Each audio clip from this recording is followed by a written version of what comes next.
everybody. Welcome. This is a great show, and we've got a fun one planned for you today. It's Steel Toe, it's me, it's Oz. Welcome. Good morning. Good morning to all. We are very excited about today. I've got some new stuff to show you. Oh. I've got some news to show you. Got all kinds of things to show you. You know, that's this show in a nutshell. I come by every day, sometimes twice a day, just to show you the cool shit I found. Yeah. That's really the existence. It's like show and tell. I just realized something. I had an epiphany. The whole existence of this show is that I'm such a narcissist that when I find fun, cool shit, I'm like, thousands of people now need to come hear about the cool shit I saw. Yeah. That's, you know. It's like a shiny new penny. Whenever anyone tries to define Steel Toe and go, oh, the show is supposed to be this, the show is supposed to be that. No. The show is literally whatever I think is fun. That's why this show can never betray itself. That's why this show can never, it's not what it used to be. Nope. It's going to be better in a little bit, or it was better here, it was better. It was always the same. It was always, hey, everyone, come look what I found. Mm-hmm. Today I found a show. I found one that's perfect for a Tuesday for you and I. Okay. I found a new show. It's called Right On, like WRITE. Very creative. You know, we do a show. We ask for listener donations. And if we get enough donations, it means we get to keep doing our show. Right. You know, we get it's supported. So basically, our show is like the most basic form of like, are you good enough to be on here? There's no other metric to test whether or not you belong doing a show than if the people who enjoy it are willing to pay for it. Mm-hmm. So this is what happens when people don't have to do a show for money and they get to do a show that is their passion. I am against people, by the way, doing a show that is their passion. Oh, really? I'm against it. I don't think you should ever do a show because it's your passion. You should do a show because you think people will enjoy it. Not because, like, I see what you're going at. I can make all the narcissism jokes I want to, but at least I look at the stuff I do for the show and I go, I think people would enjoy this. There's people out there who go, I want my show to be this and I would enjoy this, so I'll do this. I cannot tell you how many podcasts, how many video streams, how many shows I've seen where the person really loves their idea. Oh, it's all me. Every one of them sucks, but very few of them suck the way that Right On sucks. Right On, what we call sucks with a passion. Oh, boy. I'm excited. They think they're making The Tonight Show. Oh, okay. And what they made was a big wet dog food diarrhea on the floor. Ooh, that's a mess. Which some would say is the opposite of The Tonight Show. Some would say it's right there. But to each their own. So, before we do any of that, I've got to acknowledge that Sir K in the chat is not me. It is not my sock account. It is not my alt account. I know we talked about this yesterday. Stuttering John Melendez got caught using an alt account to compliment himself. Oh, jeez. He commented. Sad. He did the compliment, and then he didn't log out of that account before he thanked the compliment. Oops. So the account wrote the thing and then thanked that person himself for writing the compliment. So Sir K has changed his name to Sir K, and then in parentheses, not Mr. Steel Toe. And he says, good morning, chat. I would just like to say as a non-alternate account that this is the best show on the internet with the nicest host. And that is not an alt account. That is him. Okay. 100% that is Sir K. Thank you very much to Decent Big Balls getting us started off today with a $20 super chat. Thank you very much, buddy. Our goal today, we went over yesterday. We went over our goal, so that rolled into today. We had a couple of very generous people chipping in overnight while they were watching the show later, which you're allowed to do. Usually we have the goal all settled by the time you're watching it later, but if you feel guilty and you're like, I never watch it live, here's $5-10. Not going to stop you. $360 is the goal today. So a lot, we're starting about $40-50 into our goal today. $360 away. If you look in the chat, there's the PayPal link. Super chats and memberships count as well. Let's jack that membership number up today. Let's see if we can't do that We're at about 265. That's about where we've been for a while now. Let's see if we can pump it up to closer to 300. We'll see. Also, I think we're like 9 subscribers away from 4,000. 9 away. We added about 25 yesterday. We add 9 today. We're home. We've made it to 4,000 in a little over 3 months of doing this show on YouTube. And then today at noon, I've got Kyle from Unique Entertainment. He's being sued by Brendan Schaub for talking shit about him. He's got the interesting stuff with his mother-in-law going on. So I'm really looking forward to talking to Kyle from Unique Entertainment today. But we have a show to do, so let's catch up with this chat, and then let's catch you up on all the things that I thought were cool to tell you about. Aerodynamic Scrotum says, serious question. Uh-oh. Are you ready for a serious question? I'm buckled in. I'm not ready for a serious question. I mean, look at my hair. This is serious hair. Actually, I need a haircut badly, and I look like a dick. That's this. I've got like the weird, I'm not all the way back, but I've got a little George McFly going on. Oh, sure. Yeah. Time to change the oil, Dad.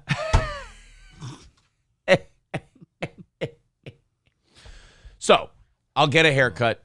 I promise. What's his real name? Is the actor Crispin Glover? Yeah, he's a weirdo.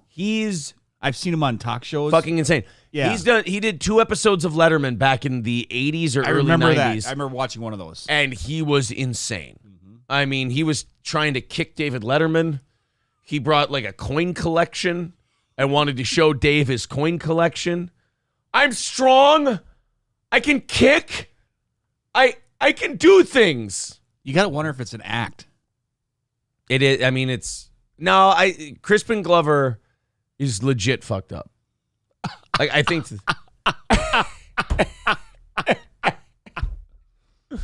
All right. Anyway, we got halfway through Aerodynamic Scrotum's question. Serious question, says Aerodynamic Scrotum. What is the best way to share the show, and in what venue? Twitter is good. Twitter, Instagram, Facebook, TikTok, whatever, man. Wherever you think people will see it the most, or do it on all of them. I don't care. There's more ways to support the show than just, throwing money at it. Sharing the show, all that stuff, all of it's cool. Citizen M says, accuse the other side of that which you are guilty. Way to throw Stuttering John under the bus. Yeah, you know what? There but for the grace of God go I should really calm down all the sock accounts and all the alt accounts that I have. Oh, yes. I should probably stop complimenting yourself. Yeah. I mean, actually, you'll know when I'm complimenting myself. I'll just write it as my own account. Yeah. I'll just say, Aaron, damn fine show today. And I'll just write back as the same account. Thanks, buddy. I appreciate all the support. And I'll say, hey, man, no problem. I've been a fan since day one. I knew this thing was going to take off from the first moment I laid eyes on it. I'll be like, wow, that's great. Like, I'll go a lot longer than Stuttering John, and I'll just do it as myself. Sure. I'm not ashamed. Yeah, it's great having split personality. Cheeto says, Aaron, don't forget to bring your cash register this Saturday for the tournament. Yeah, if you look up top, we've pinned the Eventbrite link for our anniversary show, which is coming up on Saturday. About 40 tickets left to that, the comedy show at 7 p.m., but 15 tickets still available for the cornhole tournament at 3 p.m. So get yours at eventbrite.com. The link is pinned to the top of the page. Yeah, that's not going to be any fun or anything. That's usually the biggest party of the summer for me. It's usually a great time. So bring yourself, enjoy the show. It should be a lot of fun. And the cash register gag, last year, the people who won the cornhole tournament were upset that they got a check. A listener brought his douchebag friend, and that guy's banned forever. That guy was a complete douchebag. Oh, boy. Everybody hated that fucking guy. But I hand him a check because, it's not my venue. I can't just go into the cash register and hand him the money. Right. And he goes, no, I've never been paid in a cornhole tournament with a check before. Oh. I'm like, oh, well, you've never sucked my dick before either, but I'm willing to make alterations. No. What the fuck? The guy won, I think, 150. Yeah, it was $300 split 2 ways. So the guy got $150. He's like, bro, Can't believe I have to go on my phone and take a picture of this check to deposit it in my bank account on my phone. Yeah. Terrible. Sucks shit. Curly Adams says, Aaron is God's gift to us. How dare you accuse him of having alternate accounts to compliment himself? Yeah, I'll compliment myself on my own accounts. Thank you very much. Just making sure you all know that. All right, let's start off with some news today. We've got, what is it? We're starting 360 away from the goal, so a very good start to today's show. So let's jump into some things. Yes. We found this, Oz and I found this right before the show started. This was in Riverside, California. Of course, in California, we've been seeing a lot of break-ins, a lot of robberies. That's because they can get away with it. Yeah, you can't depend on the cops in California, in like San Francisco, Los Angeles, these different places, because they're not supposed to call the police, and the police aren't supposed to respond to like minor shoplifting. Weird, huh? You're supposed to just let them steal all your shit. Yeah. And then, go ahead, you just do you. Yeah, I guess. Oh, that, by the way, I need to point out, Steel Toe Show, not my alt account. Somebody calling themselves Steel Toe Show. If you're a listener and you're cool, I'm going to let you keep that. If you're going to be a cunt, I am going to report that. It says, good morning. I really hope. Stuttering John thing? Yeah, I really hope you're a fan of the show, because that's obsessively gay. If that's you trying to San do a Francisco thing. style. Oh, man, that is MonkeyPox. Oh. That is really bad. Yeah, Mike McFadden writes, Mike McFadden is the greatest listener of all time. See, don't switch into your alt accounts to compliment yourself. Just do it straight up. Oh, Steel Toe Show says that's Stuttering John. Come on. Oh, okay, you know what? I got to read it like that. Go. Morning. You got to get the hawk in there. Yeah, I forgot You about can't. that. You got to pick one word to stutter on, and you got to get that in there. Doesn't he have a podcast? Sure does. Yeah. Ask me if it's any good. Is Stuttering John's podcast any good? Wow. It is rough. You know, he thinks of himself as like a political philosopher now. Oh, yeah. Yeah, he's like... he was definitely better as a co-host. Like, I could never host a show, but I could be a co-host. He was never a co-host either. He was a stunt man. Oh, he would go out on red carpets and he would interview celebrities and ask them fucked up questions. Then he started thinking who the fuck he was. Howard would make him do the stupid stuff. Yeah, I get it. Right. Yeah. Fred would write all his questions for him, and then he'd start thinking he was a superstar. Mm-hmm. And he just, like, Howard would even tell him on the show, he's like, John, you're a goof. That's all you are. But he started thinking he was the man. Then Jay Leno offered him a bunch of Howard Stern spite money to come by and be his announcer. Why Jay Leno wanted a stutterer as his announcer, I have no idea. But the first time he went on there and went, tonight, Pamela Anderson. Oh, boy. They were like, yeah, this isn't going to work. We can't be calling her Pamela Anderson. You fucking East Coast trash. So they put him in the writer's room because they had him under contract and they had to pay him a bunch of money. They put him in the writer's room and he just sat there and wrote jokes that Jay never used. Did everybody pretty much leave him? Is it just Robin is the only one left, or is she still around? I think Fred's still there. Oh, wow. Okay. And Baba Booey's like in the background, but I don't think he's like on the air anymore. Wow. Yeah, it's basically Howard and Robin, and they talk about kitten adoption for most of the show. What a shame. Balls and Wiener says, Howard had Stuttering John. You have Stroking Oz. That's true. I mean, you both have names that you can use. Good old JR says, I think my next trip to California is going to be cheap. I just have to steal all my supplies when I get there. That's true. You'll be okay. Matt, this is not an alt account. See, I like this, that people are just complimenting themselves. Matt writes, Matt Melt's okay. He's fine. That's a guy with low self-esteem. Very true. He's just got very subtle compliments for himself. Matt, like here's your alt account. Matt Melt's gonna be fine. He'll get through this. Yeah. Very lighthearted compliment. So let's go to California, where I got to give credit to the people who robbed the place. They picked the right mark. They picked a convenience store or like I don't know what a Norco is. Maybe it's like a Walgreens or whatever. But they decided to rob this Norco store that had an 80-year-old clerk.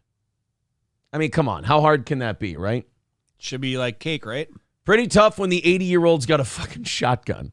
Well, then here we go. And by the way, you're going to start seeing this more and more in California and New York. And, well, we have the New York guy, the guy who worked at the bodega who stabbed the guy in the neck like 4 times. I do remember that. Yeah, and now you've got people in California with shotguns. You're going to see more of this as time goes on and shit gets worse and the cops do less.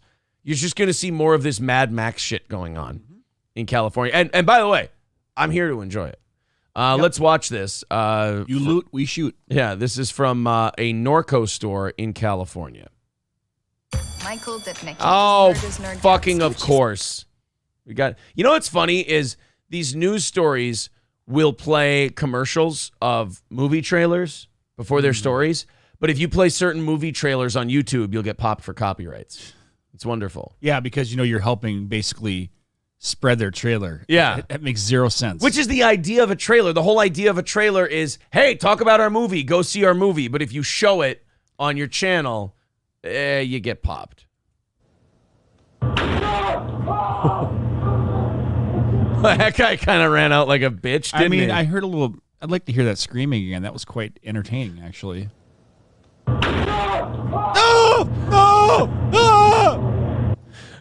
Fucking big man coming in all with his big swinging dick and that rifle he was carrying. Oh, you can always tell if they want to shoot or not. That guy did not want to shoot. No. Like coming in with his big dick and his big rifle, like, I'm going to steal all your shit. One shotgun blast from an 80-year-old, and it's just, nope, this isn't what I signed up for. Good for him. I'm out of here. All right, now to our other top story here at Forest. Store owner turns the tables on a would-be robber. Good afternoon, He's still everyone. yelling on the way. Yeah. He's out in the parking lot. Look at my goddamn hand, man. All right. You can either have the money from the register and the shotgun, or you can walk away. What do you choose? I just want to walk away. All right, good. Now go tell all your other friends, we see you fucking around in here. It doesn't end well for you, all right? Don't fuck around in here. Yes, sir. Absolutely. Susie Sudd. This is KCAL 9 News at 4 streaming on CBS News Los Angeles. A man armed with what looked like an assault rifle was no match for the owner of a Riverside County convenience. But it was like the Lone Rangers in Airheads. It was actually just a water rifle. Yeah. You would just spray it on a gas Quit station calling burrito. it an assault rifle. God, you stupid idiots. Store. The frightening face-off was all caught on security cameras. KCAL 9's Jake Reiner is live in Norco. And Jake, Oh, God, this is a tragic figure. Guys, this is CBS Los Angeles. Isn't it just supposed to be all tits and ass? Like, what are we doing? What happened here? Well, it is San Francisco. Oh. Ish. Amy called in sick. Quick, get the grip from Studio C, and we can we'll throw him in there. owner is in the hospital. That's correct. He's recovering from a heart attack, Juan and Susie. This guy is 80 years old. So he fired the shotgun. And then he had a heart attack. Bang! Oh, shit. Oh, I overdid. Oh, fuck. That's a lot of excitement. Oh, that kicks like a mule. Oh, shit. I might have done it. Oh, fuck. It'd be funny, though, if they were both at the same hospital. Yeah. You can do that again, are you? Fancy seeing you here, young fella. What are you in here for? You shot me. Oh, sorry. The memory's not what it used to be. And you gave me a fucking heart attack. Then he's owned the Norco market behind me since 1967. And according to one of his employees, he already wants to come back to work. See, that's hardcore, man. If I leave it up to you fucking idiots, there'll be shit missing off the shelves by lunchtime. I'll be there, don't worry. They just got to cut me open, do a quadruple bypass, and put some staples in. After that, I'll be right as rain. It's not his first rodeo. At 2:45 Sunday morning, 80-year-old Norco convenience store owner Craig Cope was ready. We spoke with one of his employees, Marnie. Saw it on the surveillance. He saw them coming out of the vehicle with weapons. Strategically tucked behind the counter, Cope whipped out his hidden shotgun and blasted the suspect. Somebody was not willing to use that rifle, were they? That was somebody. That rifle was all for show. This state really needs to lax up on their laws too for liquor, because this is a convenience store, and you see that it's full just of rows of booze. Well, you saw the store. I mean, that can't be in the nicest of neighborhoods. No, it's pink and it's falling apart. So it's congratulations. Sketch. This 80-year-old is like, I'm not putting plexiglass up in front of my registers. I'm not a fucking pussy, even though it's a neighborhood where you should absolutely have plexiglass. Did you see that some stuff blew off the shelf too when he shot? Oh yeah, like took out from the blast. I mean, that's amazing. And I have to put up new decorations. Haven't taken down the 4th of July ones yet. Yeah, they just leave them up. Yeah. Suspect in the arm. As the man took off, another camera captured this. The suspects, after nearly leaving one of their own. It hurts! Owie! Yeah. Oh, God damn it. That really hurts. Meanwhile, the other guy's in there. Oh, fuck. Oh, God. Oh, I haven't fired that shotgun in a few years. That's, maybe should have butted that up to the old shoulder a little tighter. Oh. And I tell you, Bugsy, he wouldn't do that. I handpicked him myself. Come here. Put your hand on the ledge. Other camera captured this. The suspects, after nearly leaving one of their own behind, sped off in a black BMW. Oh, they were in a hurry to get the fuck out of Dodge, weren't they? Yeah. Seemed to work WX3. well. Meanwhile, Cope kept his eye on his cameras to make sure they left. I'm proud to call him my boss. Look at him. He's sitting there holding a shotgun, having a fucking heart attack, but he's watching the TV going, making sure those little sea suckers are out of here. Here's your Corky 7. That is, like, you just get that old man strength at some point, and even at 80, you're like, all right, fully aware it's registering that I'm having a heart attack, but I just have, like, his to-do list priorities. supersedes his need to acknowledge his heart attack. So he's like, all right, I'll deal with you in a second. Hold on. Okay, they're gone. Fuck my ass. Oh, God. Oh. A lot of single mom energy here. Yeah. A lot of single mom energy. Yeah. I like to pick the ones with the tattoos on their tits. They make me horny. As I said, it's a Corky 7. He makes us feel better about being here, you know? Marnie. She lets you blow loads inside. Well, I was just going to say, he makes us feel better. Yeah, I'm sure. He's 80. He's going to compliment no matter what. Yeah. I mean, that's to him, that's a 10. She has a tattoo on her hip that says condoms are for gay F words. He tells us Cope suffered a heart attack as the result of the traumatic series of events, but will make a full recovery.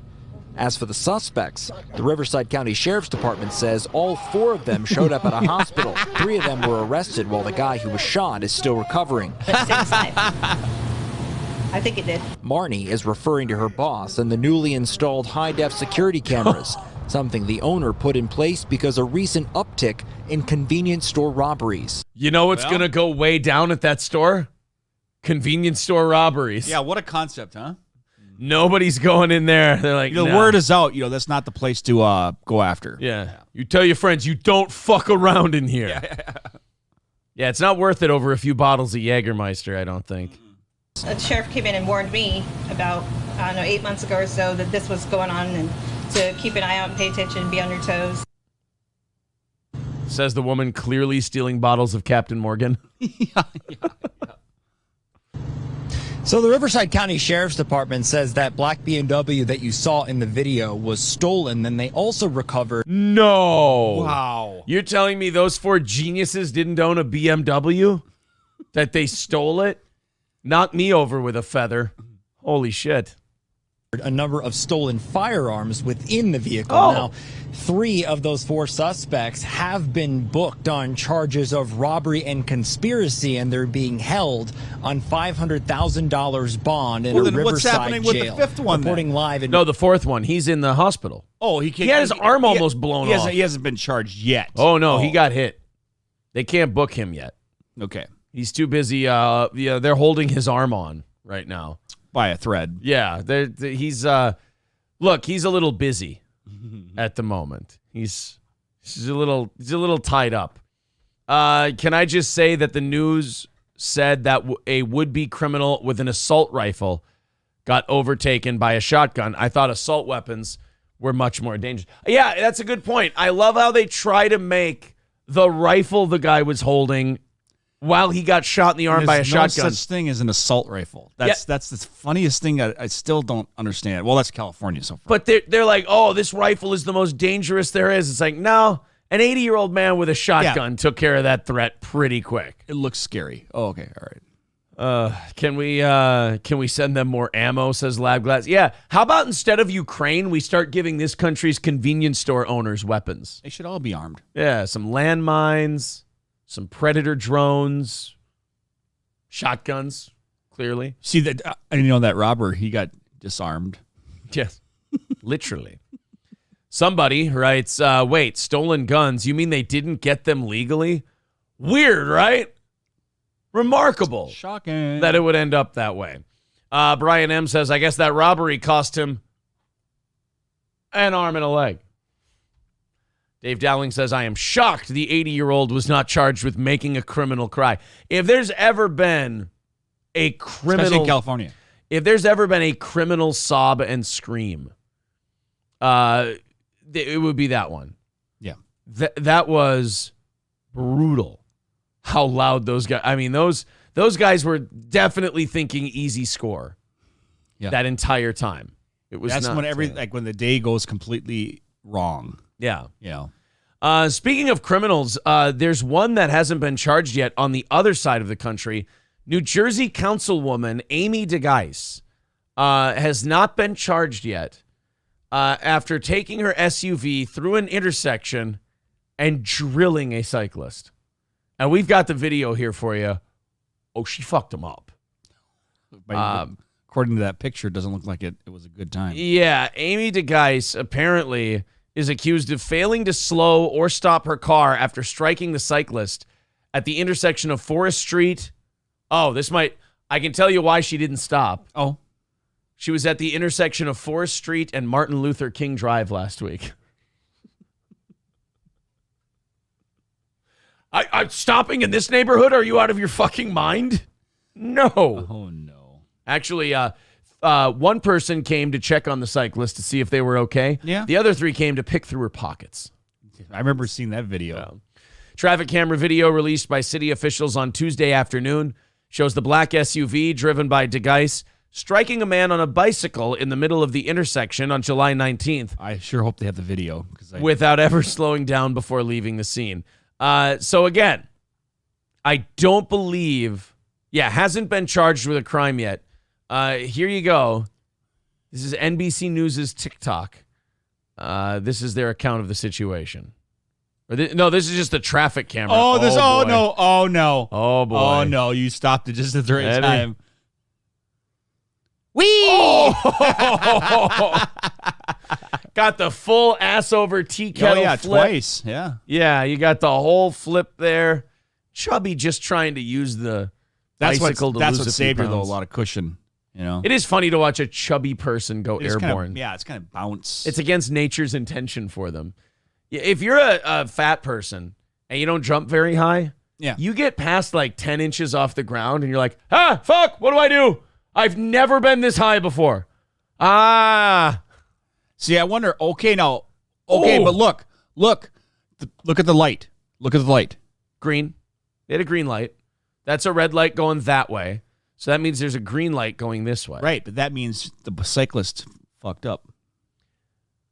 Yeah, I get you're probably right. They went through a red light. Maybe that's why she hasn't been charged. Oh, yeah. She literally crossed right into traffic. You are, however, supposed to be watching. I don't have a lot of compassion for bicyclists. I can't stand them to begin with. Oh, I hate them too. Especially, here's the deal. When you're, I get it. You can go on your little bike ride, wear your little helmet and all your stupid shit. When you're riding on a highway, not a highway, but I mean like freeway, but like a county road, okay? You see that little white, that white line? Stay on the fucking side of it. You don't like it? You don't like it when they have to, they believe, I got just as much right of the road. Yeah, you dumbass, but you don't belong. You stay on the side. See, when they're out. You don't like when they behave like cars? When they're in the lane. Yeah, here's the other thing, too. If you're supposed to behave like a car, There's a 4-way stop by my place. They just go right through it. Yeah. So you're not stopping for the stop What- sign. Okay, what if- so I want to be like a car. When Or, it's but convenient. But when they're in your lane, and then you have to fucking stop or slow down because you can't go around them because there's a car coming from the other way, I really just want to run them over at that point. It sounds personal. It's you're tapping the table. You're literally tapping. That's how much some stupid bicyclists can get me worked up. Ooh. Check that out. Literally knocked them out of their shoes. Their shoes go flying too. Oh, that is a comical fall. That is a comical hit by a car. Oh, just a full 360 and those shoes go a-flying. Wow, he popped right back up. That's pretty good Look recovery. at that. That's a pretty... Oh, my God. I mean, that's a hard... You got to give that guy credit. That's a hell of a pop-up. Yeah. The person is going to get in trouble, though, for leaving the scene, obviously. Yeah, facing calls to resign after not slowing down or stopping to check on the victim. They should have stopped and slowed down, but not slowing down. How they had no time to slow down when somebody runs a red light in front of you and you're already moving. Yeah. You don't see that till the last second. You had the green light. I agree with you. I don't think... Like, that was out of nowhere, and she had a green light. So the actual hitting...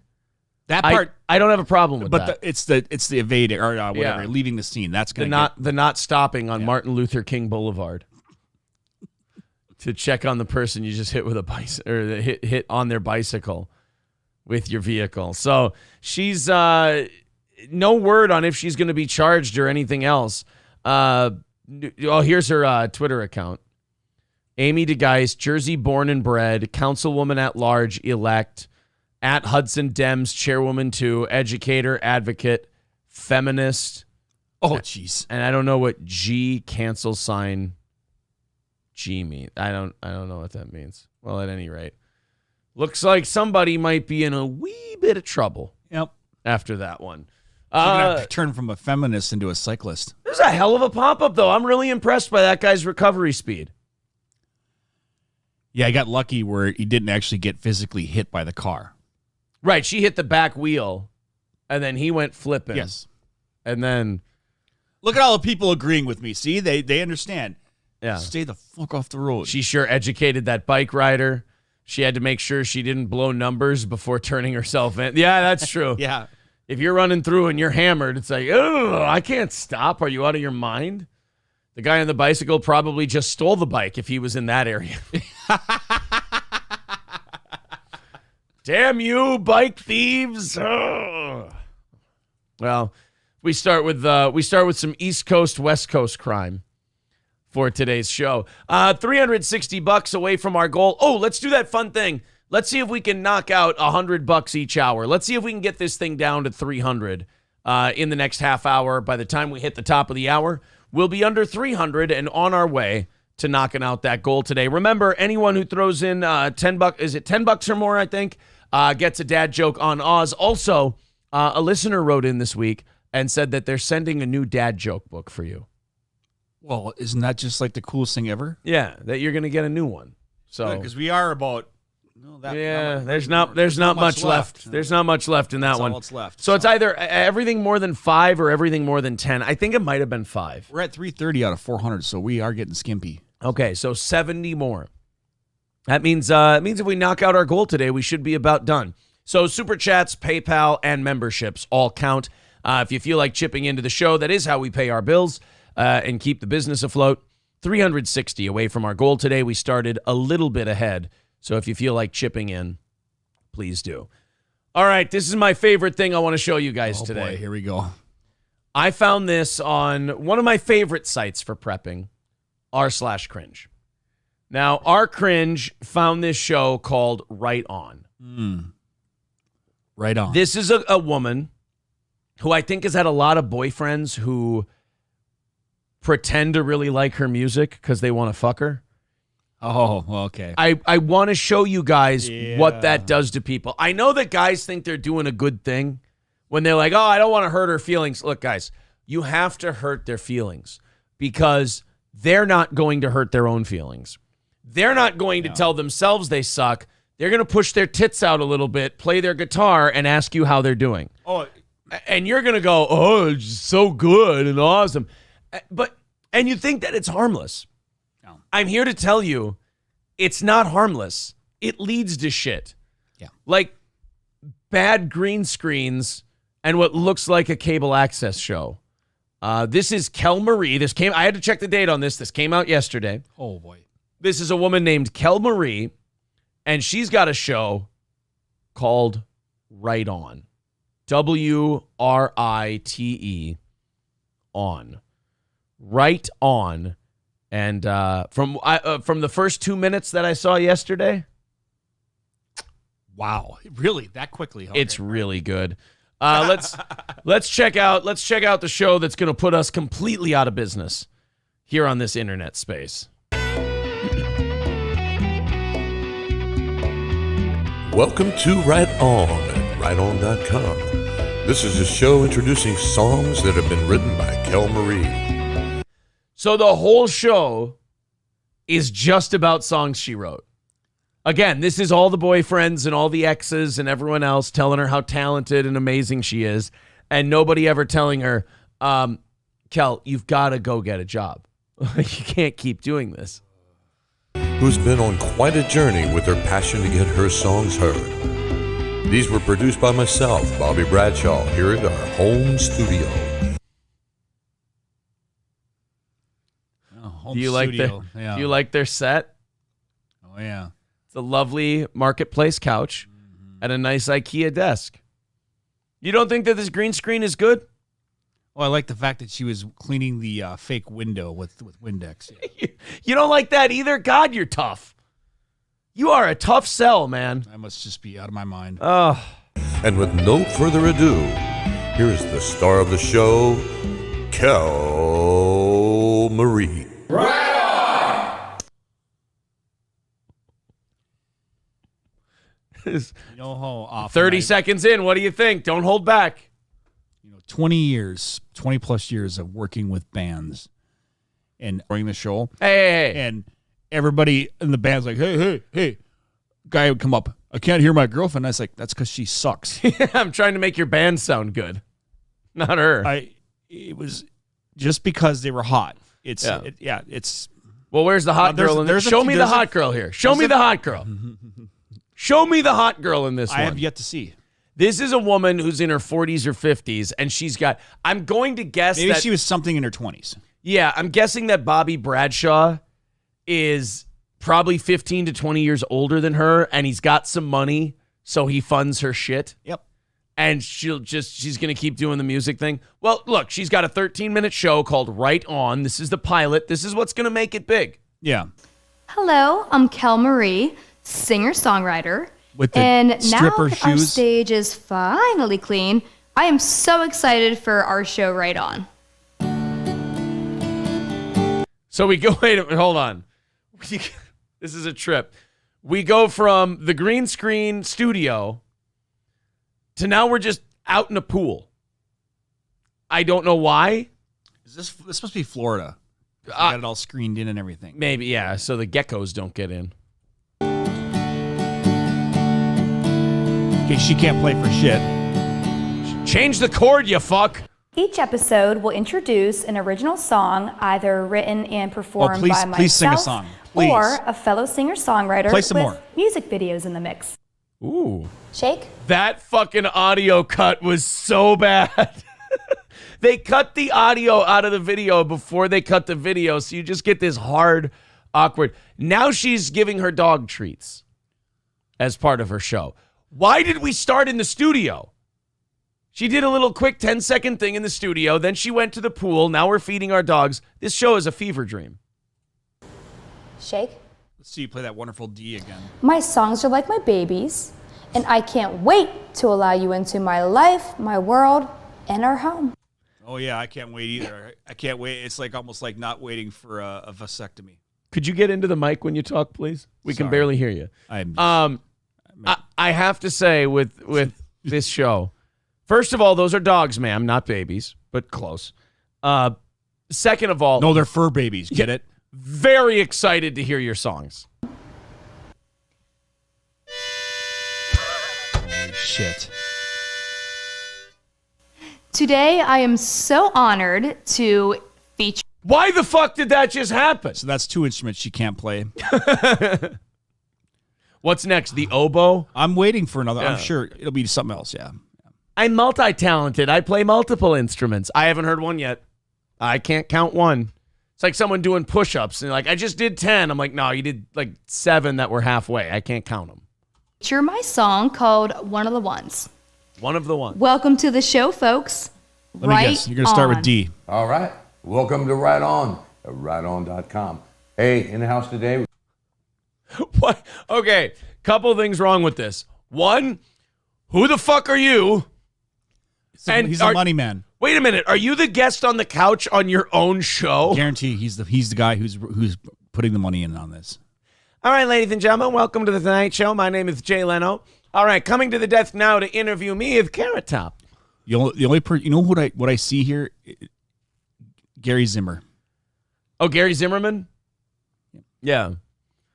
I just love that he would be the guy. So, oh, you're going to play some songs for me? She introduces the show, and she's like, this show is going to be about this, that, and the other thing. And she's such an absolute egomaniac that she goes on the couch to be interviewed on her own show first. Yep. It's wonderful. And this guy's never told her that she should stop doing this. I just can't wait to hear a song. Oh, and also the wide shot to start your show. Great. Yeah. Great to start with the wide shot. The camera's like in another room. Like, can you get a little closer maybe? This is the shot you do when you're like running the credits, right? This is the goodbye shot. Singer, songwriter, extraordinaire. Right on, Kel. Right on, Bobby. Hey, it's nice Oh, party on, Wayne. You don't think this is good yet? Why? to have you here today. You know what I always do in my shots? I always cut off one of the screens that has the name of the show on it. Well, yeah. I mean, at least they're closer, though. You know. All right. I'm actually genuinely curious to hear her sing. N. That's what this screen says. Which is, by the way, how this guy talks on Martin Luther King Boulevard. All right. Hey, do you remember about 2 years ago when you came to my house on a Thursday night? I don't know. Were the microphones picking up all the background air then, too? Yeah. It's like they have fans and stuff running. Yeah. I'll never forget it. And I think it changed my life forever. I remember that you sang. You showed me your tits. See, he gave me a hand job. She sang, but he wasn't listening to that. He was just checking her out. Yeah. And he's like, I'll put some money behind this. Sure, this sounds like a good project. You're talented, too. You've got passion. I remember that you sang probably 20-some songs for me that night. Ugh. And I was just astounded, to be truthful. And I didn't even know you could even write songs. And you did all that for me. Can you tell us about that night?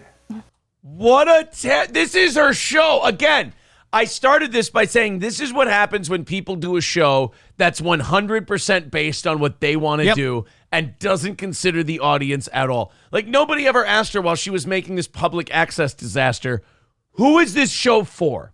Who do you imagine watching this show? I'm going to start it off with, hey, remember 2 years ago when we were doing copious amounts of drugs and drinking and you were showing me your tits, and then all of a sudden out of nowhere you started singing like 20 karaoke songs? Why don't you tell everybody about that night? Why? Yeah. Are we recording this? Like, does anyone I'm going to give a have shit? so many fans after this show. I can just hear it. You want to know how many views this has at the moment? Oh, God, because of r/cringe, it has almost 4,000 views. She's going to be famous. She's going to be, but only 20 likes. She'll sell out her first album. It'll be great. How can I forget? I had just gotten done driving 18 hours down, Right. whole other story, with my German Shepherd. And I remember... And a jar of peanut butter. Can I just say something? when we got to our destination, that peanut butter jar was empty. She's not hot, dude. No. At all. She probably used to be. I said maybe in the 20s, yeah. Yeah. In her 20s. Maybe in the 20s. Then a few too many Snickers and... Yeah. Menopause is a bitch, bro. Remember you grilling me a steak, and probably the best steak I ever ate. And That's good, because it was no name out of the grocer's freezer. One of the best cuts of meat I ever cooked in my life, so I'm glad I could make it for you, Kel. what I thought was going to be my temporary home, little did I know it was going to become my home. But I remember... So he took in a runaway, fed her a grocery store steak from the frozen food section. Dad, I told you, he's the money guy. And it was love at first sight. He's the money guy. She showed me her titties. She played some guitar. Showed me some of her Instagram poetry. And I've never seen a woman eat a $2.99 steak like that. And I said, God, this is going to be my woman. Nothing sets off a steak like ketchup. Remember, after I played the songs, I just happened to mention to you about my show idea that I've had for a couple years. Oh, there you go. The money. You're right. There's the money, man. Oh, yeah. I've always wanted to do a dog shit show about songwriters and a bunch of hippies that I know. And I wanted to film it and put it on YouTube. Yeah. Do you think you could give me like, I don't know, $2,000, honestly, to do all That'd be the most that they spent on this whole thing. Yeah. And you believed it, and here we are. Voila. Right? You haven't? No. Yeah. No, look at this gold. Yeah. Don't do this thing where you fucking made it. You don't get to do this speech on your 4,000 view YouTube video. My God, a little self-aware. And by the way, most of those 4,000 views, people like me.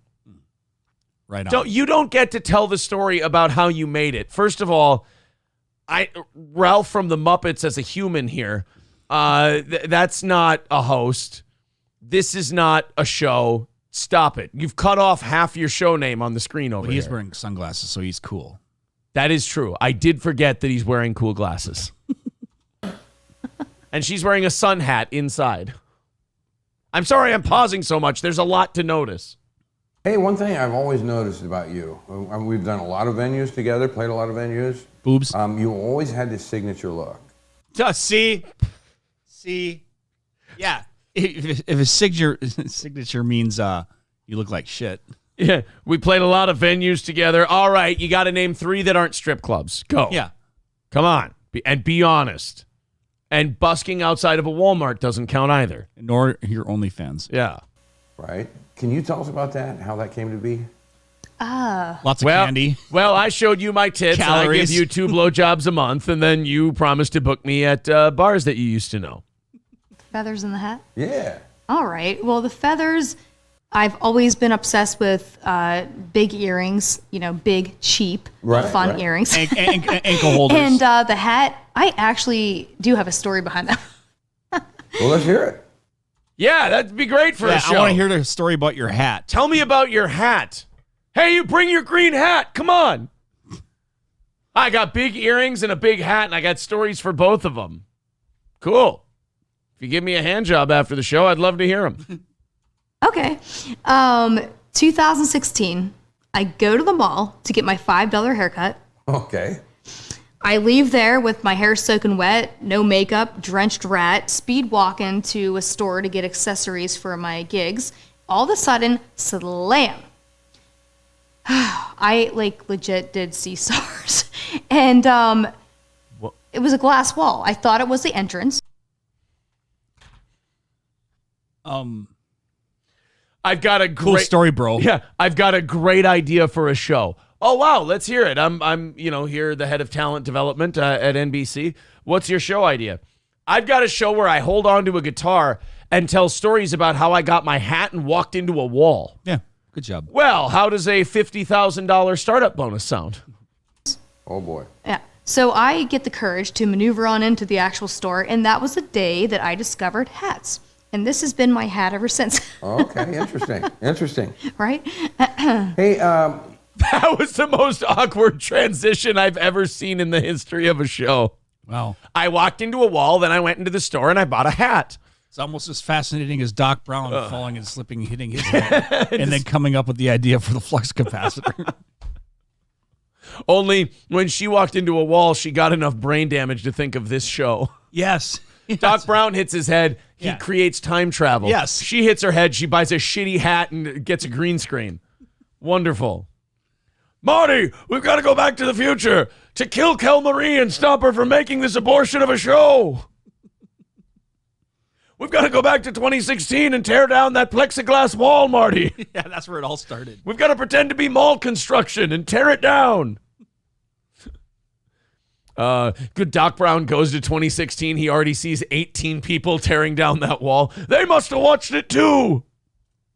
Another thing I noticed about your songs, I know you do a lot of different types of songs. Oh, You know, I bet. you'll Can't do, wait. Oh, really? Yeah, because we're 4 minutes into this show, and all we know is that she calls her dogs her babies, and she bought a hat once and walked into a wall. This is really so going far great. riveting. Who's the host of this show, by the way?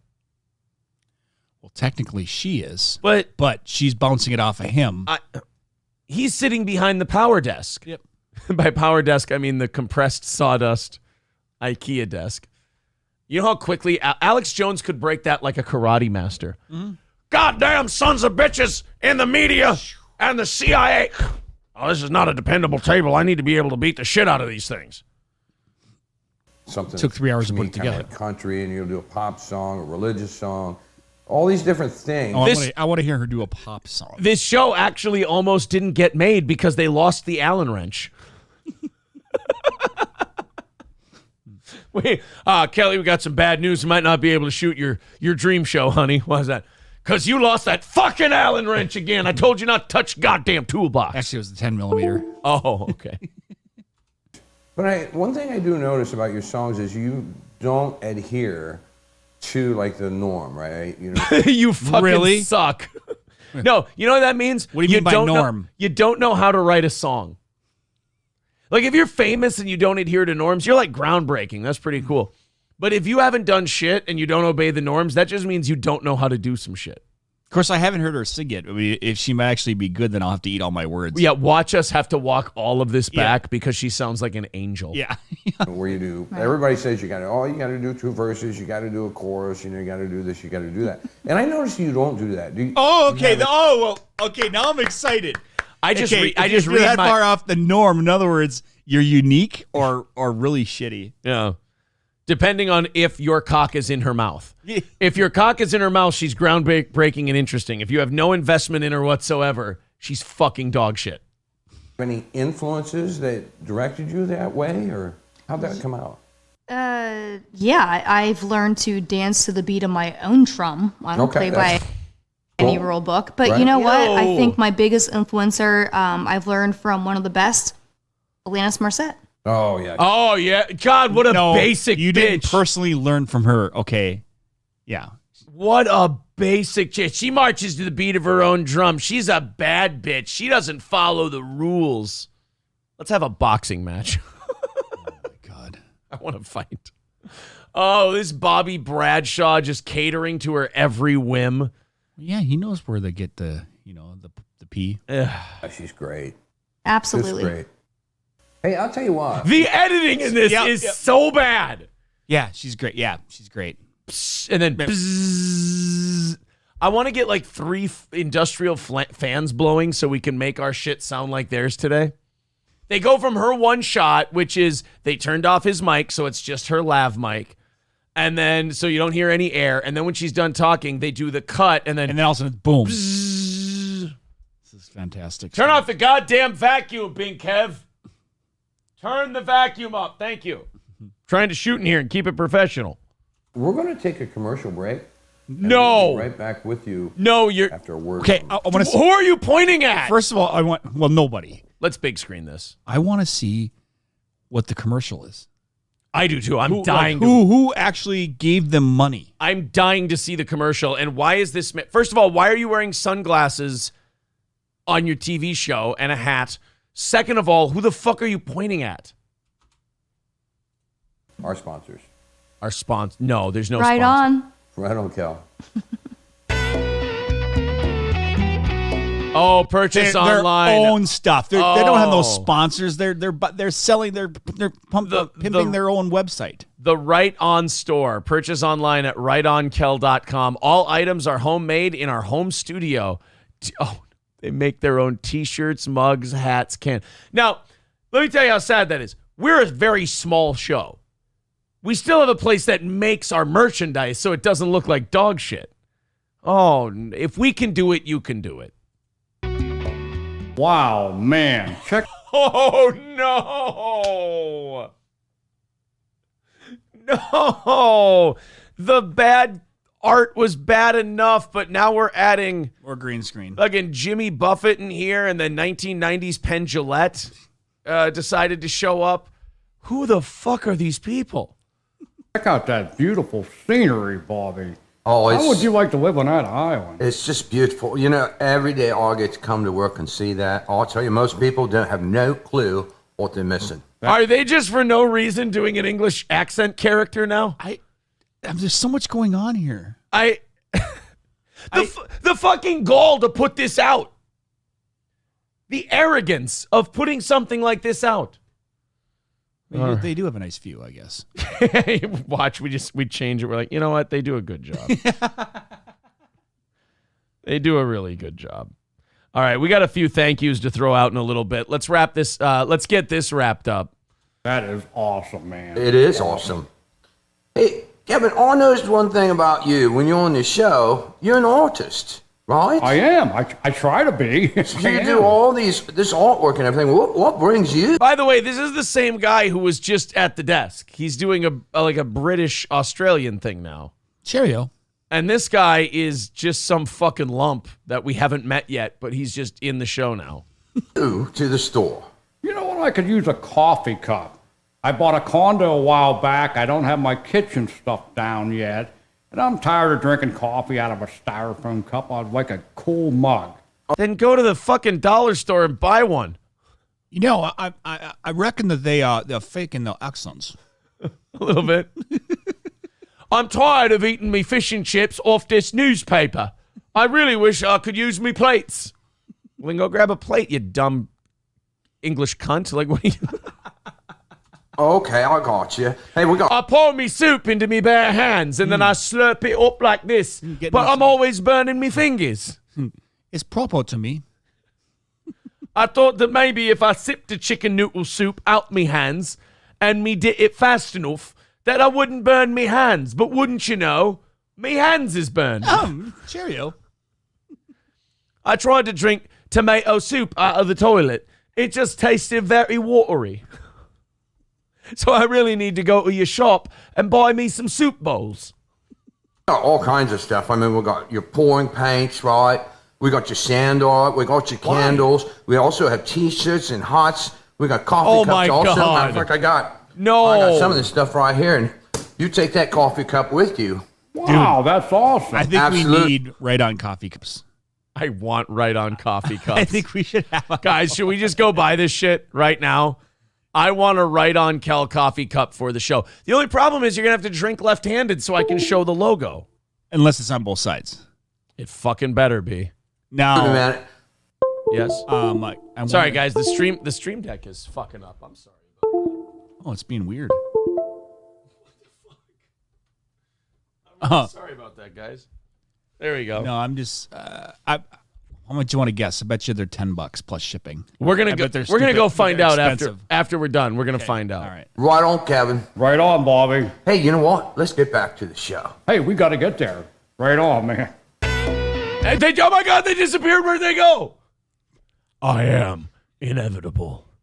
Oh no, they're gone. They got snapped. They just disappeared. They got Thanos snapped back into that dog shit program. All right, welcome back to Right On, righton.com. In the house today is Kel Marie. By the way, have you noticed that they're doing the website wrong? Because in the bottom left here, it's clearly rightonkel.com, not righton.com. So the host is fucking up the website name.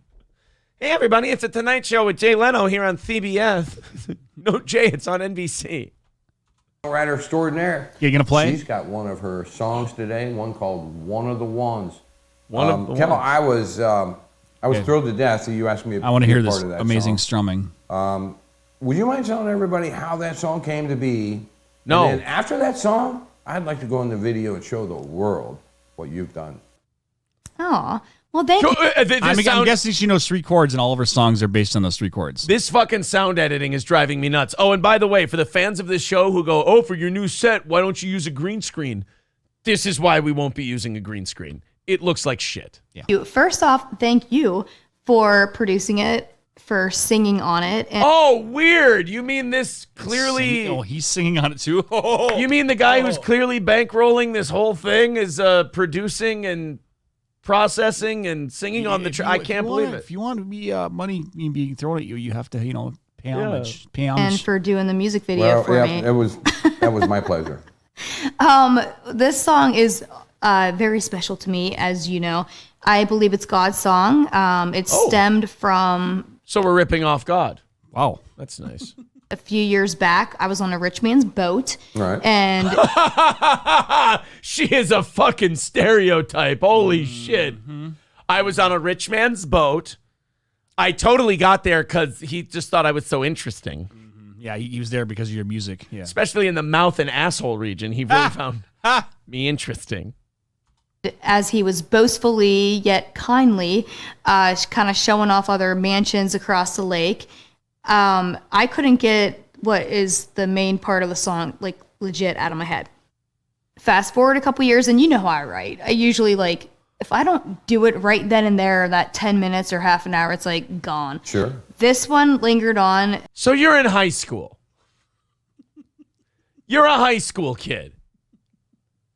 You know how I write songs. If I don't start writing it in 10, 30 minutes, it's over with. Oh, so you have absolutely zero commitment to this career of yours.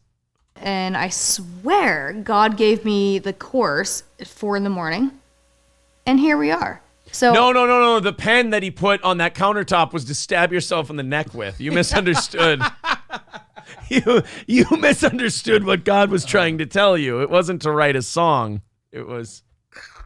I am so happy to introduce my song called One of the Ones. Thank you. All right. Starts off on D, I bet you $100. Boy, I really hope we don't earlier. get copyright struck for this one. Oh, yeah, I'm sure you're going to get hit hard. You guys ready to hear Kel Marie sing her song One of the Ones? She's already starting off on a D. That was that chord she was strumming earlier. How did I not know You this? think she's going to change chords? Yeah, she'll go, it'll be D, G, and then C. Those will be the three main chords. Without further ado, let's play that video for the world. Oh, no. Are you ready for this explosion? That was the greatest edit ever.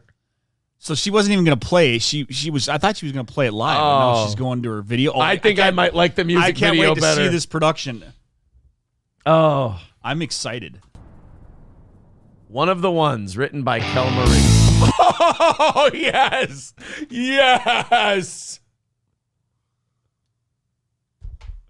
They went to wardrobe. She got on her best Hillary Clinton pantsuit. So she's not even playing. Okay. You see, they're on the beach. Oh, yeah, sure. Yeah. They're on location for this video shoot. The fuck. See, there's your... That's what your money guy looks like, by the way, too. Yeah, the money guy always looks like that.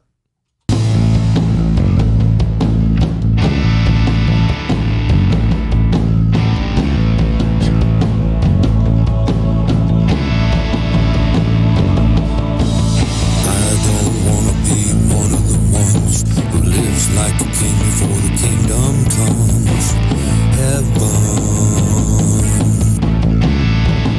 That is the worst vocal effect I've ever heard in my entire life, dude. That's like distortion. You don't like the sound mixing in this? You don't think it's good? No, I'm like, I just want to go back and into those days and fix something.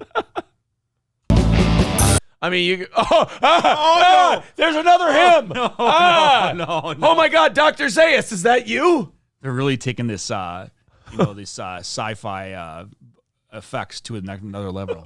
I don't want to be one of the ones who lives like a king before the kingdom comes.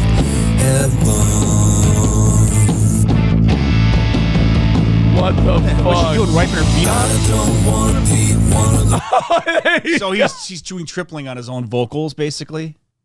He gets to show you. This is like the three faces of Foley. You got Cactus Jack, Mankind, Dude Love. Yeah. It's all of them. This is Cactus Jack, this is Mankind, and that's Mick Foley. Yeah. Yeah. The ones who lives like a king before the kingdom comes.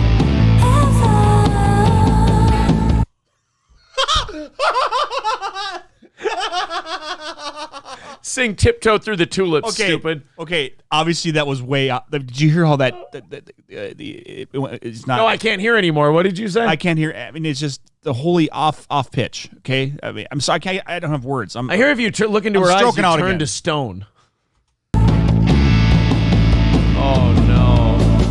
I don't want to be one of the ones who lives like a king before the kingdom comes.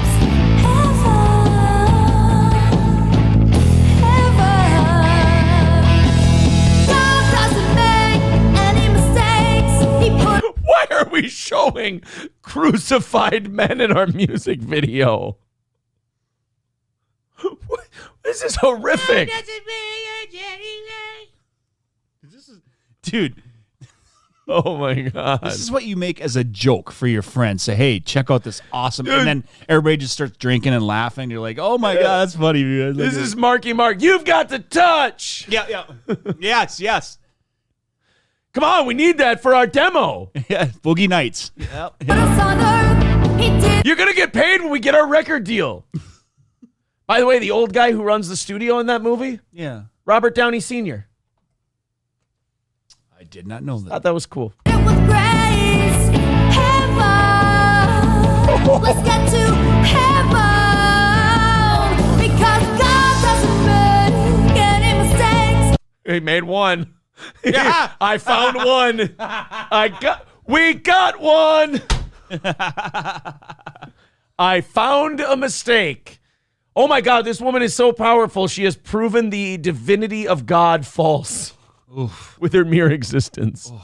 So wait a minute. She was just in Jerusalem with the 3 guys being crucified. Now she's in space. She started on the beach. I mean, they're using the sci-fi stuff to their advantage. You know, it's like more technology. We're going to use all of it. You know, that green screen, we're taking it to the max. Find me some backgrounds. I want space. I want oceanfront. I want to be on this show. I want to get booked as a guest. He put us under. He did it with grace. Heaven. Let's get to heaven. Yeah, let's do it. Chords. In the Garden of Gethsemane. What the fuck? What is this? Why are you? You know, who the fuck? Talk about your earworms. I'm going to be singing this on my way home. You know? You don't have a gun in your car, do you? No, I'm not. I'm not armed today. Okay, good. Yeah. Oh my God. Jesus dropped down on his knees. Father, take this cup from me, but what is written? I hope God sues them for using his name. Copyright. I hope God sends these to a cease and desist. Stop. It comes on a scroll. Stop besmirching my name and my kingdom. Or no, it's punched into a stone. It's etched into a tablet. Moses delivers it. Hey, I got something for you guys. Yeah. Shut the fuck up. Oh, is that the 10 Commandments? Sort of. Sort of. Commandment 1, fucking stop. Right now. It just says to stop. Thou shalt not continue this program. Oh my God. Thou shalt sell all of your camera equipment. Thou shalt break all of your guitars. Yeah. Thou shalt stop marrying wealthy men with no dick. Thou shalt stop fucking 40-year-old washed up trollops. Thou shalt stop telling hat stories. Thou shalt get rid of their green screen. It's proven too tempting for you. Yeah. Must be.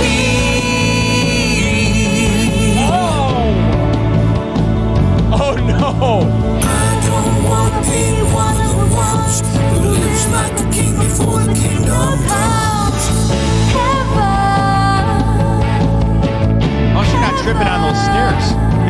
Yeah. That's amazing. She can walk up those stairs backwards, and sometimes her feet aren't even moving. That's weird. Is that like one of those airport trams? I don't know.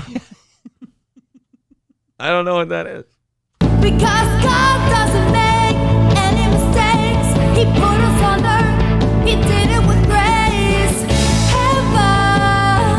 Yeah, maybe if you keep trying to hit that note, you will. They're on that same. It's 2 chords on the same chord, holding that D the whole time. Let's get to heaven.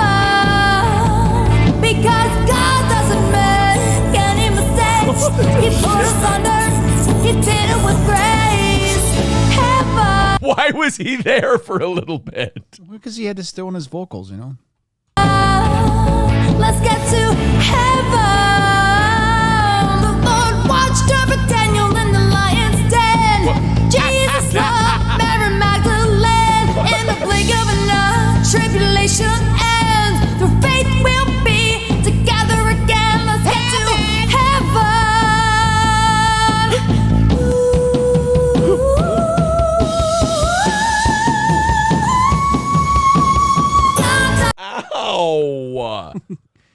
Owie! I think Gordy's ears just hurt. Yeah, I think Gordy's dead, actually. Yeah, he's dead. I think she killed my dog. You don't know me, but my fucking dog is dead because of your music video. Just wanted to say, give it up before others get hurt. God, I wish she would have broken into a Norco store in California. That's probably where her album's on sale. Oh, yeah. He shot right through it to defend from those robbers. Yeah.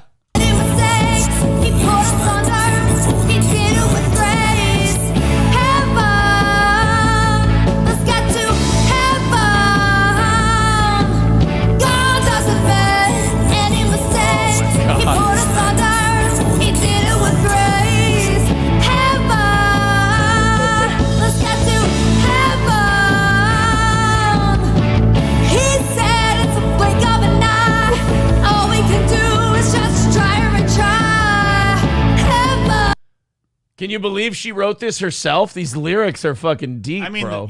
Not doing the traditional, chorus, or verse, chorus, verse. I mean, it's very unique, yes. Yeah, unique. If by unique you mean a clunky mess. When you sung Heaven, what, about 150 times so far? So. Not enough as far as I'm concerned. Let's get to heaven. Are the Northern Lights just right behind her for no fucking reason? I like that pause. Yeah, look at her. I wish that was her hair being sucked into a black hole and she was being ushered into the event horizon. Run your fingers through your hair. Yeah, just like that. Oh, yeah. It's like, what do you mean? I don't wanna. What the fuck is this More now? random shit, yeah. Look, Asian people. Wait, what? Why are there just Asian people there? Be one of the ones who lives like a king before the kingdom comes. Heaven. And now fireworks. Let's get to heaven. Blink of an eye. It's a blink of an eye. All we can do is What should you say there? Stop with the noises. heaven. Let's get to heaven. Oh, I've got some bad news for you. You've got a reservation at the other place. God doesn't make any mistakes. This song is a mockery of God's love for all of us, and I'm an atheist. He put us under. He did it with grace. Heaven. Let's get to heaven. Not if you're going. Because he said it's a blink of an eye. All we can do is try and we try. Heaven. Oh, she's back on the heaven tram again. Yes. She's on her way. Get to heaven. Well, fucking get there already so we can end the song.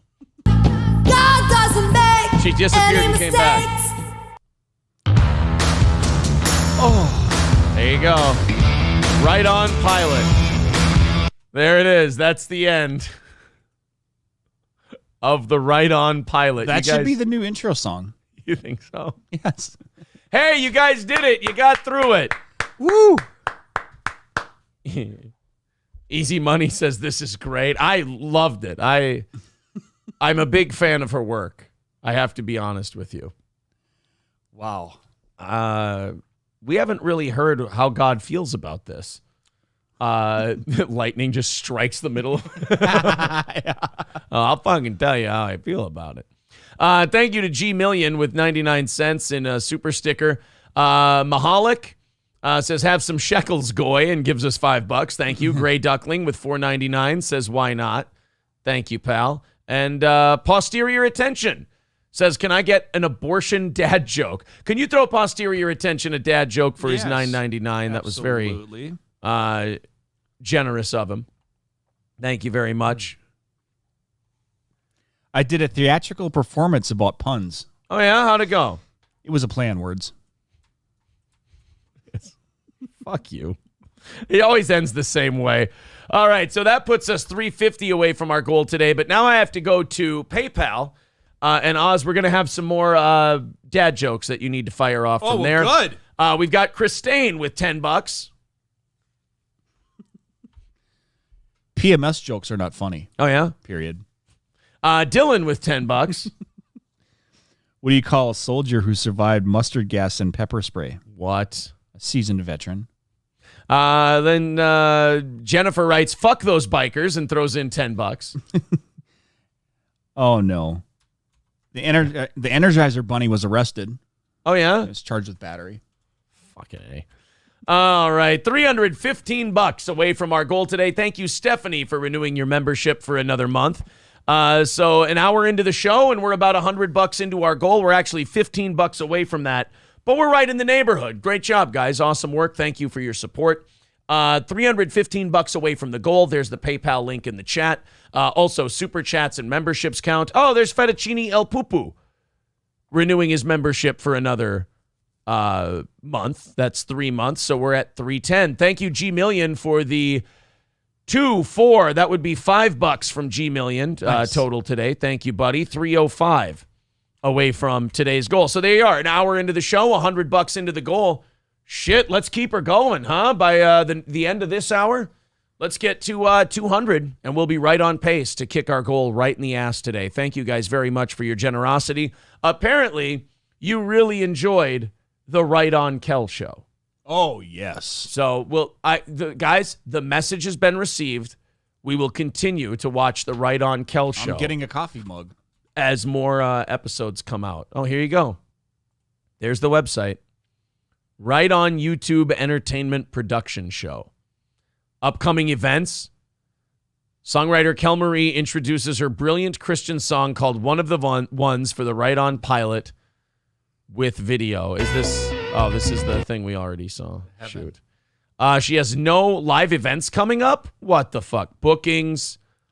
Yes. Probably full.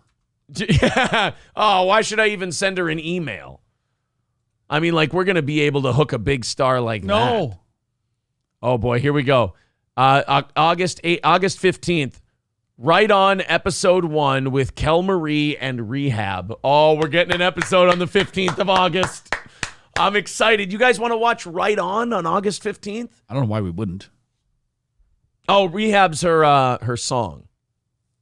Oh, here I thought it was a guy. Yeah, I thought we were going to have a guy named Rehab on the show. It makes sense. He looked like he might have had a few libations back in the day. Oh, shit.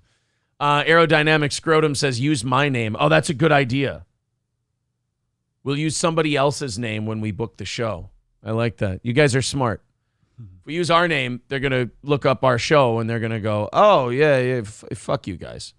Let's go. Oz, we got 3 more people to thank. As the contributions are coming in hot today. Holy shit, you guys. Thank you. Aaron K with $10. Go ahead, fire one off for him. Did you hear the joke about the dry erase board? I did not. It's remarkable. Brian M says, this is for heaven. And $10. I got a job at a bakery because I needed the dough. And Balls Deep with $15. England has no kidney bank, but it does have a Liverpool. Fuck. God damn it. That is aggressively shitty. Oh, my God. Oh, wow. 265 away from our goal today. Great job, guys. I appreciate that. Hulkamasha Baby says, oh, August 15th. Sorry, but I'll be hanging myself on the 14th. Get her on the show. Bring her to the anniversary show. That's not a bad idea. Queen Bee Savage says, sorry, I forgot I paused the video because my ears were bleeding. I'm behind in the chat. You know, that's how you know that our audience enjoyed something. Yes. That they're telling you how fucking miserable they are. Yes. Thank you to April Sharkphobia. $10 from April Sharkphobia. Oz, go ahead and throw them something. I dropped out of communism class. Oh, yeah? Because of lousy marks. Because of lousy marks. 260 away from our goal today, and 40 minutes to knock that down to 200. Great job today, guys. Thank you so much. This is one of those days where they're coming in so hot, I feel humbled, as it were. Do you ever end a bit on this show and go, I'm sad that we're out of episodes for that? Yes. Like, I want to look up more of her online, and I want to find... Well, now we got the cliffhanger because we got to wait till the 15th. April, what do you think? Do you want to... Oh, God, should we go into the Right On store? Yes. Large mirror with seashells. So she's like putting together little arts and crafts things and then putting them up on the store. For $300 fucking dollars? Well, maybe it's a large mirror. Who the fuck are you? This is their fence. This is where they ditch all their stolen shit. I want to see how much the coffee mugs are. Sand and seashells box, $50. An 8x10 picture frame. This bitch loves seashells. $20. 18-inch round wooden background with sand and seashells, $60. A wooden board with seashells on it is $25. Get the fuck out of here.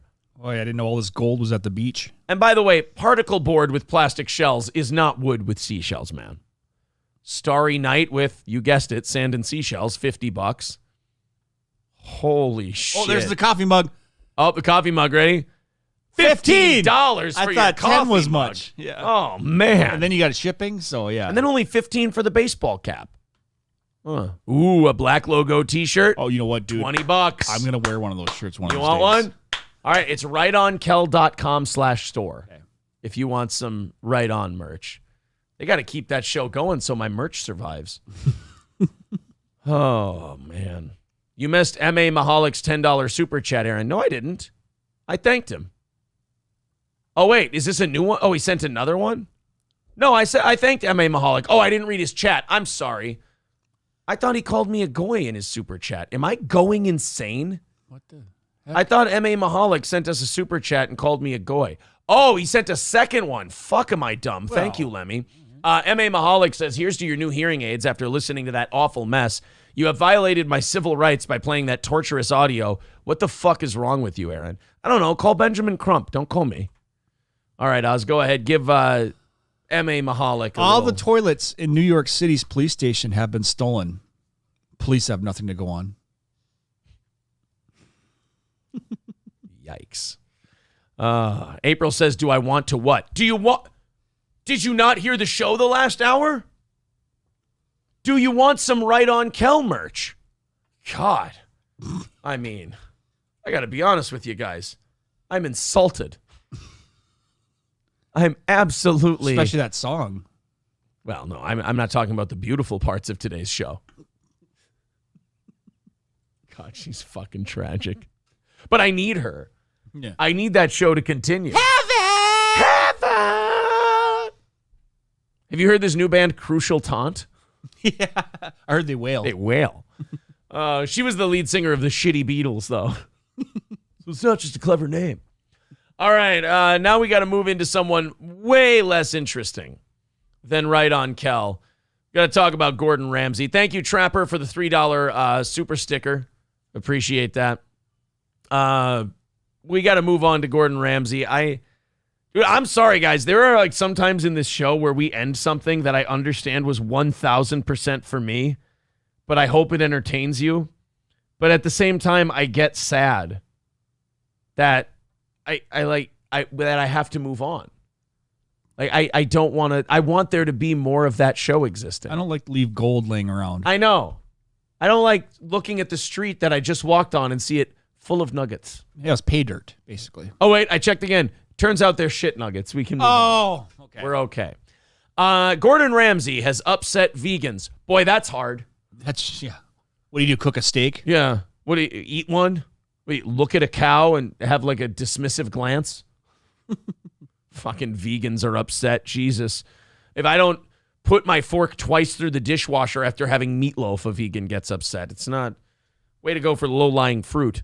Gordon Ramsay has upset the vegans and a whole lot of other people who are angry on the internet. The celebrity chef, 55, is facing backlash from users on TikTok after posting a video where he chooses a live lamb to be slaughtered and prepared for dinner. Sounds What I love about these people who get mad is that, where did you think the fucking thing came from? Mm-hmm. Like, if you see it on Gordon Ramsay's plate, it's the same as him going and looking at them while they're alive and going, I'm going to eat that one. Hey, here's an idea. Don't watch this show. Yeah. You're really going to... Wouldn't it be funny if he goes, I heard that a lot of people are upset. And by the way, it's a terrible Gordon Ramsay. I get it. I hear that a lot of people are upset about my video on the lambs. So, what I've decided to do is I've decided to make a video just for you. If you're squeamish, look away. And then just blows a lamb's fucking head off right on the TikTok video. Like, oh, this is going to be delicious. You see, if you kill them immediately with head trauma, it doesn't tarnish the meat. Thank you, Gordon. Perfect. Yes. See, if I would have gut shot it, you would have got blood and shit and piss all over the meat, and that would have been terrible. So a simple shot right here to the front of the head, you blow the lamb's head off, and then you've got all the best meat. Like, just really needle into the vegans because these dipshits can't stop watching stuff like this. They can't choose to just turn it off and not enjoy it. They have to watch it over and over, make themselves upset, and then complain a lot. So I say to people like Gordon Ramsay, lean in. Yeah. Do you remember that guy in Canada who owned the farm to table restaurant? I think he killed a deer, and then he had vegans protesting his store. So in the window, the most baller move, he's gutting it right in front of the front window. Yeah, right in the window, he starts cleaning and field dressing and butchering Imagine the how deer. traumatic that'd be for some of those vegans. Oh, and they were so mad. They were like Harry Stamper hitting the golf balls at that protest ship. You know how much diesel that clunker boat cranks out an hour? Yeah. What do you think they're so mad about, chick? Yeah, they feel that drilling for oil is an evil thing.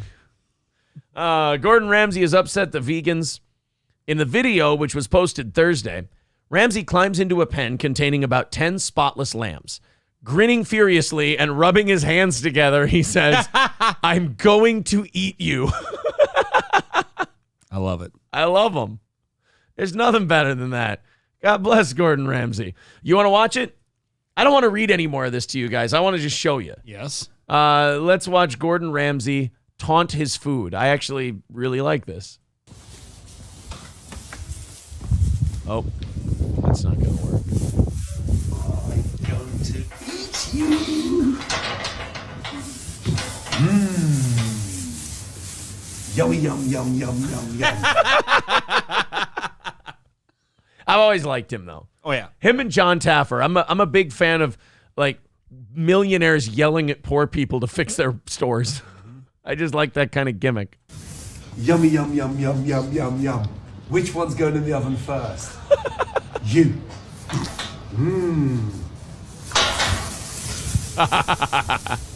Oh, they know that Gordon fucks him before he kills him. So they turned tail and ran, yeah. I brought my Velcro gloves with me. This'll be fun. All right, put your little hind legs in my boots. And let's get to work. That's what upset people. You know, back in the day, it used to be a lot easier to make people, or it used to be a lot harder to make people mad. You had to really you had to put effort into it. Yeah. Now, it's too easy, so like it's too much fun to upset them. You don't have to put any effort in. You don't have to make yourself miserable. No. Now you can just go to your buddy and go, hey, watch this. Yeah. You go, I'm going to eat you. Ha ha, yum, yummy, yum, yum. Oh, yum. my God. I'm going to eat your bones and drink your blood. Person. I'm all right. Like, to make that person mad, you used to have to cause yourself some level of stress and anxiety in trying to upset them. Now it's so easy that you just walk into a pen where, by the way, it's not like the lamb, if Gordon Ramsay doesn't come in there and eat it, that they're raising it for other reasons. It's not like, oh, if this big evil millionaire didn't come in here and pick out a lamb, he was actually going to train for like a lamb basketball team. Here's something else shocking. They don't understand English. No. You're not actually telling the lambs like, oh, he's going to eat me? Yeah. No, they don't. It doesn't work that way. Fucking horrifying. Do you know how many animals would shit their pants before they were killed and ruin the meat? If they know that they're going to be... They know. Yeah. If you go, I'm going to blow your head off. And they're like, oh my God, that's the most sociopathic thing anyone's ever said to me. Yeah. Yeah, you're right. They wouldn't talk. You're probably right. This is when you kill Hanna-Barbera cartoons. Yeah. That's when it is. I'm going to eat you. You see these terrified looks on lambs' faces. Like, why would you just look at something and say that? Lemmy says, I really love that Gordon Ramsay likes to fuck with vegans. Well, I mean... He's doing it intentionally now. No offense, but they ask for it. Yeah, like, they beg for it. They're so pissy. I mean, he's going to step it up a notch. He's like, oh, watch this. You want to see these guys go nuts? Have you ever seen these cunty vegans that'll go on like YouTube with their pizza that had one sausage on it? And they'll go, I've been up puking for 9 hours. Yeah. Well, then you need to get better, because as a human, just because you're vegan, you should still be able to properly process There's some that wires food item. crossed if that ruins your day that much. Yeah.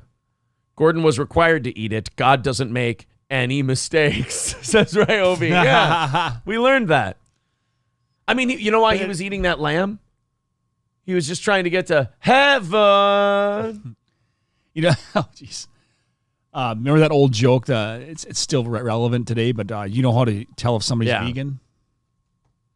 They'll fuck you in the ass? No, they'll tell you. Sorry. Canadian butcher protest. I want to see if we can find that guy. It was called Antler. Of course it is. This is a great one. So this kind of falls in line with the Gordon Ramsay thing. Flying Minister does point out, well, a couple months ago, Gordon decided to try out veganism. Guess that's over. Yeah. Yeah, it did. Apparently it didn't take with Gordon Ramsay. Also, Fauci's pangolin giving his advice on how to fuck a sheep. No, thank you. You know, my version of trying vegan is when I have a salad once in a while. Oh, no, wait, there's bacon on it. Never mind. Yeah, see, it doesn't matter. And ham. Yeah.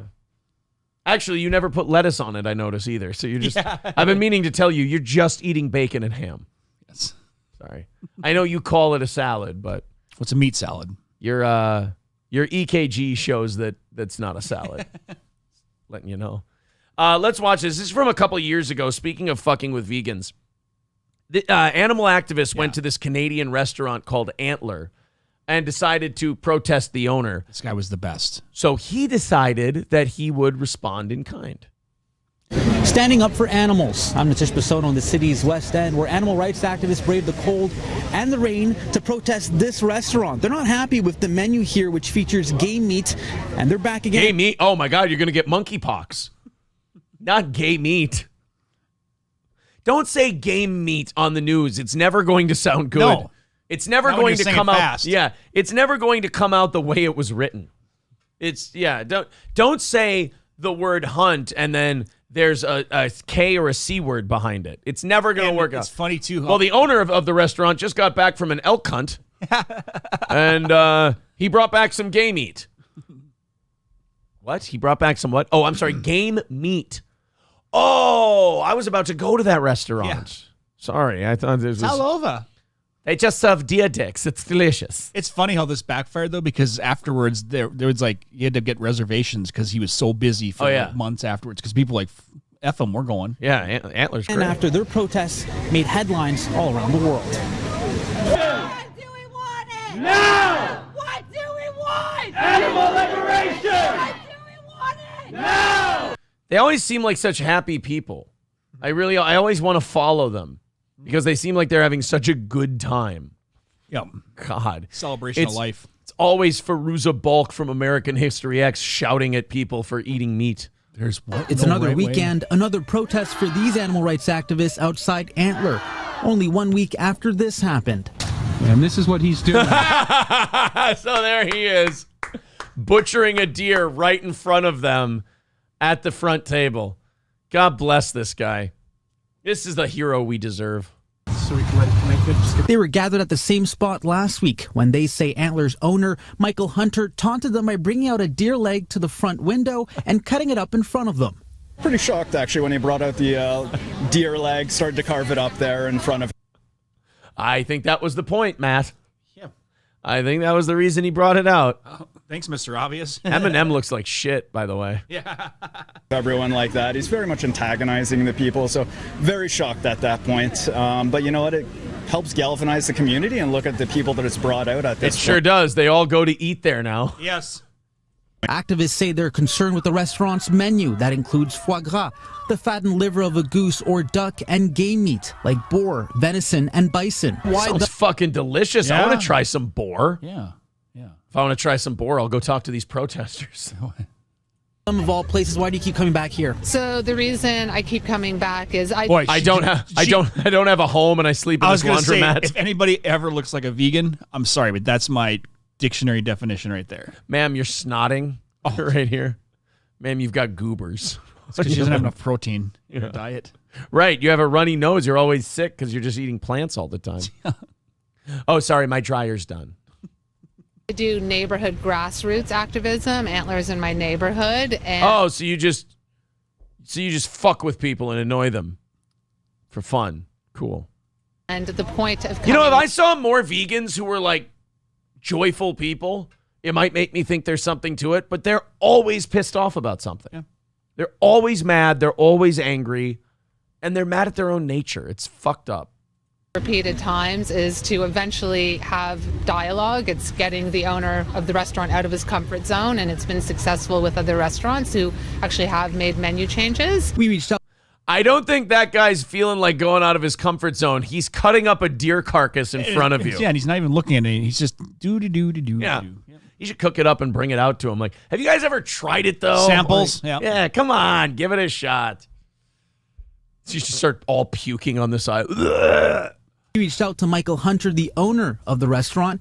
He wouldn't speak to City News, even though there's been an outpouring of support online for his restaurant. Right, so why would he talk to you? Yeah. He goes right to the people. They come to his restaurant. They and now eat he's there. busy. Yeah, he doesn't want to talk to you so you can edit the interview and make him sound shitty. Many saying these protests won't deter them from going. In some cases, the publicity has helped people discover the restaurant, including always American goes. stand-up comedian Peyton Oswalt, who tweeted, "Next time I'm in Toronto, I'm dining at Antler." Fuck, this is why I always get annoyed at people who are like, Aaron, how can you be a Patton Oswalt fan? He's so far left. He's always been lefty, but he's always done shit like this too. Like, yeah, he has his politics, but his politics have never determined his comedy. His comedy's always been based on, how can I fuck with these people? The only thing I don't like is what he did to Chappelle. When he took a picture with Chappelle and was like, I fucking love this guy. He's my friend. He's great. Oh, and then he turned heel on. And then people turned on him big time. So he said, sorry, I apologize. I didn't realize how problematic that was and shit. And you're like, oh, Patton, don't. While the activists have been receiving some support, they've also faced a lot of backlash online. So much so that I know City's why, presence because it's was- delicious. Yeah, right. Stop getting in the way of my tasty foods. And did you see that menu? Seasoned soup is only $11. Where can you get those kind of prices? Love it. required for tonight's protest. For me personally, it gave me a kind of glimpse into the future of what we're going to be having. Oh my God, Derek Vineyard's girlfriend really took his leaving that white supremacy group hard. Girl? Well, allegedly. Oh, okay. She's trying to get to heaven. To deal with, because just like all social justice movements throughout history, We're annoying the shit out of people and being cunty. things have gotten worse before they got better. That's because you're on your period. Wait, she can't have a period. It's because you're bleeding from your snatch and you're just angry. Now, organizers say they won't give up their fight. They wouldn't tell me what they have planned next, but the goal for That's because they don't know. They have no idea. It's stand here until somebody does something.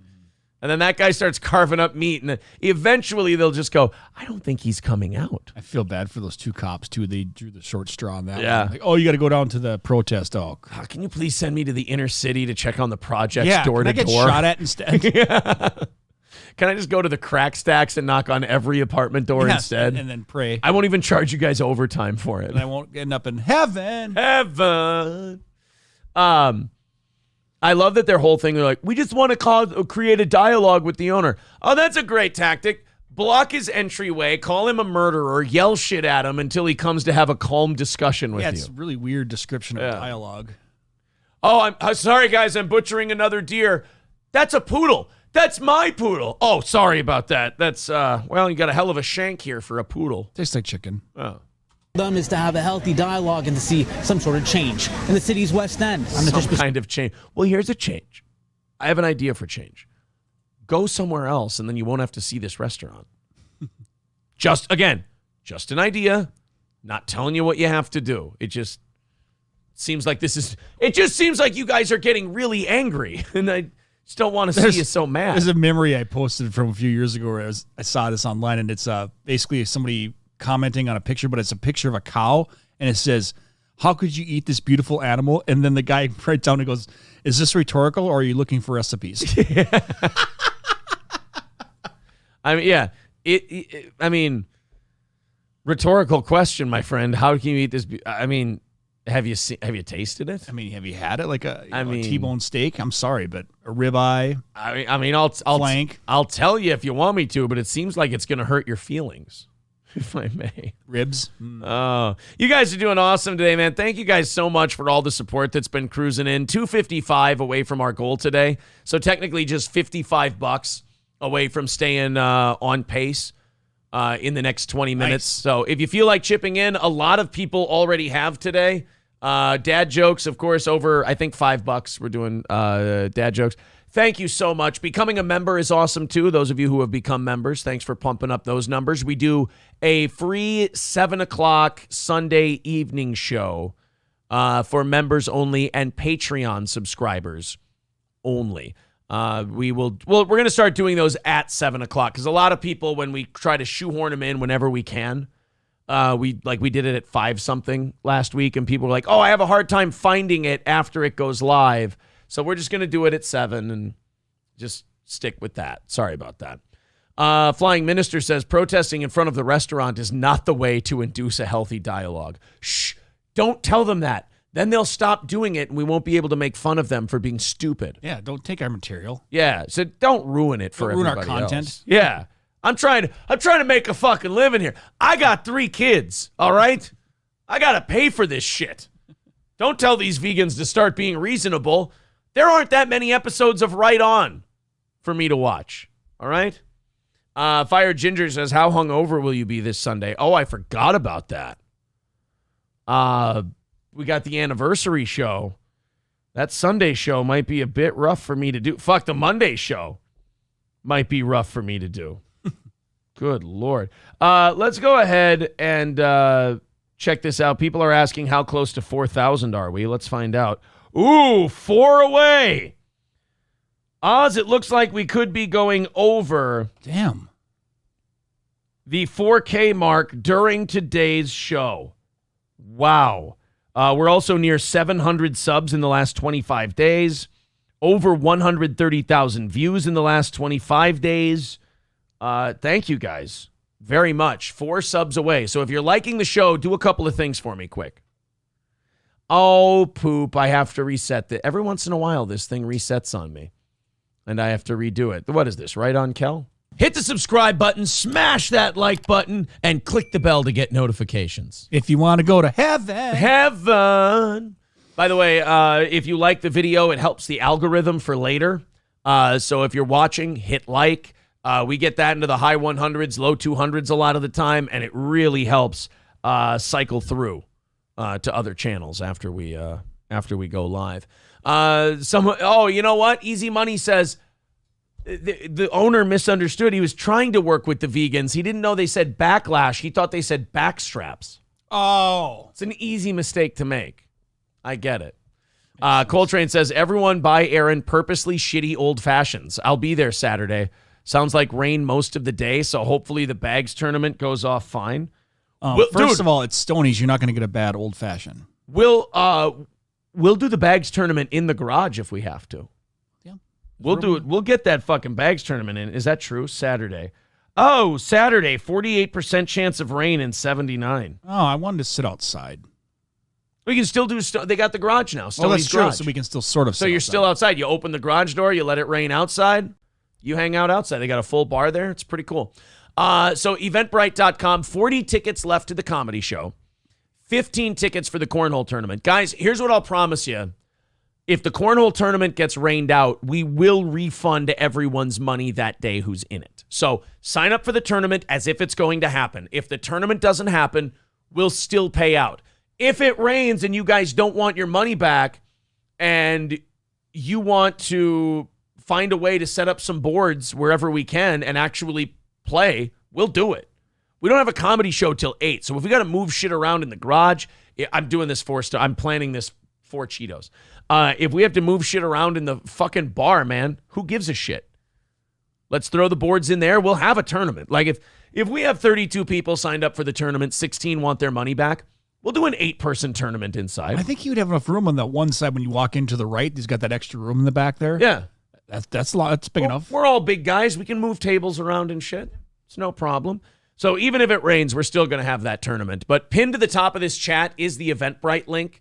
If you'd like to click that and buy your tickets to the comedy show, the anniversary show, the big celebration, 40 tickets left for today. Unfortunately, we can't get right on Kel on such short notice. If you do the tournament in the bar, I'm coming and cheerleading. We'll just show up anyway.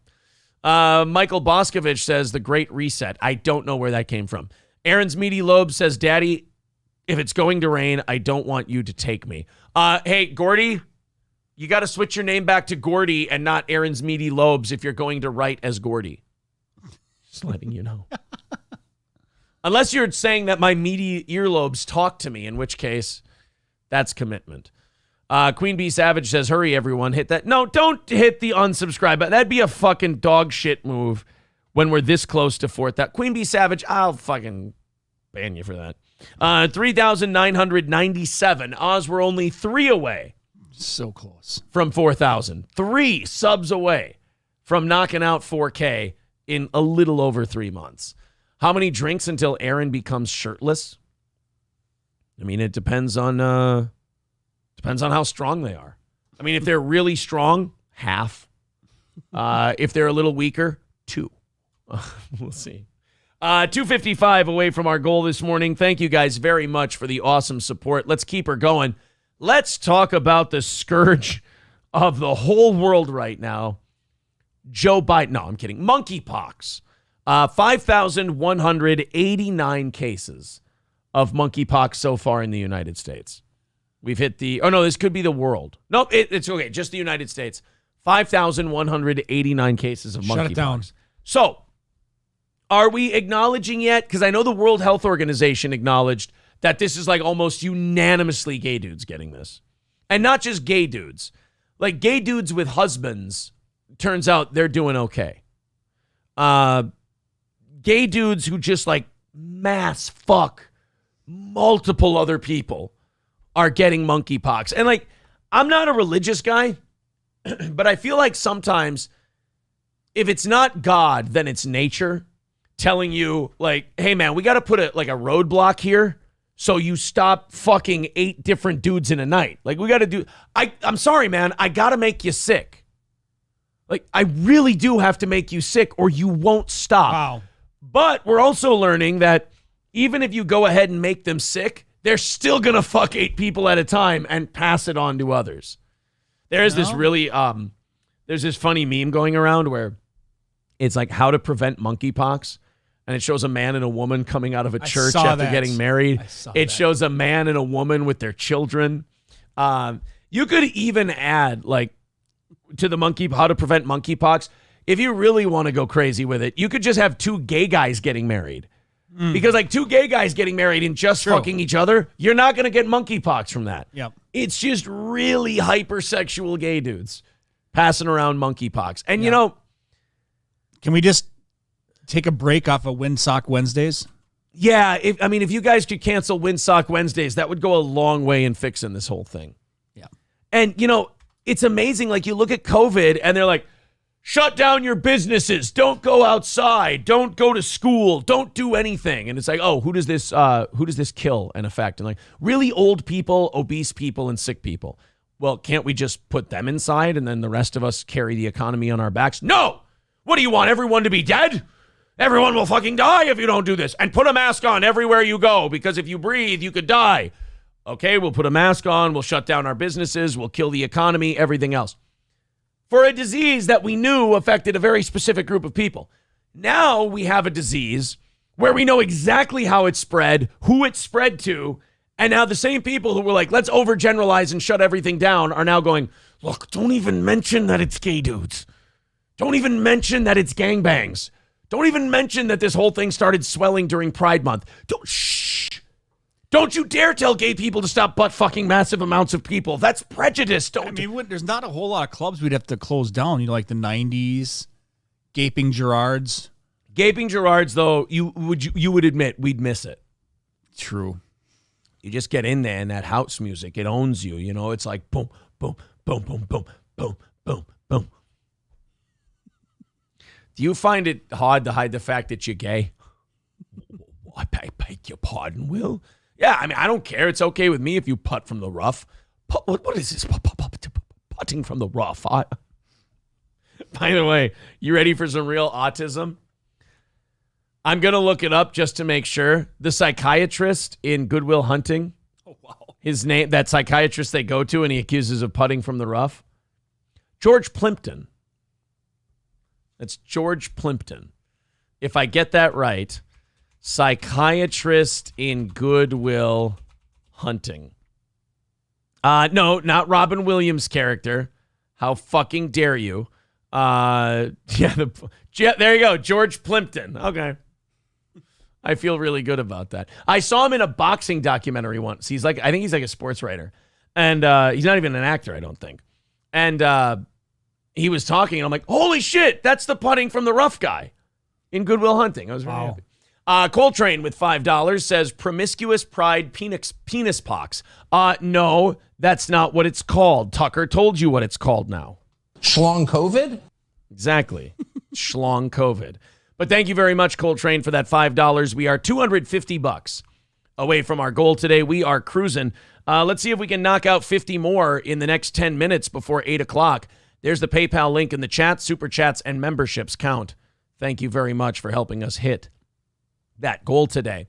So, monkeypox could become endemic in the U.S. in what would be the worst public health failure in modern times, says former FDA director Scott Gottlieb. You know, if anyone ever asks you, oh man, you're so concerned about political correctness, name a way that political correctness has ever affected us. Okay, here's a way it's affected us. We will not do what's necessary. We will not do what's necessary. We won't even say what we need to say to stop the spread of monkeypox. Yeah. Because it is a very dad moment that this country needs, where the country just needs a dad to grab him by the shoulders and go, hey, listen, for a month or so, could you stop butt fucking 8 guys in a night? Could you do me a favor? Pick the one guy you like the most. And for the next 30 days, I ain't asking you to get married. I ain't asking you to move in together. I'm just saying, when you want to fuck, pick one guy for the next 30 days and only fuck him. Amazing how quickly it'll go away. Yeah. Or jerk off. And guess what? Monkeypox will be gone. Monkeypox is the response that we needed. Like COVID, we didn't need the response we got. But monkeypox, we could use the response of 2 weeks to slow the spread or to stop the spread. Where it actually would work this time. All you have to do is stop spreading the butt cheeks. Yep. And you can stop the spread of monkeypox. There's one other club, too, they can close down. It's Pine Prolapse. Oh, yeah, but you know what? Again, you're closing down all the fun ones. I know, but, we just have to just... I mean, Jackie's junk have to hut bite her could pillow go. and do it. Well, that would be funny if you get a gay guy who really does want to end this monkeypox thing. So you're like, guys, we need to stop pretending that this isn't our problem in our community. We need to bear down, bite the pillow, and take this one for our country. Bite the my pillow. Oh, no, he wouldn't like that. Do you want to get rid of monkeypox? Hold on. Should have stayed advertising with us, fuckface. Do you have monkeypox? Are you and your partner having problems butt fucking each other because his pustules keep rolling around against your anal rim? Well, then get yourself a MyPillow, because the next time that pustule fluid falls into your anus, you can bite a MyPillow and grip it as hard as you want, because it'll never tear, because it's made of Giza cotton. That's right. Right from the Nile River, you can get the best cotton to bite into when your partner's pustules pop all over inside your anal cavity. That's why MyPillow is the best pillow for the gay community when having monkeypox gangbangs. So go to mypillow.com and use the promo code SCHLONGCOVID and get yourself a great deal on your MyPillows today. And remember, count monkeypox cases like they counted Trump votes. Not accurately. That's right. I'm still in the fight, you fucks. So remember, if you need to bite a pillow and you need something comfortable while you're being injected with monkeypox, make it a MyPillow. I have to go. I'm due in court. It's like bitepillow.com. Bitepillow.com. Look at all the promotes. Coming up next, we're going to have Right on Kel on Frank TV. Yeah. Yep. Because when you sleep on a MyPillow, it's like heaven. She's going to get that fucking endorsement deal. You just watch. Boy. You just watch. Oh, God. We have officially hit 3,999 subscribers. Real-time YouTube subscriber count. We're going to watch this thing. Hit the, Steel Toe Morning Show. We're going to watch the number hit. I don't want it to hit 4,000 before I do this. Here, live subscriber count. Oh, they're behind us. Oh, they haven't updated that yet. They haven't updated theirs. You fucks. They've got us at $39.90 and we're at $39.99. I would write a strongly worded letter. I don't like that. I wanted to watch it cross over 4,000 live on the thing. Then we can have fireworks. We could get a green screen and do fireworks. Yeah, we could write on Kel and see how you do that. Well, guys, 4,000 is one away. And there it is. We just hit 4,000.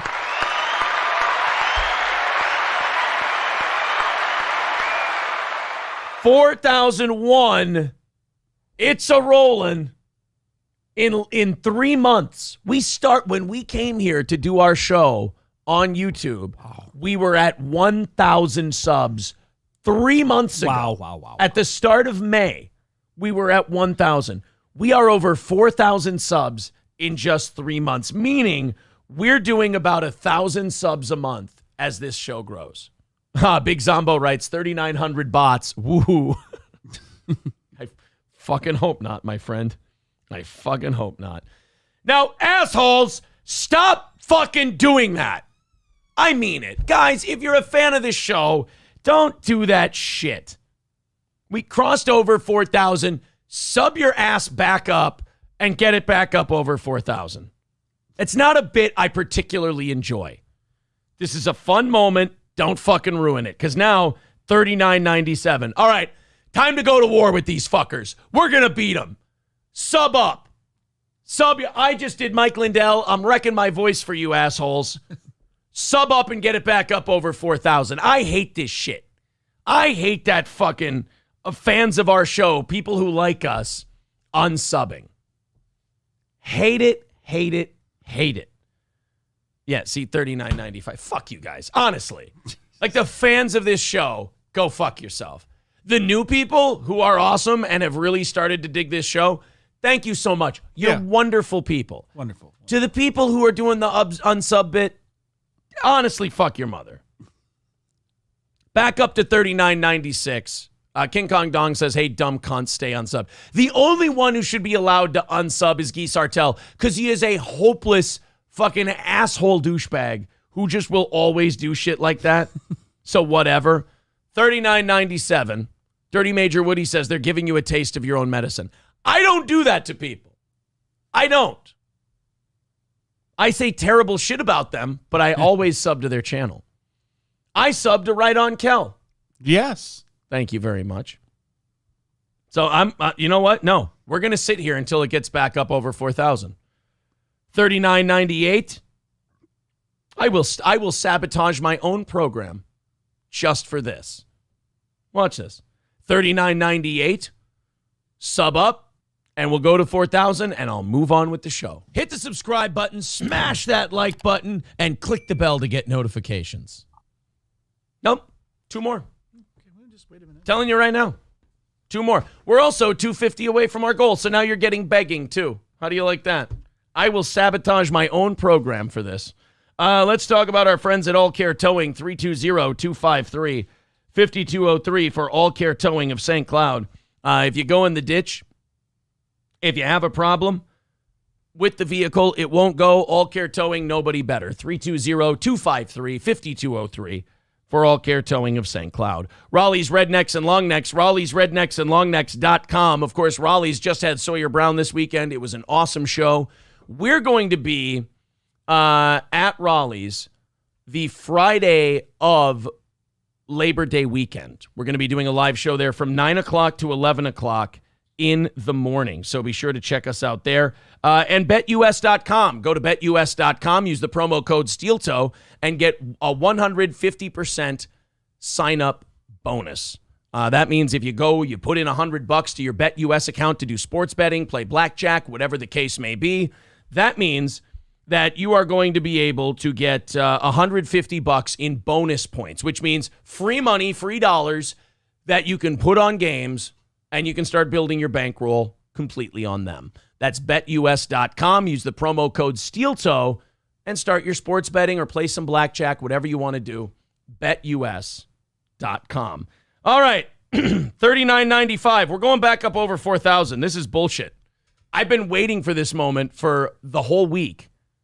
And to have it go over to 4,001 and then to have a couple of asshole fuckfaces wreck it for me.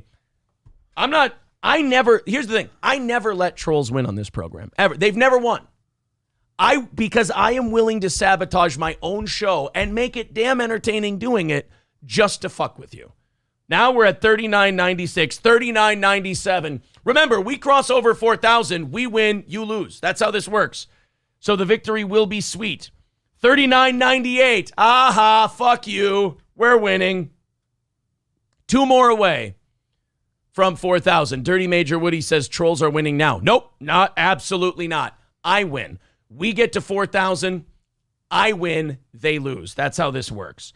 39.97. Come on, fuck these trolls. Let's get them. And by the way, our trolls are our own audience. Yeah. JC says, I just looked and I was unsubbed for some reason. It's actually good you said it or I wouldn't notice. Well, there you go. Let's keep going. Fuck them, guys. Fuck them. Subscribe to the channel. I'm serious. I know Coltrane or somebody said, stop fucking around, guys. I want to move on and listen to the show. Hit the subscribe button, smash that like button, and click the bell to get notifications. I'm wrecking my own show because this is going to 4,000. I'm invested now. 39.97. 39.98. See, I'm gonna fucking beat you guys. I'm gonna fucking beat you. You're going to lose. You're going to learn a lesson here. 39.95. Nope. I'll fucking sit here. I will. I don't give a shit. And then I'll beg for money after that. How's that? I'll do all the shitty parts of this show. $250 away from our goal today. Super chats and memberships count. The PayPal link is in the chat as well. I'm into this shit. I like leaning in to stuff like that. Can you see the names of the traitorous fucks? It ain't worth looking. They're going to be nameless. They'll die motherless and nameless. 39.97. Nope. Sub up. Sub up or I ain't moving on for shit. I don't care. It's been a great show, too. It's been a really fun show, but I don't care. I'm leaning in on this one. Sometimes you got to pick your battles. This is a battle I'm picking. We crossed over 4,000 a couple minutes ago. We're going to cross over 4,000 again. Our own audience is dicking with me, and I ain't allowing it. All the unsubbed are Fighter and the Kid subs. Nah, they unsubbed a long time ago. 39.97. Hardwood Chick says, I've been subscribed since you started on YouTube. Thank you. You're a real fan of the show. I appreciate it. 39.98. Closer. Bumbaclo says they need a hobby. Look, they're blaming it on me. Our audience going, you taught us how to be this way. Well, now I'm teaching you not to be this way, and you're not listening, so it clearly isn't my fault. Let's see, 39.98. I've refreshed so much now that I actually have to close it and reopen it. This is funny. Wallsballs says, this sucks. I know. Not my fault. Don't look at me. Don't look at me that it sucks. I'm not the one who wrecked the show. 39.99. Oh, getting close. See, again, this is how you beat your trolls. You just bore the fuck out of them until they go, all right, fine, I'll stop. God, I just want to watch the show. Someone says, talk about AP lasers. Nope. Not talking about any of it. Watch this. 39.99, one more. And we cross over to 4,000, and the minute that happens, you all lose. Ha-ha. We win. There we go, 4,000. Aha, suck my dick. You lost. I did it to prove a point, and I won. I never lose to these fucking people. It's insulting to think that you could do it. All right, 250 away from the goal today. There's the link in the chat. Bumbaclo says, like when Tom Green takes calls on his show, and it's all trolls and toilet flushing. Exactly. I just did a Tom Green thing. I did the barrel roll bit, essentially. There you go.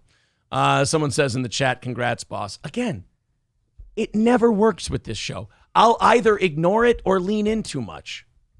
I annoy you too much to let you win. I'm more obnoxious than trolls. That's how I win. All right, let's talk about Beyonce, and then let's knock that goal out. Matt Melt says, you're a child, LOL. Exactly. How do you think you beat the children that are trolls? You become a bigger child. Precisely.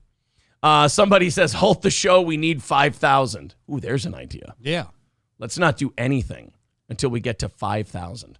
All right, Beyonce is, she's caving. You know how Gordon Ramsay, we talked about earlier, the vegans are upset about him because he made that TikTok about picking out a lamb to eat? Yeah. And he just thinks it's fucking hilarious, which it is. Yep. Beyonce got some shit this week, and she went the other way. Oh, no. You know, it's weird. If you ask me, Beyonce is more powerful than Gordon Ramsay. Yes. I'd have to say. I feel like Beyonce and Jay-Z are on that level where they could almost have someone killed. Almost Clinton time, yeah. Yeah, like they're up there pretty big. Like if a low-level performer annoyed them enough, they could have them whacked, and it would never be traced back to them. So she decided to back down. I never understand, like, if you're someone who's on the way up, like, I understand caving because you're intimidated by the mob. Like, oh my God, my career is in danger and my career's just getting started. Yeah, makes sense, yeah. Like, if it's your debut album, I understand that you would cave to some kind of social pressure or whatever. But if you're Beyonce, what the fuck are they going to do to you? And all this, by the way, this whole controversy in her album over the word spaz. She's got a song called Heated on her new Renaissance album. It features the line, spazzing on that ass, spaz on that ass. Which, by the way, brilliant songwriting. Sure, yeah, it's very, yeah. Brilliant songwriting. Spazzing on that ass, spaz on that ass. What's wrong with spaz? Apparently, it's like the new retard. Meaning it's too much fun to say. No. You can't just be making this shit up. This needs to stop, okay? You can't just decide that something's going to be changed. But no, all it takes is one person to say, "Did you hear what I heard?" Right. And they start it, and then it's like wildfire. But you can't pick new words.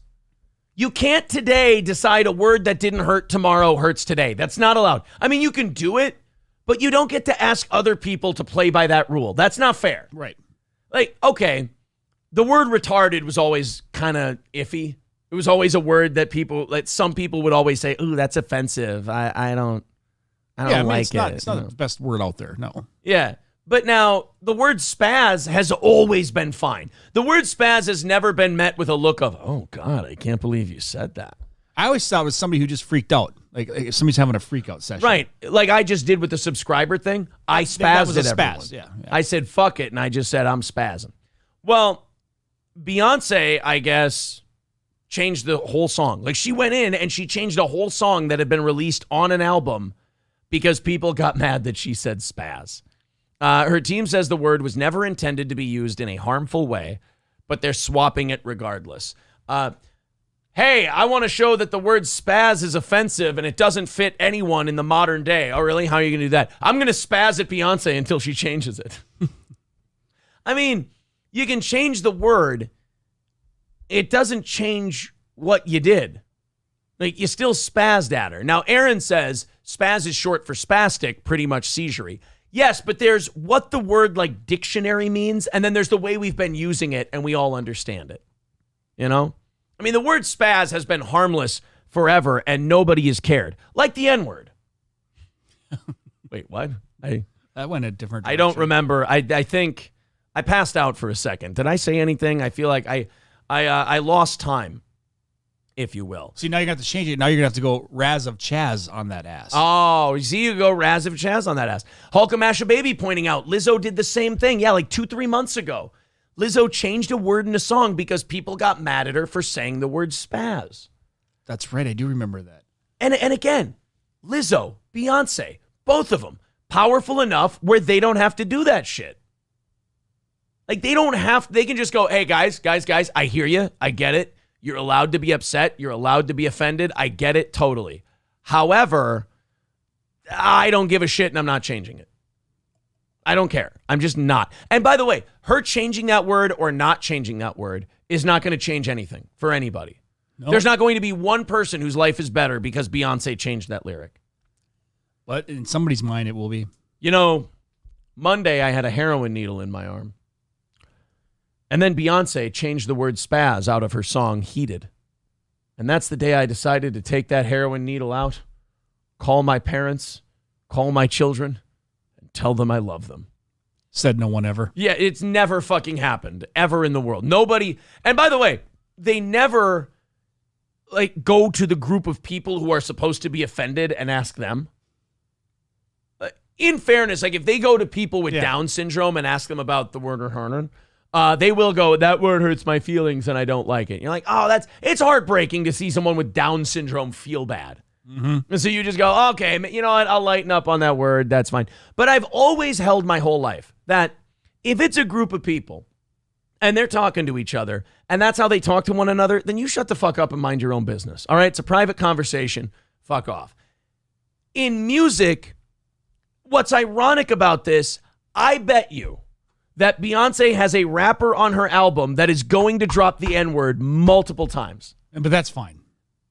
And that's okay. But she uses the word spaz twice. And she's the devil. And and you have to go in and re-edit those songs and make them again and re-release them. It's what we're finding offensive is just really out there nowadays. Yeah. It's just that's the whole point of, we've been saying this for years, that you don't cave to shit like this because it never gets better. Yeah.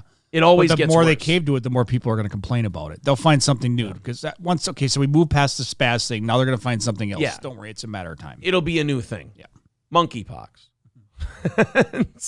I have a couple of holy shit moments for you guys real quick. I got to thank Andrew. Could you give Andrew a dad joke real quick? Yeah. He just threw $10 into PayPal, which I appreciate very, very much, which brings us down to $240 away from our goal. Thank you very much. Go ahead, fire it up. What does a clock do when it's hungry? What does a clock do when it's hungry? Go back 4 seconds. Oh, and then Balls Deep with $235, of which we're taking $230, and he says it's for a Granny VIP. So Balls Deep just bought Granny a VIP. That's very nice of you. That's very cool. We took $227 out of that, so that's going to bring our goal today down to $15. Well, that's kind of impressive considering we got 2 hours yet. Now, Balls Deep, did you tell Granny that you were doing this? Because Granny just became a VIP. That's a great surprise.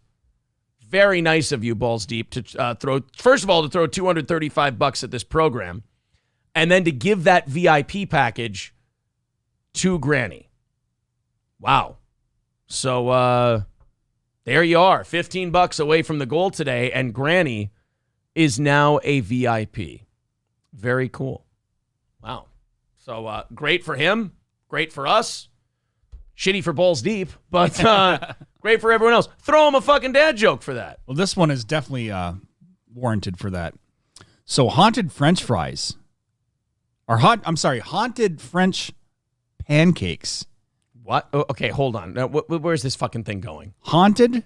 Yeah. Haunted, like okay, you go in a haunted house, but okay. Haunted French pancakes. Give me the crepes. Oh, it's just like it's too like it makes me angry. It's too much of a terrible thing. Like it's just like someone's feeding me black licorice and I keep saying no and they don't care. Actually, it's heaven.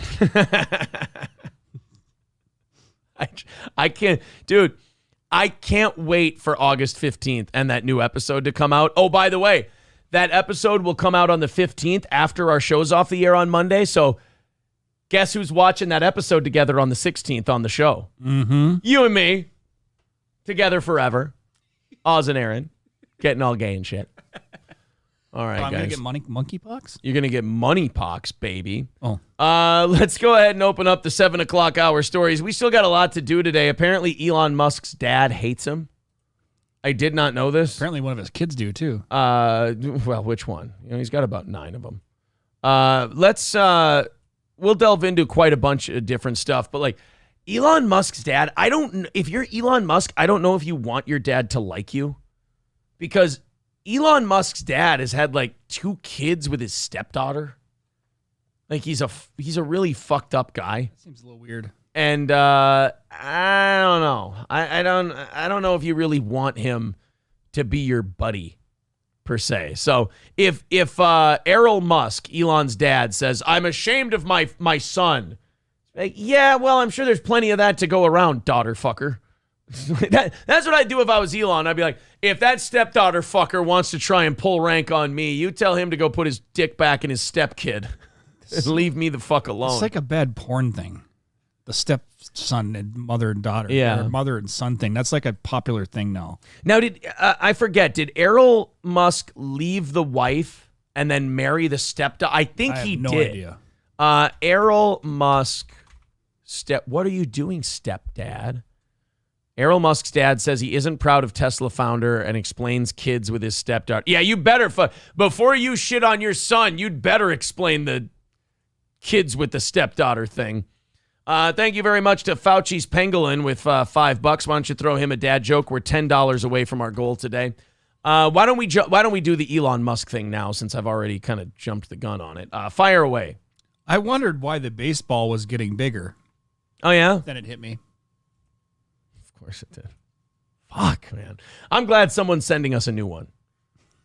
That's nice. Someone wrote to us this week and said, "Hey, man, we're going to send you a new dad joke book." It's like, oh, that would be nice. I'd appreciate that a lot.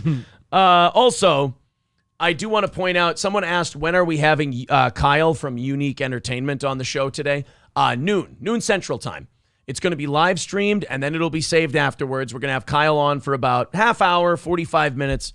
We're going to talk to him about a bunch of shit, and it's going to be a great time. So very excited about that. Every Tuesday at noon now, we're going to live stream a different guest. We've got Kyle from Unique Entertainment as our first guest, and then we're going to have Cog from Backward Internet as our guest the Tuesday after that. The Tuesday after that, we're working on Jesse Lee Peterson. So should have a lot of fun. Beta! Yeah, exactly. Thank you, Jess. I want him to call me a beta male. Really bad. Beta male! Thanks. Let's get to the Elon Musk dad thing. He's not proud of his son. And then, so this is kind of like a passive-aggressive little dig. Elon Musk said, "I'm not proud of my son," and then he needs to lose weight. I feel like that's kind of, the last one is the icing on the cake is really what went over the line for me. I'm not proud of my son. Well, he's the wealthiest man in the world. If you're not proud of him, who are you proud of? Be funny if he just went, Steve-O? Like, what? What? Why Steve-O? Left field. I don't know. I just really like Steve-O. I'd be a lot happier if my son was Steve-O. Now, Elon is self-made, right? His father's not rich, is he? His dad has a few million to his name. I don't think he's a billionaire, per se. We looked this up one day before, and it was kind of hard to nail down. Elon Musk net worth. This says 2 million. Okay. This says 20 million. So his dad's a millionaire, but not like Elon Musk level. But to say that Elon's self-made, that's a little iffy too, because Elon's gotten a lot of government money for a lot of his Tesla shit. So I don't really know. It's hard to categorize Elon Musk, I guess. Coltrane with $5 says, "I have a strong distrust for stairs. They're always up to something." And then $10 from Donald. Oz, $10 from him on PayPal. Why don't you throw him a dad joke? And then that's our goal today. We've wrapped up the goal. It's over. Anything you guys chip in the rest of the day today is going towards tomorrow's show. So I'm waving it like a boxing referee. No more donations. No more super chats or memberships. It doesn't count towards today's show. We've hit our goal. You're getting a half hour of overtime. And anything you chip in will go towards tomorrow's Wednesday show. So if you want to, feel free. But it's there's no goal. So Oz, fire away with that dad joke for Donald. Cartoonist found dead in home. Details are sketchy. Shit. All right, Elon Musk's dad. Elon Musk's disdain for his dad probably just intensified after the 76-year-old Musk patriarch essentially called his son fat and said he's not proud of him. Elon Musk jumped on the Kyle and Jackie O radio show in Australia Monday, telling the host he's not proud of Elon for creating game-changing technology and becoming a billionaire, saying, quote, "You know, we are a family that have been doing a lot of things for a long time. It's not as if we suddenly started doing something. Wow. Oh, you know what it is. That says it all. Dad's jealous.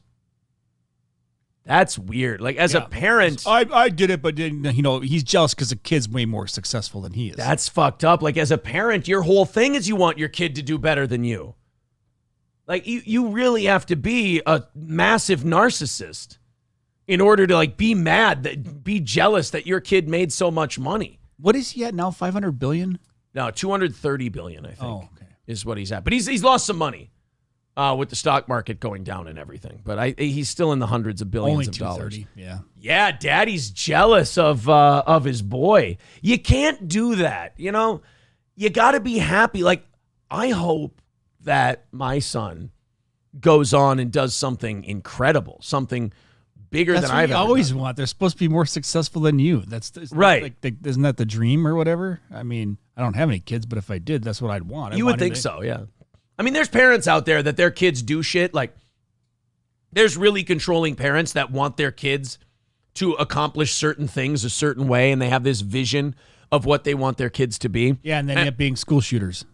Well, missed by a little bit on that one. No, Oz, I said people with dads. Oh. Not school shooters. I said people with dads active in their life. I was way off. God, you're so stupid, Oz. First comes the single mom, then comes the medical prescriptions, then comes the school shooting. Got it. That's the recipe. So you have some parents who they wanted you to do a certain thing, and they're so egotistical that when you don't do that certain thing or you pursue something for yourself, they get bitter and angry as if they've been proven wrong or something. And, I'm going to get to a comment from Stephanie here that just caught the corner of my eye. It's a very boomer thing. Boomers have this very strange thing where they want to control their children until they're older. And when the kids don't do exactly what the boomer parents wanted them to do, they kind of turn and get shitty on the kids. Now, that might work with the boomers' Gen X kids, because Gen X kids tend to be less dramatic and more passive. You do that to fucking millennials, man. They'll flip out on you. They'll go after you. I know from experience, dude. I mean, if you shit on your kids and they do something that they're really proud of, and you shit on them because it wasn't the thing you wanted them to do, you got to be careful of that shit, because they'll tell you to fuck off. So you got to, be proud of your kids. If your kids do something well, who gives a shit if you wanted them to do it or not? Name any profession my children could be. And I'll tell you if I would have a problem with it. I mean, really, go for it. Doctor. That would be great. Lawyer. Awesome. Teacher. I mean, fine. I'm okay with it, though. I hope they become the best teacher ever. Yeah. There's not anything they could do. I mean, well, OnlyFans, porn, shit like that. But that's my job as a dad to make sure they don't do that. Yes. That makes sense. That's where you can step in. Yeah. Yeah, see, people are saying stripper. I would rather they didn't, but mostly for their safety. Because that's not a very safe way to make a living. Gay porn star. If they're a top, no, I'm just kidding. Buzz Nelson says radio DJ. I would rather they become a streamer than a radio DJ. Because radio people make no fucking money at all. But I'll say this. If Louis became a streamer, I'd want him to do better than I did. That's my thing. Like, I'd always want my kids to do better than I did. Otherwise, I'd feel like I didn't do something right. Happy ending massage therapist, says Money Pit. As long as they don't run into Deshaun Watson, I think it's okay. I got a listener get really mad at me over what we said about, Gordy says, how about drama show host? Yeah, I think it was Gordy who earlier said, hey, 4,000 subs, not bad for a drama channel.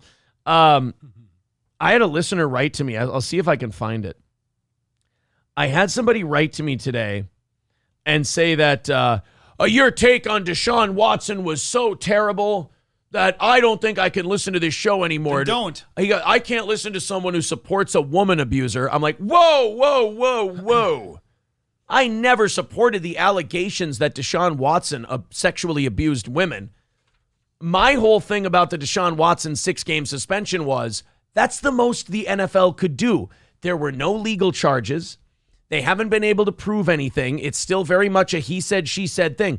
Do I believe the women? Sure. But if the NFL would have tried to suspend him for anything more than 6 games, Lawsuits. There would have been lawsuits, there would have been appeals, and he could have won them. Because it has not been proven that he's done anything wrong. I think he has. I 1,000% believe the women who accuse him. However, if I can't prove it, then what's the point? You know? Granny says, you're getting alligator pox when I meet you, balls deep. I have the only case known to man. Well, that's very nice for a man who bought you a VIP package today. Yeah, so that guy wrote to me. He's like, I can't support your show anymore. I'm like, I never said I would suck the guy's dick and that he's my hero. I said that, unfortunately, if you can't prove it, until proven guilty. What are you going to do?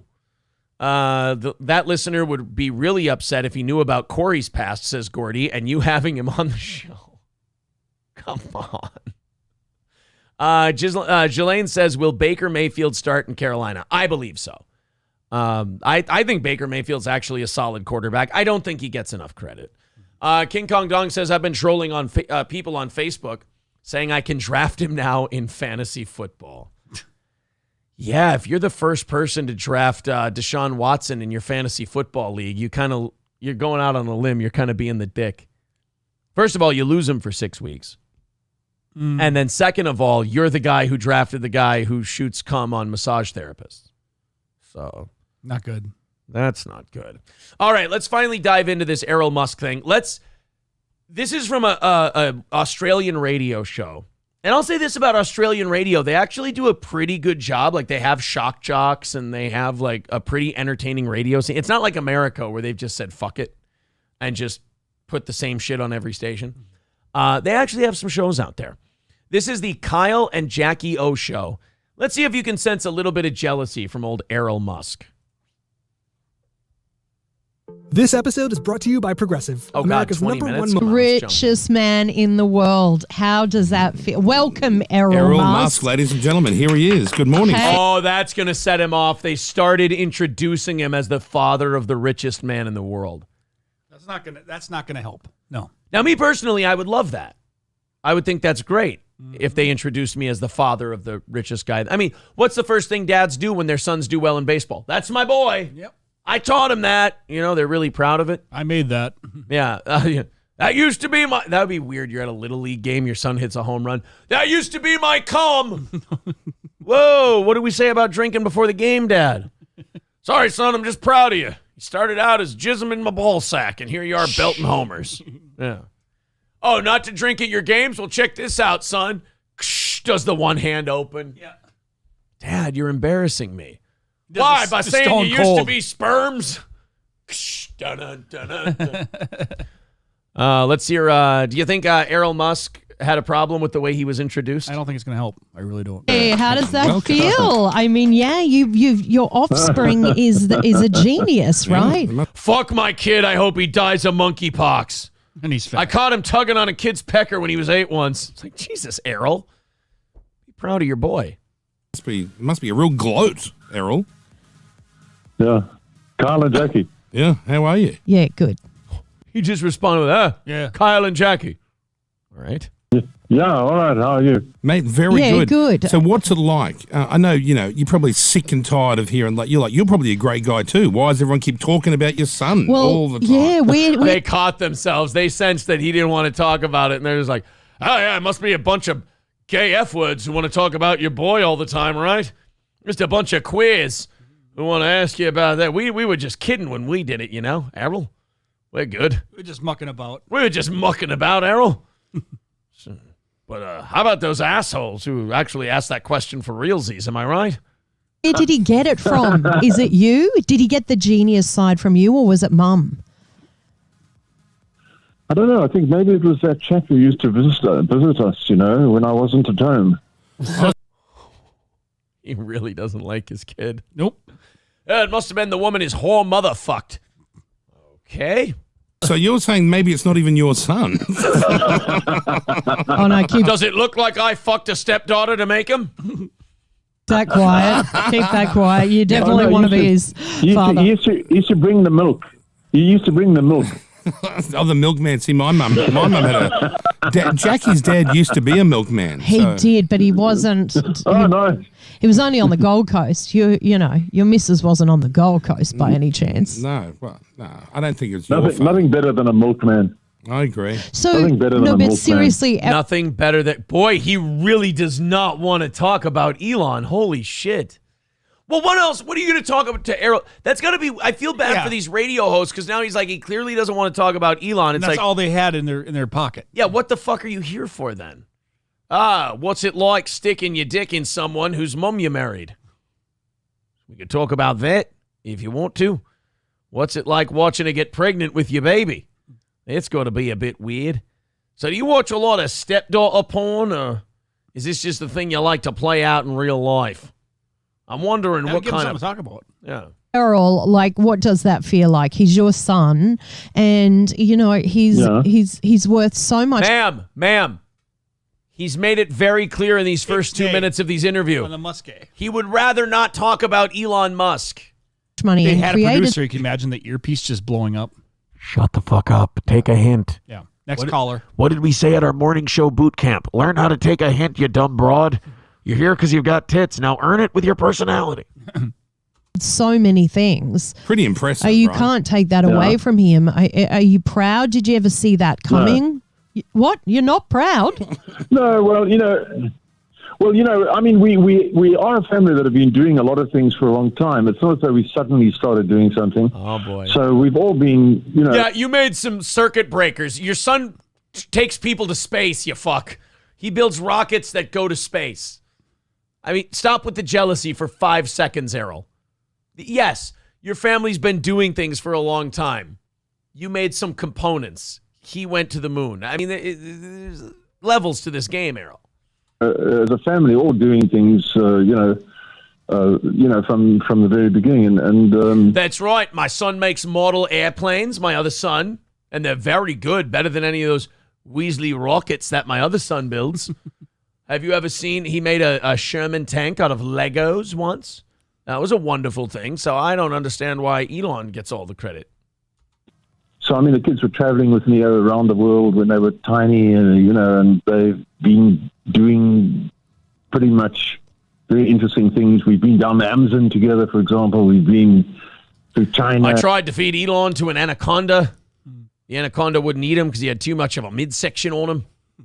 And when long ago when it was quite difficult to go there and things like that, East Germany. So they've seen a lot of things, and we've done a lot of things together. We are just sort of that kind of family, but Elon has, in fact, sort of really surpassed the mark, and so on. But I was saying to one of your stations there that Elon is not as happy as he'd like to be. He'd like to be where he is now.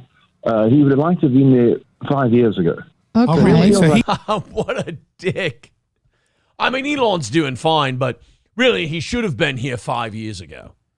How many Thanksgivings have ended with Elon going, you know what then? Fuck you, Dad. And then leaving. Yeah. Like, it just ended with Elon going, oh, fine. You know what, Dad? Go fuck yourself, quite frankly. What's it like at your house? This is what you get when you spill paint on your rockets. Did I stutter? Elon feels that he's an underachiever. He didn't achieve what he wanted as soon as he wanted. Yes, yeah. I know it sounds odd, but it's not that he feels he's an underachiever, but he feels that he's behind schedule. In other words, right. He would like to have been where he is now 5 years ago. So what a jealous fucking prick. He shaded Elon after asking him about the photos of his son on vacation in Greece. Yeah, have you seen those? Oh, yeah. These Elon Musk pictures. That is a white fucking guy right there. He does need a little sun. You know what it looks like? It looks like if John Travolta never got Pulp Fiction. Okay. And he just ended up getting fat and white. Just lived like a bum, Jules. But there's more. He shaded Elon after being asked about the photos of his son on vacation in Greece, saying, quote, Elon is very strongly built, but he's been eating badly, and urged him to take a weight loss product called Garcinia Cambogia. He also went on to say he has a fleet of cars, but not a single Tesla. What a fucking asshole. God. She's just layering it on. Elon has made it clear he detests his dad and blames him for his family's early struggles. This will not make it better. Yeah, I'm gonna go out on a limb here and say these two do not like each other. Yeah, I mean, it's funny though that the host of that radio show. Here's hints. Yeah, right. They And just they're keep like they're ducking. I'm like, oh, what's that? Oh, he just keeps making it very clear that like I fucking hate my kid, and they're just like, yeah, but he's a great kid, right? It's like, yeah. I fucking hate. Here's my impression of that interview. Ready? Oh, your kid's great, isn't he? No, he's a piece of shit, and I fucking can't stand him. Yeah, but he's pretty cool with the rockets, right? I hope he dies on one of those rockets. Yeah, but you really like his Teslas, don't you? I don't own a single Tesla, nor will I ever own a car made by that shitty fucking pasty white human being, and he needs to lose 30 pounds. Wait a minute, Errol, I'm getting the idea that you might not be your son's biggest fan. That'd be the first time they picked up on a hint, too. Right, but then he goes sarcastic, he goes, no, I'm a huge fan of him. They're like, oh, okay, well, you're just anyway. mucking about. Well, then anyway, let's talk about Tesla more. Oh, for fuck's sake. Just hangs up. Dave says, so the pinned PayPal is over. I don't see anything at the top of chat. We hit our goal today. I mean, if you want to throw us anything, it goes to tomorrow. So technically we're on tomorrow's show. There's the PayPal link in the chat if you want it. Right now, pinned to the top of the chat is the Eventbrite link for our anniversary show this Saturday. 40 tickets left for the anniversary show on eventbrite.com. You can get those tickets. And also 15 spots left in the cornhole tournament. So yeah, Errol Musk, if you ever meet him, try not to ask him about his kid. He won't like it. He'd like another 12 kids by now. Yeah. Elon looks like a guy that works 20 hours a day. Elon created PayPal, not just rockets and cars. You know what? I apologize. Oh, you know what? Due to the monkeypox pandemic, we have to cancel the cornhole. Oh, no, because you can't have 32 people in cornhole at a time in the day of monkeypox. God, life was so much more fun before all the gangbanging. SC Motorsport says, hey, Jeff Bezos will actually go on his rockets. Jeez. Errol's tough. Dave says, donate like you're paying it forward for Elon's dad to get a free Steel Toe morning show. There you go. Well, Wednesdays are usually the slowest days. So if you guys want to get a head start, I guess go bananas. DFG says, I'm sure if Elon took the time, he could create level 5 body armor and make it available for civilians. Yeah, come on, Elon. Let's talk about this one. This was making the rounds yesterday. A father of a Texas teenage cheerleader allegedly attacked by a trans teammate claims the video of the confrontation posted to social media cuts out the attack on his daughter and was edited to fit the daughter's narrative. So there was a cheerleading camp, and it was for girls, and one of the girls was trans. Of course. And there was a bit of a spat about that. All right, one of the cheerleader girls and the trans girl had some words. And to prove that she's not a man and to prove that she's all lady, the trans cheerleader snapped and beat the living fuck out of the female cheerleader. I mean, that's how most cheerleaders' temperament is, you know. I'm a ma'am. Yeah. Here, let's go to, I want to see if I can find the video on YouTube rather than play it on Daily Mail. Charged with assault. That's the one I want. Justine Lindsay, the first ever transgender cheerleader for the Panthers. No, not that one. Not that one. Oh, and this is going to be a guy reacting to it. Fuck. Okay, so we're at the point of this whole deal where all the channels have gotten a hold of it. And now they've all made their reaction videos. Let's see. Fuck, this isn't an audio one. When they do that. Oh, you know what it is? The local news won't cover this. Oh. So that's why we're not getting any local news stuff for it. Oh, shit. So it looks like we're going to have to read on this one. The father of the girl who was attacked claims the video of the confrontation posted to social media cuts out the attack on his daughter and was edited to fit the attacker's narrative. Can we get the full video, not the edited version that fits your narrative, Mike Jones wrote in a July 26th heated Facebook post. Says, as we wait for these investigations to get over, I just wonder when this person will own up to their actions and stop trying to ruin our lives. Avery Chanel Medlock, 25, posted a 4-minute video on Facebook after she was kicked off the Ranger College cheerleading camp for allegedly choking out a 17-year-old teammate. So a teenage teammate that she had at this cheer camp, so the trans one is 25. And apparently the 17-year-old was like, hey, this isn't fair. You're a guy. You should, like, wasn't acknowledging that it was a female. Mm-hmm. And so the 25-year-old decided to start choking the living shit out of the 17-year-old. As you do, right? As you do, to prove that you're not full of testosterone. Mm-hmm. The video shows Medlock and her posse hastily confronting a group of girls, hiding behind a closed door for the duration of the recording. Jones claims this is only a peek of what really happened. After the Title IX investigation, I'm sure all the other videos will be released, which will show that you posted an edited version to show your narrative. You know, that doesn't sound right at all. I mean, that a trans person would post something online without the context just to get attention and make it look like they were the victim. I mean, name 400 other times we've ever seen that. Right. Nobody can do it. So, I mean. All right. Is the trans actually good looking or? Well, do you want to see? Yes, I do. Let's play a game. Which one's the trans? I'm just kidding. That's the 17-year-old. That's the 17-year-old. That's the victim, right? Carly. Yeah, that's. Now, here's the trans cheerleader. Oh, Jesus. What?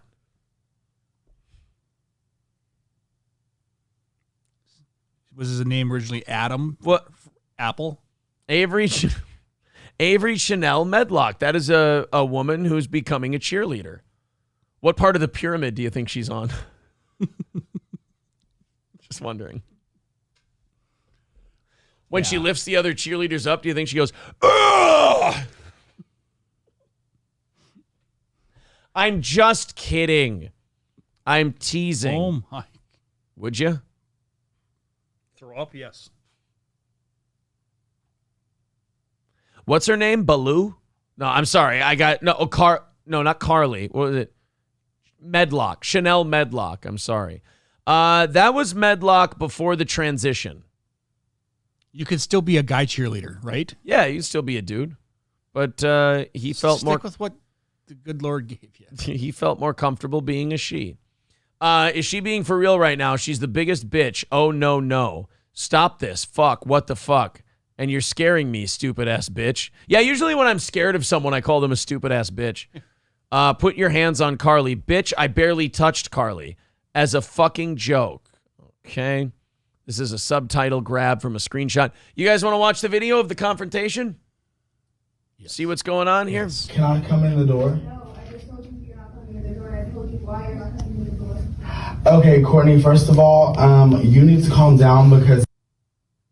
Dude, if you don't show me any video, so I can't see anybody in this, that just sounds like a gay dude. Yeah, very much so. Ooh. Dude, I'm sorry. Anybody can be whatever they want. Anybody can identify however they want. I don't give a shit. That's fine. Yeah. But we got to start putting some qualification rules on like how far you have to be a certain thing. Like you can't be built like a dude, walk like a dude, talk like a dude, have parts like a dude, and go, oh, by the way, I'm a woman. It's like, no, you got to put some effort in before you can be a woman. Like we got to start setting a bar of what it means. Yeah, it goes beyond lipstick. Yeah. Who are you talking to? Okay. First of all, whoever's in there, Presley, Kalani, Reagan, Courtney. Okay, well. It sounds like they got a diverse group. I mean, you got some Courtneys, but then you got some Kaylanis. Yeah. So what are we rewriting? Bring It On? What the fuck is going on here? I'm just letting you know that outside of cheer with y'all. So after today, don't me. I want you and Presley, Kalani, whoever's in there, don't me after cheer. Reagan, if you're in there, don't cheer. We're only teammates, and that's it. Because at this point, y'all are taking it out of proportion. I was just joking with Carly. Oh, so this is after the choking. So these girls felt the need to lock themselves in a room to get away from this psychopath because they just choked this Carly. And they're Rightfully hiding so. And they're hiding in the room, and then the giant cheerleader is going, "Oh, I was just fucking around." Yeah, I get that all the time when someone's choking me. That they're fucking around. When a person built like a man has her hands around your throat, that always feels like a joke. God. It is amazing how quickly we throw women under the bus to like avoid hurting a trans person's feeling. Like this is a woman who was abused.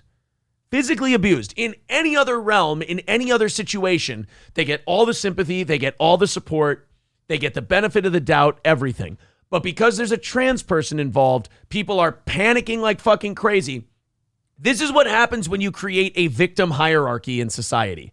When you go, oh, here's a victim, but then here's another layer of victim, and now you see a story where some psychopath got made fun of a little bit, so they choked the shit out of a 17-year-old girl, and now you don't know who to feel sorry for? Oh, you've got to be kidding me. I've never done anything mean to Carly. I've never done anything mean to Kalani. Other than the choking thing. Well, there's that. Right. OJ never did anything mean to Nicole except the whole cutting her head off thing. That is kind of a deal, yeah. Reagan or anything. Reagan, those talk shit to you, saying that you're fake, saying that you only want boys. They talk about you and Micah. So, yeah. Well, that's okay because I'm just here to do cheer. Oh, different Reagan. I'm sorry. You tried to choke me. You missed. Watch your back because them are fake. So, yeah. So if anyone has a problem, come address it to my face like an adult and stop being. How about like the girls talk to this person and go, yeah, if you want to be a woman, you have to learn this isn't how we talk. That's how dramatic gay dudes talk. Yeah, that's like exactly we don't what say it to my face. I'll fuck you up. This and that. We don't. Girls don't talk like that. Like that's some old gay shit, son. And let me know the problem. So it doesn't have anything to do with me being drunk. I'm not drunk. I had one twisted tea, and I'm above age to drink. Twisted tea. I was gonna go with Truly or what's the White Claw? Definitely White Claw. So if you want to tell Nicole, you can tell Nicole. You can snitch. You can be a little crybaby. Da da da da. I don't. But you're a 25-year-old who's been a man most of your life, and you choked a 17-year-old. They're allowed to be scared of you. Courtney, you need to watch your tone because it has nothing to do with you. That's right, Courtney. I will cut your tongue out like my dick. Whoa. Fucking crazy in here. Has nothing to do with Kalani, Presley, or any of y'all. So. Oh, different Presley. I'm sorry. I'm all shook up. Ooh. Yeah. And that's all I have to say. So at the end of the day, we're just teammates. At the end of the day, I don't give a Courtney, shut up. You're not even in this. Okay, well, outside then. You're a man. I'm not a man. Fucking based. I'm not a man. Yeah, actually. You're a man. Oh, I don't know. You're Andre the Giant hands around my neck beg to differ. You're talking like a man. If I'm a girl, my license says I'm a female, bitch. Okay, and what are you gonna do about it? Is she being for real right now? She just say you have a penis, and they went, "Oh yeah, what are you gonna do about it?" Not suck it. That driver's license said I'm a woman, then it makes you a woman then. Yeah. You have a penis. Oh, what you gonna do about it? Good comeback. Do you have a penis? She's being dead. Oh, no. No. What the? I barely touched Charlie.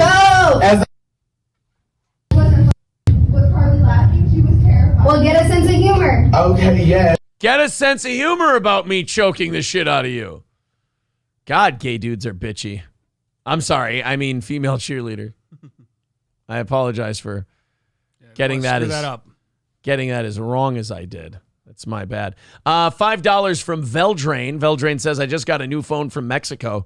Took me a second, but app to browse the internet was Google duct tape. Thank you, Veldrain, for the $5.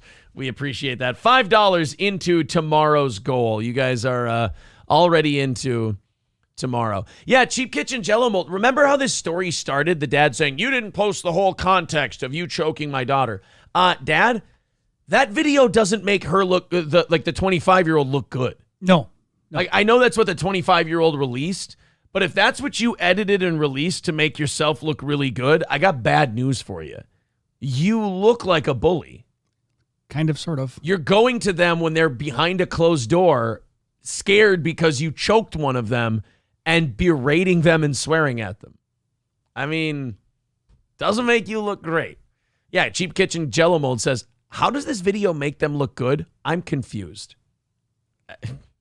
I mean, she released it, so she must have thought it made her look good. DFG says, Rusty with his big words. When's the last time you killed something, Rusty? What did Rusty say? Oh, he said euthanize it. Oh, well, Jesus, you guys. This is why I don't like to get too deep into these kind of stories, because you guys get a little carried away. A little bit. With your shit. I mean, Christ almighty with the euthanize it. Fuck, we just wanted to make fun of her a little bit. Thank you very much to Logan for $15 on PayPal. That's going to put us at $20 into tomorrow. Oz, throw Logan a little dad joke there. Okay. As this audience has been remarkably generous today. Thank you. Let's see. I used to think I was indecisive. Yeah? No, I'm not sure. Midland Armory in Foley. MidlandArmory.com. Of course, our friends at Midland Armory. King Kong Dong, absolutely. Says somebody in Towboys is reporting random posts. Can I remove him? Yes, absolutely. Please remove them. Midland Armory in Foley, MidlandArmory.com. Of course, if you go to MidlandArmory.com, you can order anything you want and have it delivered right to your door. Now, with firearms and suppressors, things that need to go through any kind of permitting or screening, those will be sent to an FFL dealer near you. Look at that top weapon, though. Colt's Manufacturing Python Revolver. They have a Colt Python, like Rick Grimes uses, for $1499.99 at Midland Armory. You use the Steel Toe promo code, and you're going to get at least 10% off that firearm. So if you want that, they'll send it to an FFL dealer right in your neighborhood. They send it to a gun shop near you, right? And then you go and you pick it up there. That's right. That's all you need to do. So a Colt Python 357 Magnum for $14.99. Holy shit. If you guys have it laying around and you want it, that would be a fun one to have, wouldn't it? That'd make a pew-pew. Whew. Holy shit. And it's pretty, too. Mm-hmm. Like, it looks really nice. It's available. There she is. God damn. You want to make sure that whatever breaks into your house doesn't leave? Okay. There you go. Midland Armory in Foley, MidlandArmory.com. I believe the link is in the chat. Yes, it is. MidlandArmory.com, promo code Steel Toe. That is really nice. King Kong Dong says, I've shot one of those. They hurt your wrist. Yeah, if you're a fucking gay guy. Sorry. Gurmy says, is that a Dirty Harry gun? No. Dirty Harry had the 44 Magnum. But since I'm holding a 44 Magnum, most powerful handgun known to man, will blow a punk's head clean off, you got to ask yourself one question. No, Rick Grimes had the Colt Python. I know that because in an episode where somebody had the drop on him, they went, drop the Colt Python. Drew says my S&W 686 is way more sexy. Well, look. Jeez, here we go. Christ, Harris, let's not start a holy war. Are you saying Jesus Christ couldn't hit a curveball? Jesus, I like him very much, but he no help with curveball. So terrible Serrano impression. The Gravy Show, love The Gravy Show. Subscribe to The Gravy Show. He says, I'm sure you've already seen or talked about it.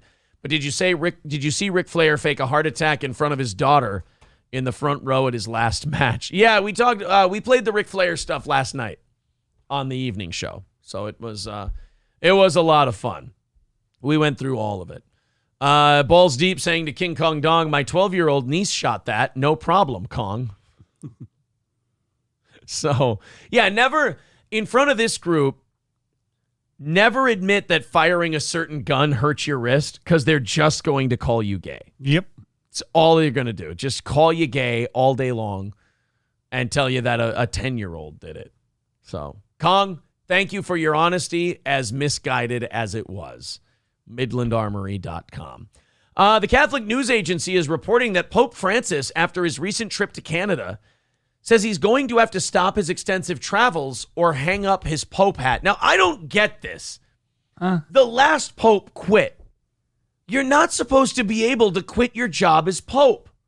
You're supposed to sit there in that chair and melt into it. Remember the Pope when we were kids, John Paul II? Yeah. I think he was Pope till I was like 25 or so. And he, like, Pope John Paul II, for my entire life, was always like this. Like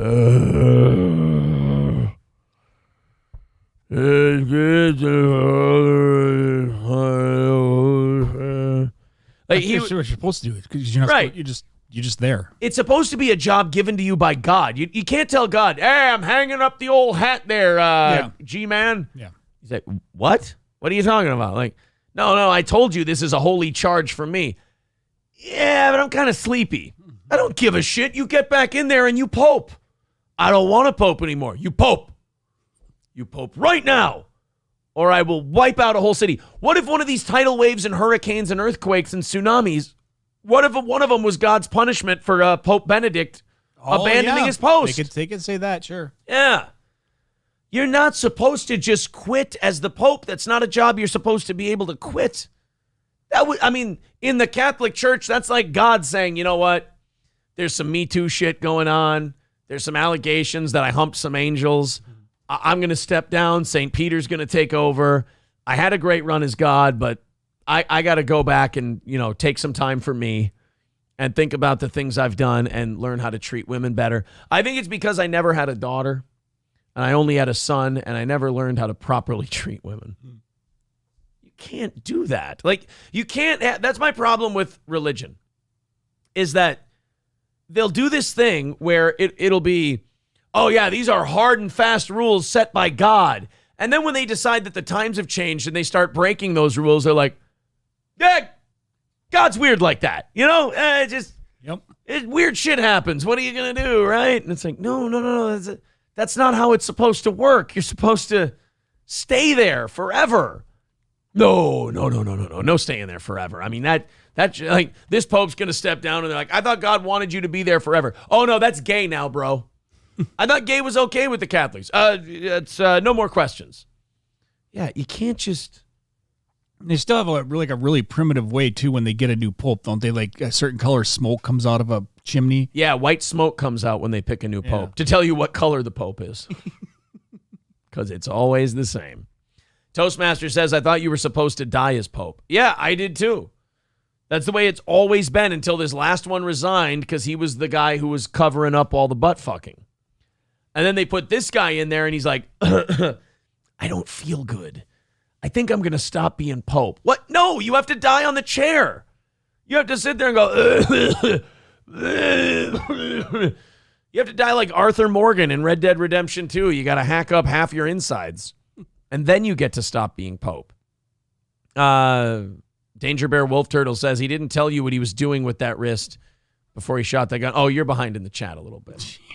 Pope Francis said Saturday that he is open to the possibility of retiring if he discerns that is God's will. That's what I'm talking about. Oh, okay. You get to go, oh, well, it's God's will that I fuck off and not do you're the probably job. the closest person that's going to be able to actually talk to him.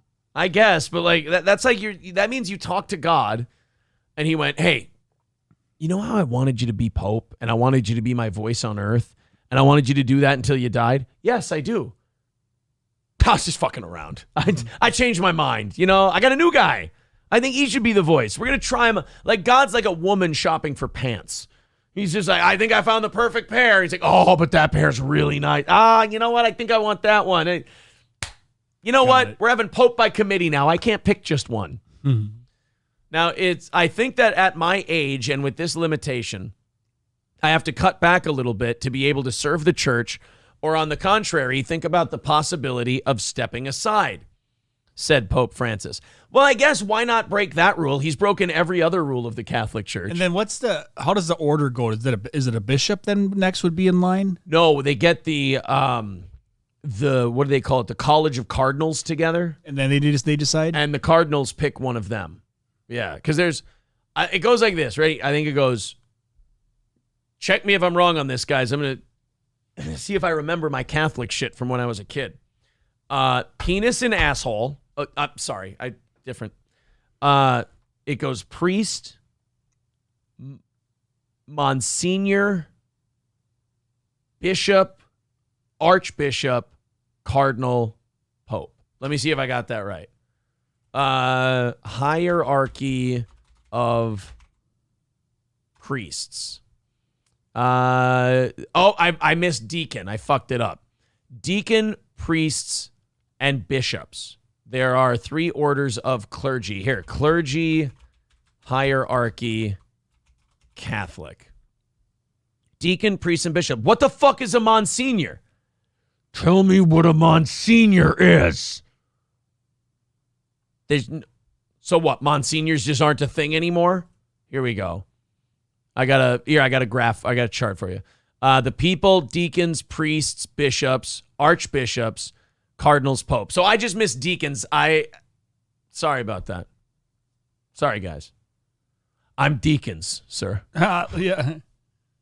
Zen Rhino says deacon, priest, Monsignor, bishop, archbishop, cardinal. I don't see any Monsignors in there. Oh, Monsignor is a type of clerk. No, I believe Monsignor is a type of seed. Oh. I think Monsignor is that seed company that handles all the weed killer. I thought it was and a stuff Gardens like in that. St. Cloud. Oh, I think it's Monsignor Gardens. Yeah, I think I you're was right. way off. It goes deacon first to loosen it up, priest next, then by you got to blow the bishop. Oh wait, no, yeah. See, you're doing the. I thought deacon was trying to set up some kind of education fund. Yeah, deacons for was trying kids' education for my kids' educations. Oh shit! I'm deacons. I was thinking about setting up some kind of a fund, for my kids' educations. It's like, well, at least somebody in the family's going for it. Well, Mr. Deacons, would you like your children to go to Harvard or Yale? He laughed and actually shook his hand. Bullshit. No, he just sat there for a minute, and then he laughed himself silly. And then he actually shook Andy's hand. Oh, bullshit. I swear, I near soiled myself. Making some new friends, huh? Well, I don't know about friends. I'm a convicted murderer who provides sound financial advice. Say that's a nice pet. Got you out of laundry, didn't it? Yeah. Keeps you in the laundry. Money instead of sheets. Yags writes, I trust the Cardinals' choices. They took Kyler Murray a couple years ago, and it's working out nicely. Oh, no. I'm sorry. No. The Arizona Cardinals don't choose the next pope. It's the College of Cardinals in the Catholic Church. Buddy Travis says, Lemmy PayPal link. I don't know. Do you want it? Here you go. There's the PayPal link in the chat. Remember, we have hit our goal today. We're $20 ahead for tomorrow, so there's no need to be throwing in anymore.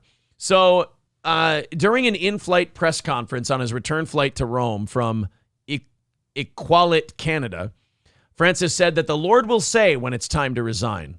Be funny if the Lord just came into the plane right there and he goes, what part of forever don't you understand, fuckface? Now you get back in there and start poping or I'll kick the shit out of you. Or the plane has dual engine failure.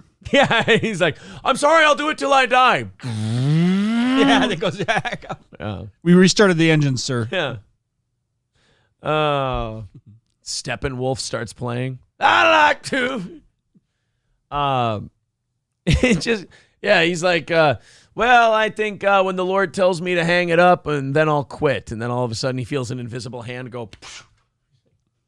What I meant to say was, I'll be doing this job until I drop dead.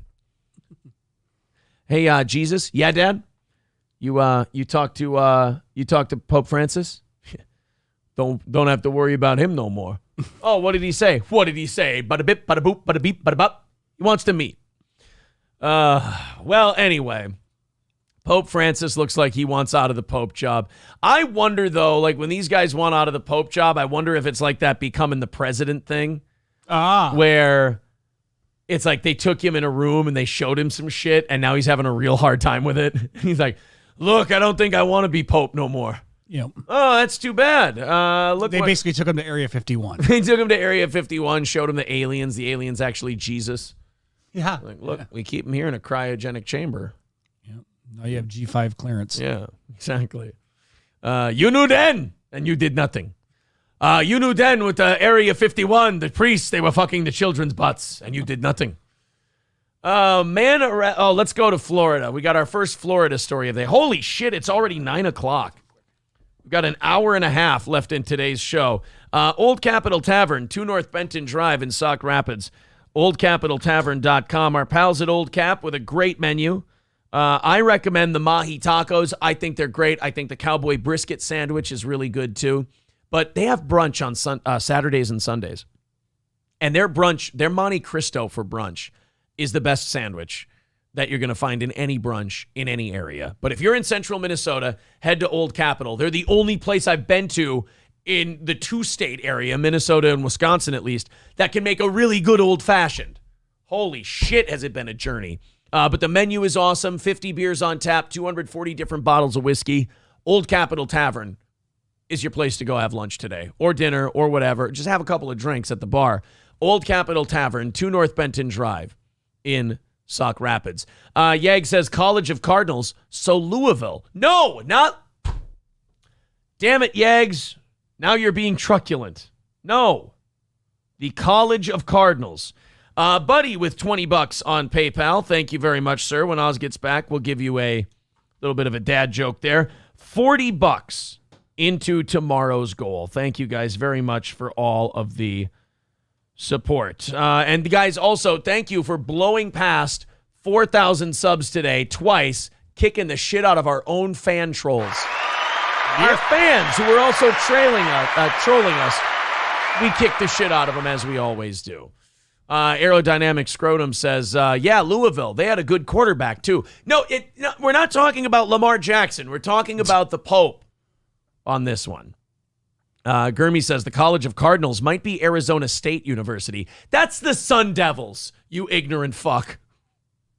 Be the opposite of that. Do you know how Scientology picks their new leader? Oh. It's actually jousting. Oh, wow. Yeah, these joust to the death. And then, that's a weird way to go. Yeah, whoever wins, that's the guy who gets to sling bullshit for a while. Huh. A drunk Florida man. Now, you tell me what this means. Holy God. A drunk Florida man was arrested for eating pasta outside belligerently. Now, I've eaten pasta before. I'm sure you have too. I have. Yes, I have. Yeah. How would you go about eating pasta in a belligerent fashion? You spin the fork really fast. I don't. Or you eat it and you don't break eye contact with someone. You just go. Oh yeah. Chew it aggressively. Yeah, but breathe heavy. Yeah. Would you say I'm belligerently eating pasta if I were doing going the right direction? Yeah. Or if you're eating the pasta and you go, another thing, you piece of shit. Oh yeah. You motherfucker. Start talking with your mouth full. Let's take a look at him first. Let's take a look at the pretty boy. There he is. Who's a pretty boy? A drunk Florida man was arrested outside of an Olive Garden after eating pasta in an inappropriate manner. Let's zoom out on this so we can see this guy for long. Oh no, we got to zoom in. Eating it anally? he was shoving noodles up his asshole and sucking them in with his butt. That's a talent. I'd actually pay to see that. You roll them up, you stick one end in your ass, and you just... It's like that old South Park episode, and then they shit out their mouth. And then, he sucks it into his asshole, and then he shits out of his mouth. That would be a belligerent way to eat spaghetti. Oh. The sauce. Ugh. A drunk Florida man was arrested outside Olive Garden after eating pasta in an inappropriate manner. That I really want to know. Okay, I want to click this link. I need to find out what clicking on eating pasta belligerently means. According to the Miami Herald, officers with the Naples Police Department were dispatched to the chain restaurant around 3:30 p.m. That must have been the all-you-can-eat pasta night. Yeah, well, it was Sunday afternoon. He likes to have a few. Okay. On a Sunday afternoon. A man was reportedly asking restaurant patrons for money and yelling at them using explicit language. Hey, excuse me. Can I have $5? No. Yo, fuck yourself then. I hope you choke to death on a ravioli, you fat cunt. That's the only way you can belligerently eat it. Hey, man, you got a 10 spot?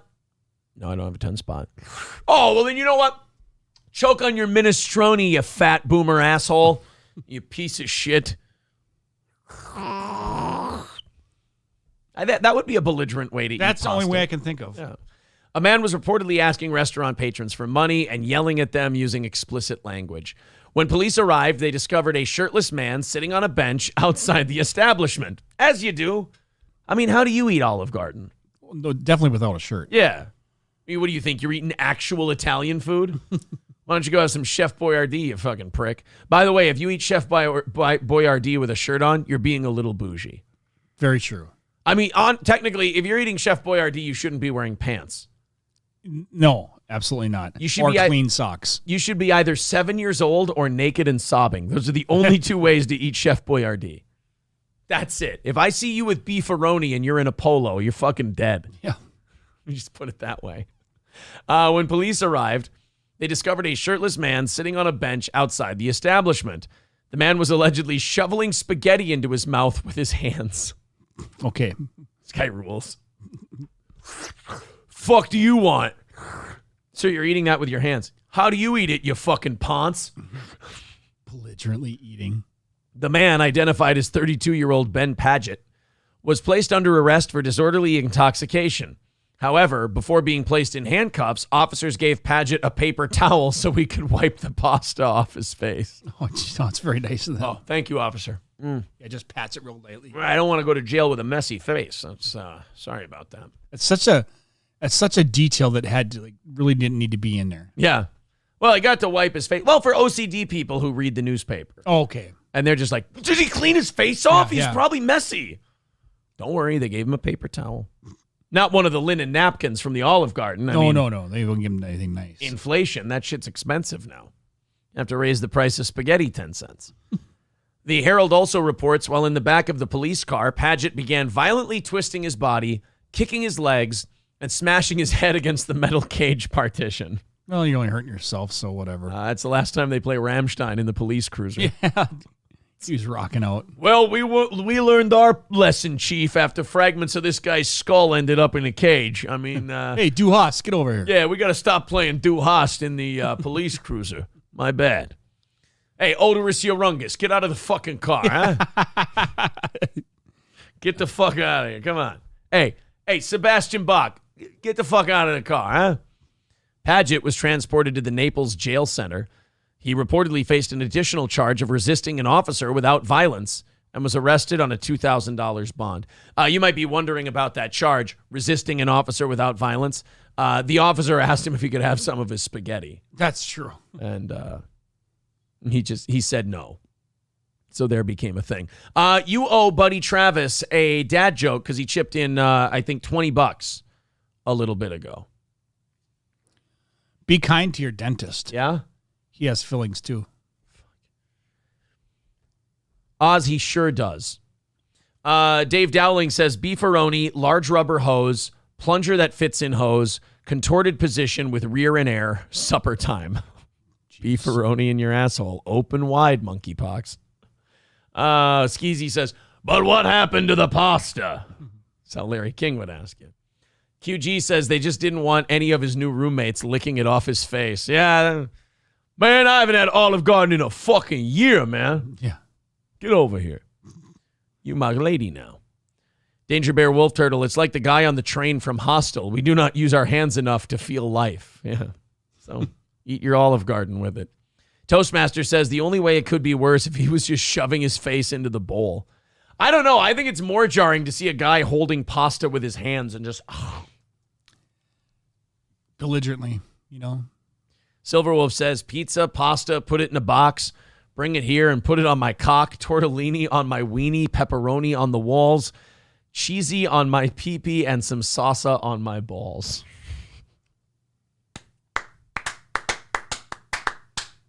And that's the show for today. I can't top that. No. I'm kidding. We can only top the tater. We owe you... Fuck.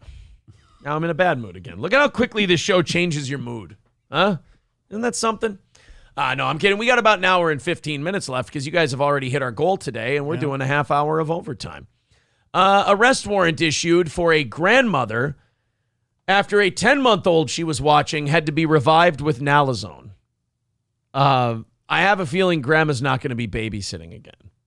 I thought that would be the other Narcan? Yeah. Yeah, I don't know what the difference. What the hell is that? Is that like a generic version of that? I don't know. I'm a nerd, man. I don't do any drugs, so I don't know anything about this shit. You want me to go do some fent this weekend and let you know how they revive you? No. Okay, good. I between you and me, I don't want to do fentanyl. Okay. It's scary. Thanks, buddy. Then you'll end up with a knee on your neck. You break out in police knees in your neck. You rob convenience stores. But then you get to be a hero. It's pretty nice. Yeah, it's true. George Floyd, you're my hero. You mean St. Floyd. I'm sorry. St. Floyd of Minneapolis. Bananama. Ominous. Amas Dias Domine. Could you give me that book? Yeah. Ais Deus Requiem. Amas George Floyd Domine. George Floyd Deus. What's the word? Ominous Dominus? Domine. George Floyd Ios Fentanyl. George Floyd Ice Requiem. Sorry. Oh my God. I was gonna do a story, but I had to hit myself 7 times in the head with a fucking book. What a show! What other show is gonna do this? Stop saying, this show rips off this show rips off that. Fuck you. Show me anybody hitting themselves in the head with a book, doing a Monty Python and the Holy Grail reference to George Floyd. Suck my dick. Yeah, and a dad joke book on top of it. St. George, Fresh Prince of No Air. Oh, that's not. Why would you? George Floyd Deus cannot breathe. George Floyd ice fentanyl.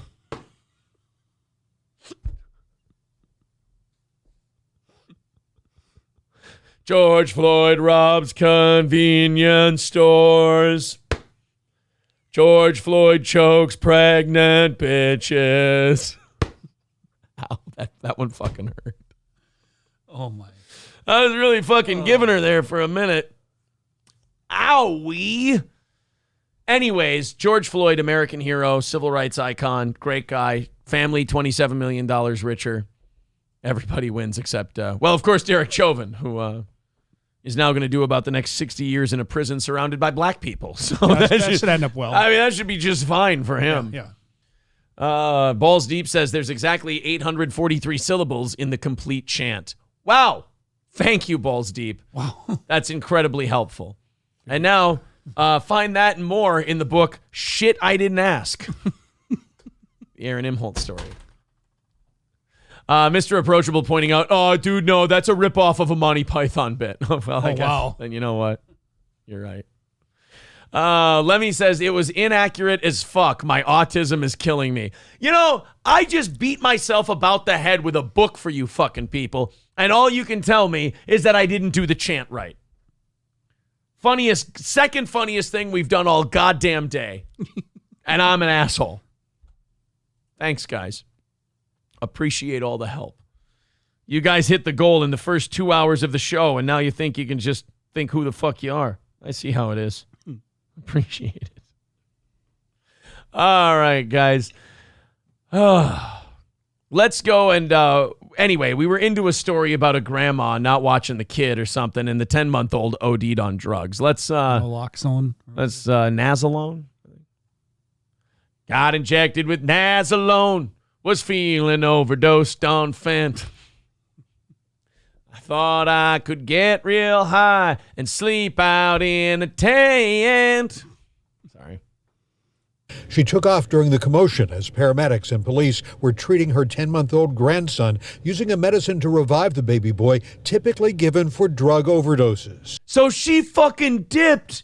Did you see her pull a little sneaky Pete move there? The cops are in there caring for the 10-month-old, making sure the 10-month-old baby doesn't die. And she's like, and just kind of sneaks out.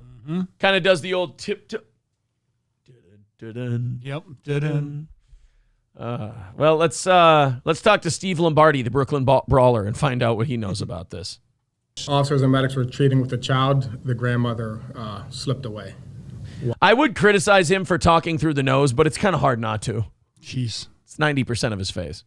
Walked away from the scene. 47-year-old Robbie Elizabeth. Oh my God. Okay, I mean, I'm not saying that she looks like somebody who would keep drugs around, but I'm just saying that, like, she might have dabbled. Did you hear the age they just spit out at us? No. You want to guess how old that is? 80? Is that going to be your final answer? Yeah. Are you going with they just said an 80-year-old grandmother? I'll go back a little bit. You think that face has drugs in the house? Yes. How fucking dare you? Yeah. Slipped away. Walked away from the scene.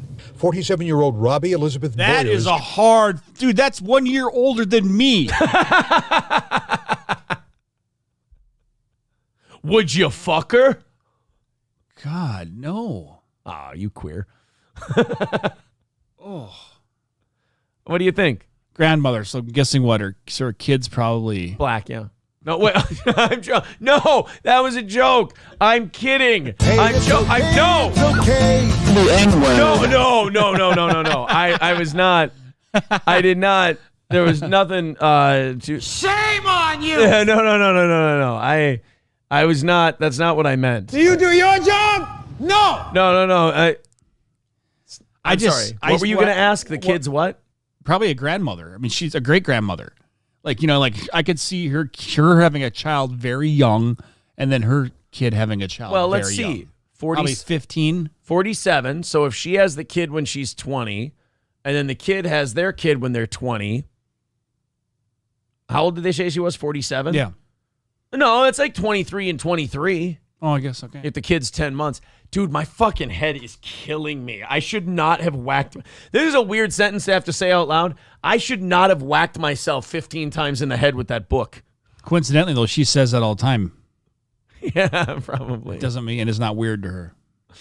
Ow. Dude, I've got that thing where I must have hit like the nerve that runs through here because I've got a headache that's going from my forehead down through my eyeball. Oh, no. I fucked something. Guys, I fucked something up. I physically sacrificed myself for your entertainment. Charged with aggravated assault, endangering the welfare of a child, and possession of drugs and drug paraphernalia. What? Police using a warrant say they found suspected heroin or fentanyl, syringes, glass pipes, and stamped bags of drugs in her So she's just the epitome of white trash. Mm-hmm. her home and in her car.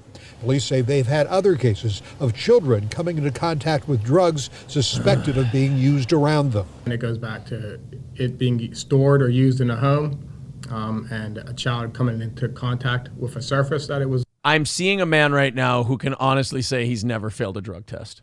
Yes. That's a goody two-shoes right there. Watch, he like takes money from drug busts all the time. He's a millionaire. Recently on, can be exposed to it and have an overdose. This security camera video shows medics and police carrying the 10-month-old from the home to an ambulance. It was around this time that Boyer walked around the back of her home and left the area. She did not take her car. What a fucking asshole. You should be crying and screaming and begging to go into the ambulance with that 10-month-old. All she can think is to save her own drug-riddled ass. Oh, I hope she was hit by a Mack truck. Most neighbors wouldn't talk on camera. One did say this. I've been living in McKees Rocks for 34. Everybody's on drugs in this Is neighborhood. a rough neighborhood. Most people in the neighborhood wouldn't talk on camera because either a baby mama would know that they were there so they could get their child support, or they have outstanding warrants, or they got their own drug stash and there but for the grace of God go I. Yep. 4 years. my entire life. And This guy only went on camera because he's like, oh, I just play Xbox and smoke weed. Like I'm the most normal person here. as years go by, the crime and the obesity, the lowness gets elevated. Boy, that guy's really racist and didn't want to say black on TV. The lowness. The lowness. Jesus.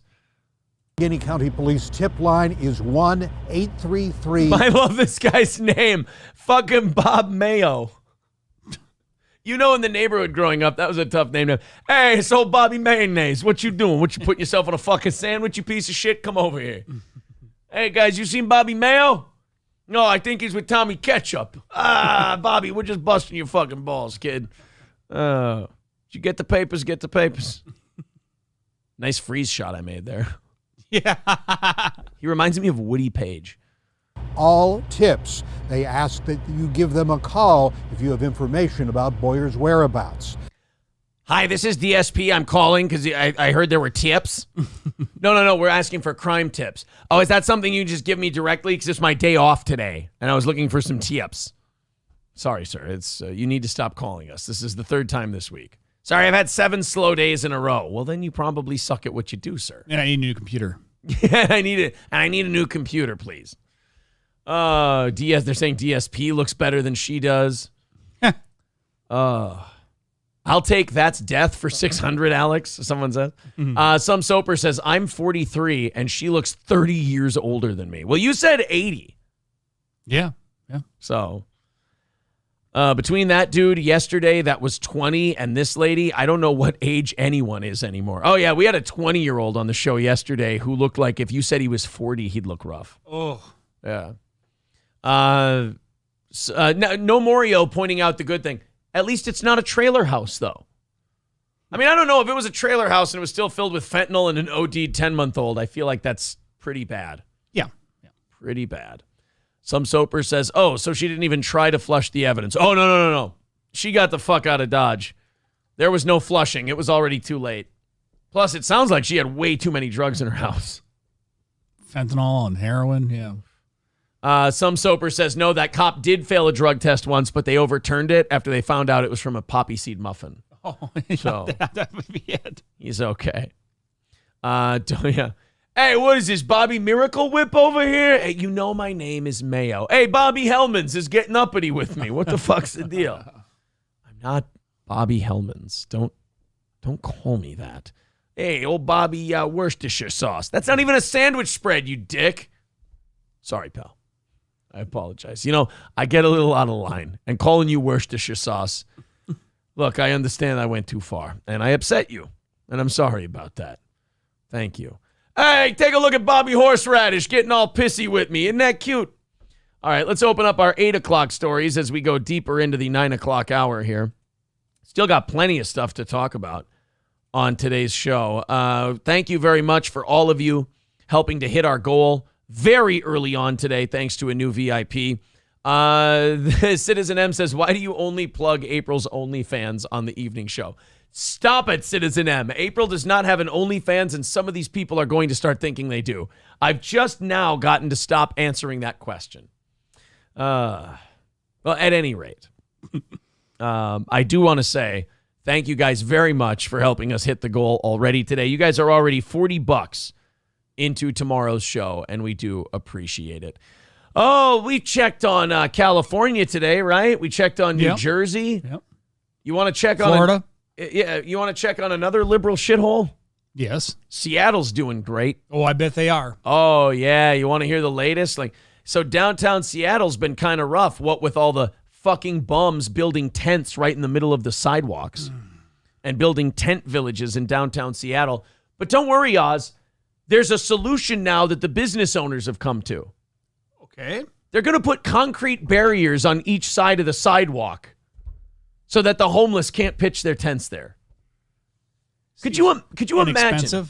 Could you imagine being so abandoned by your fucking government that as a business owner you're like, well, I guess we got to find a solution to the homelessness problem because the government doesn't care. Yeah, how sad is that? But then again, do these people not keep voting for the same people? Yep. I'm stuck between feeling bad for places like Seattle and saying this is kind of what you deserve. Because on one hand, man, if you're a business owner, that sucks. You got to get concrete blocks, 1-ton concrete blocks, so that you can prevent homeless people from pitching tents and camping out on the sidewalk. But then on the other hand, I'm like, okay, how many of you voted for this paradise?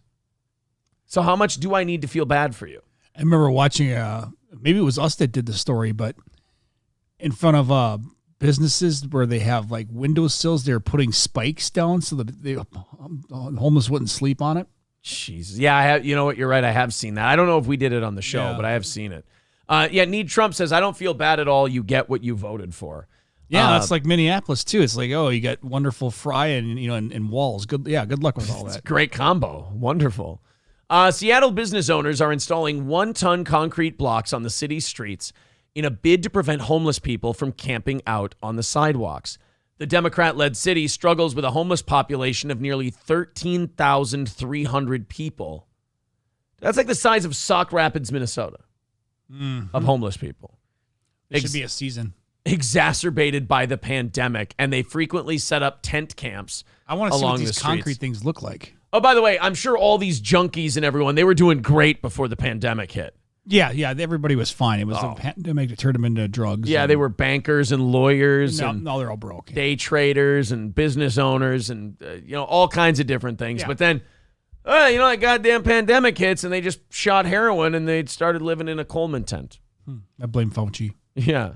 The concrete slabs are the way that locals are attempting to curb homeless camps and RVs being planted outside shops. Yeah, imagine that. When you have a shitload of homeless people camping out in tents, people don't want to walk through your front door. Can't figure it out. Weird. After the city paused parking enforcement during the pandemic, the blocks are so heavy that they can't be moved without specialized equipment, making them burdensome for the city to remove as they continue to pop up. Oh, so the city's not even authorizing this. These good for the business. Yeah, good for those guys. So they've had it so much that they're like, I'm buying. Well, you want people to go to your store, and if they're going to walk through a hole, they're not going to. Yeah. I'm buying like earth movers and shit, and I'm moving these concrete barriers out in front of the road so they can't get their tents up. Wow, that's actually kind of cool that they're doing it outside. That's some Batman shit. Like they're doing it outside of the government. Despite it being illegal to place ecology blocks, sidewalks, or parking spaces, anonymous residents continue to plant them in the city. Oh, okay. So those are just like the concrete barriers. Okay. Yeah. Here, we'll put them up for people. They look like this.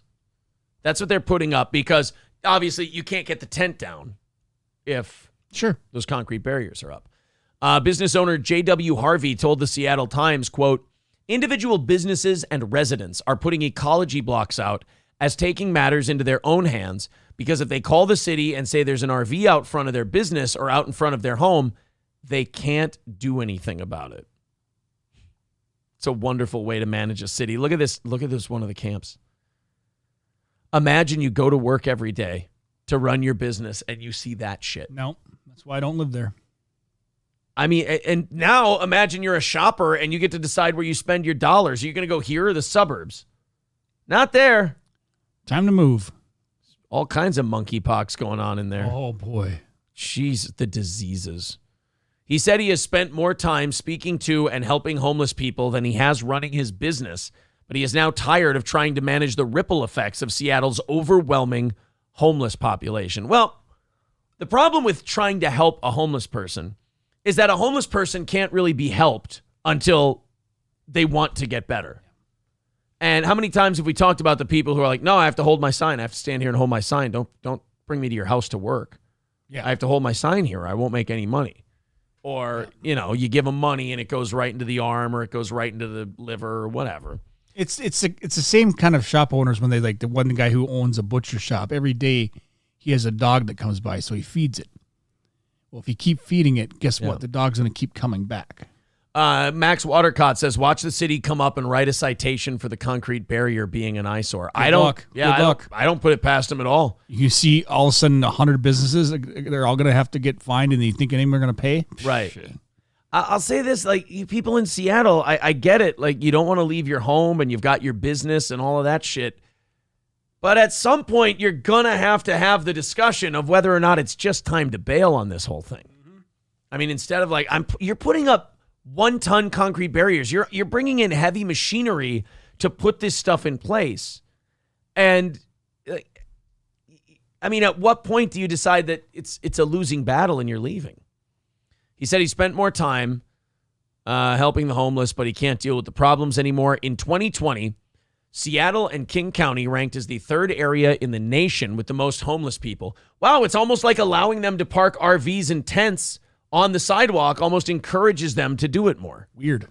Recording roughly 11,700 people living on the streets. This is, I guess it's spreading to like the fields and the playgrounds. Check this shit out. Oh, I bet you we got an ad first. Oh, sorry, guys.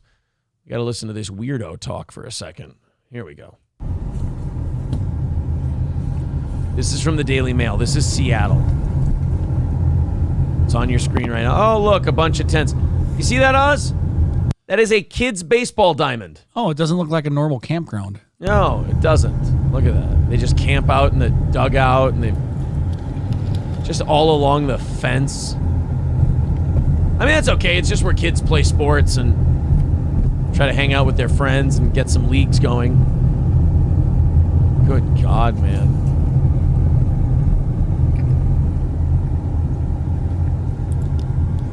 Shitty garage sale lawn chairs just all over the place. That's the rich guy in the homeless camp. The one with all the lawn chairs. Oh, yeah. He's baller. Yeah. Oh, my God. Just trash everywhere. That is dog shit. Burn it all. Like, arrest all the people in there and set the tents on fire.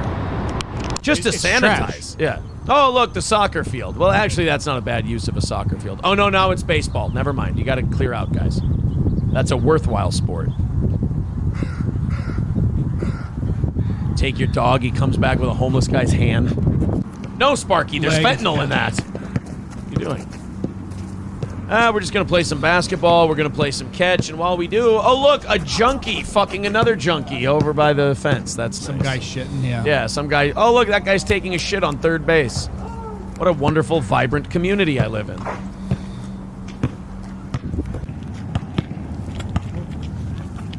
All right, you got that rebound? No, but I found a heroin needle. You guys, is this yours? Anything? Oh, that white guy's going to shoot a jumper. Yep. Oh, a little gay runner in the lane. Oh, just fire up the 3. You know you want to. I actually kind of wanted to watch the rest of that game. Oh, look, a little kid playing soccer with his dad while the homeless people yell. There's an air mattress and a ladder. Wow, dude, that's baller. It's just so fucking sad, man. That you let your city get that way. Like, again, no offense to these cities, but that's a choice. You could have that not happen. It's possible to have your city not be that way.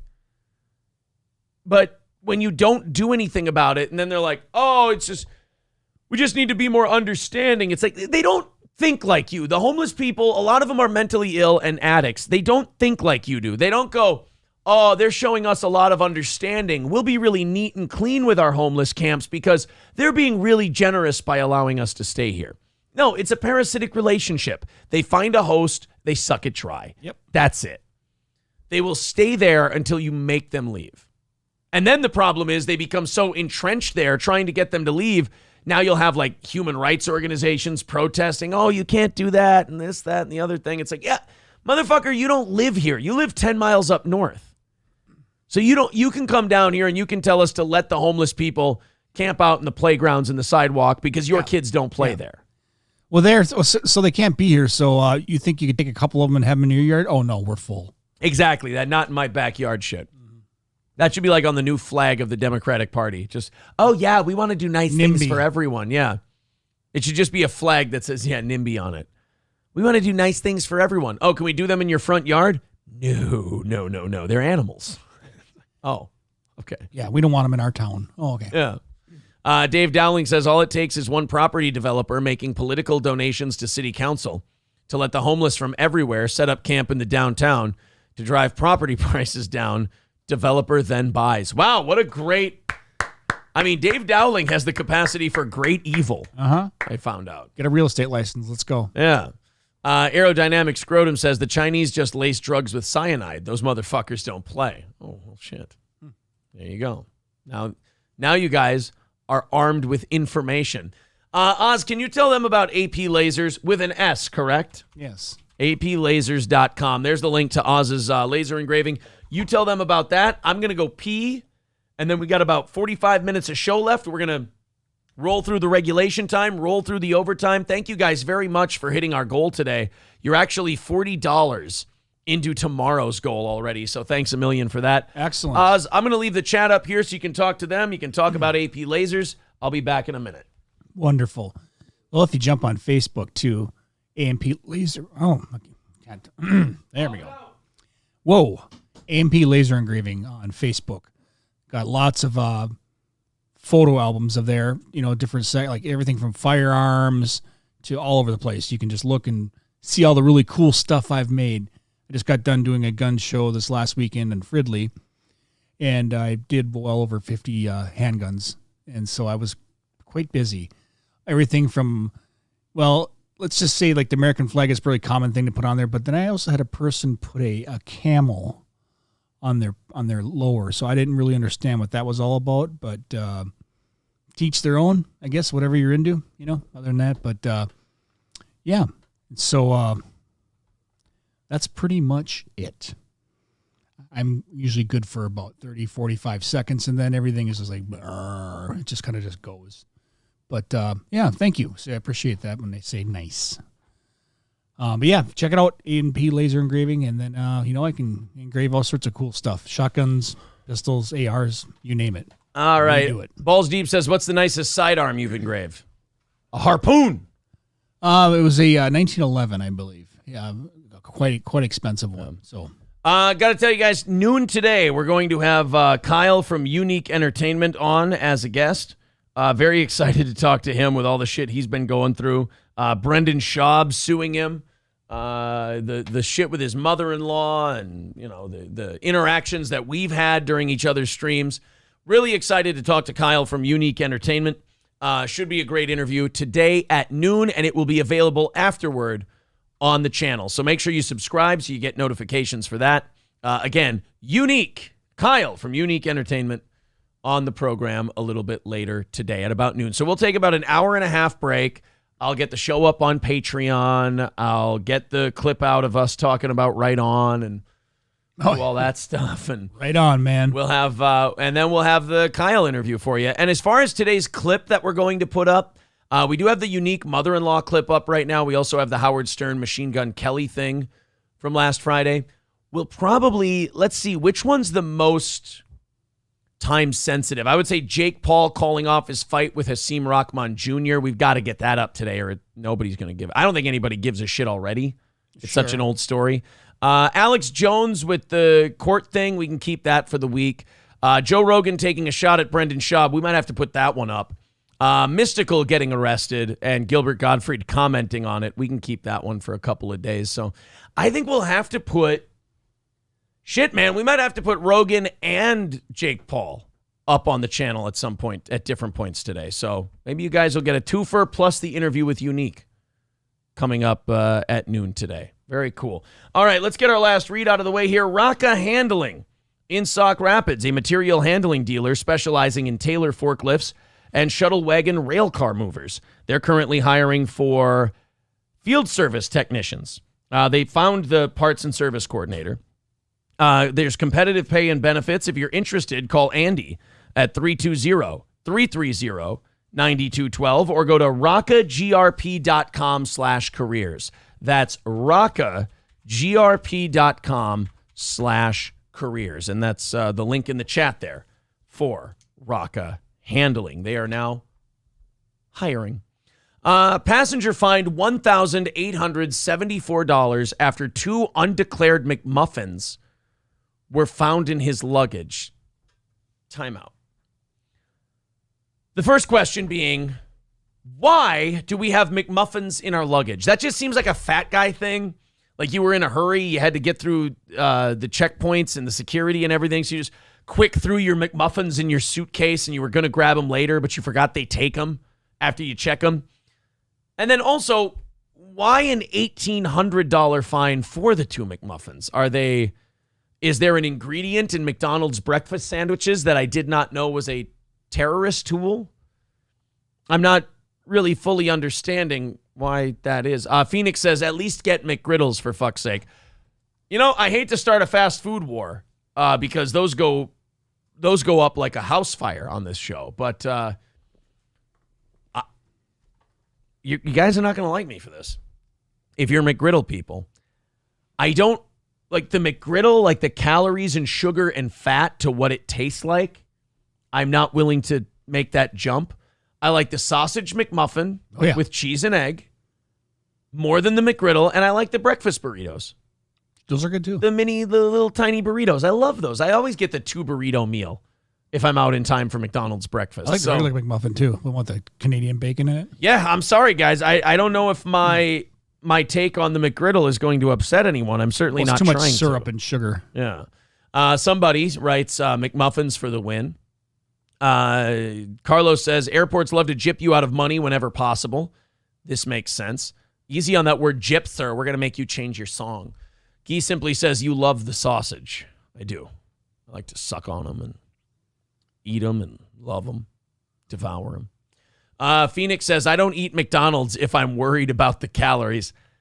It's not a bad point. That's very true. I mean, you kind of got me there. Oh, you got me going there.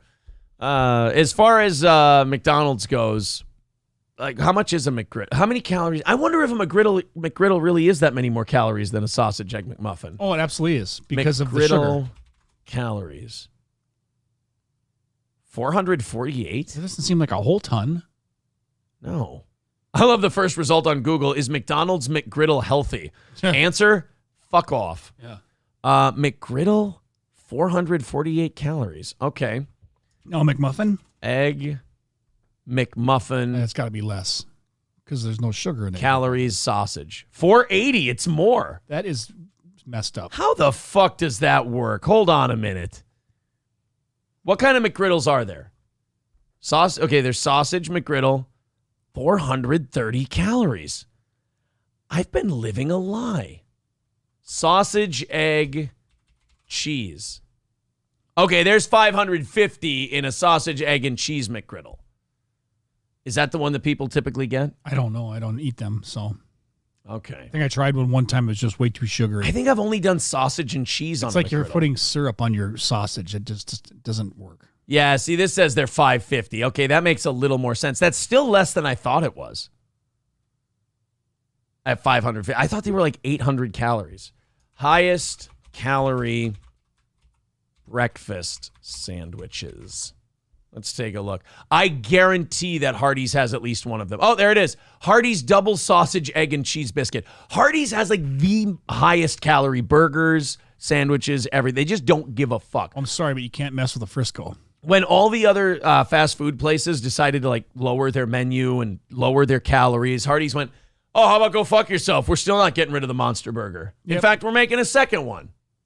830 calories in a Hardee's double sausage, egg, and cheese biscuit. And 2,100 milligrams of sodium. Oh, fuck. Okay, well.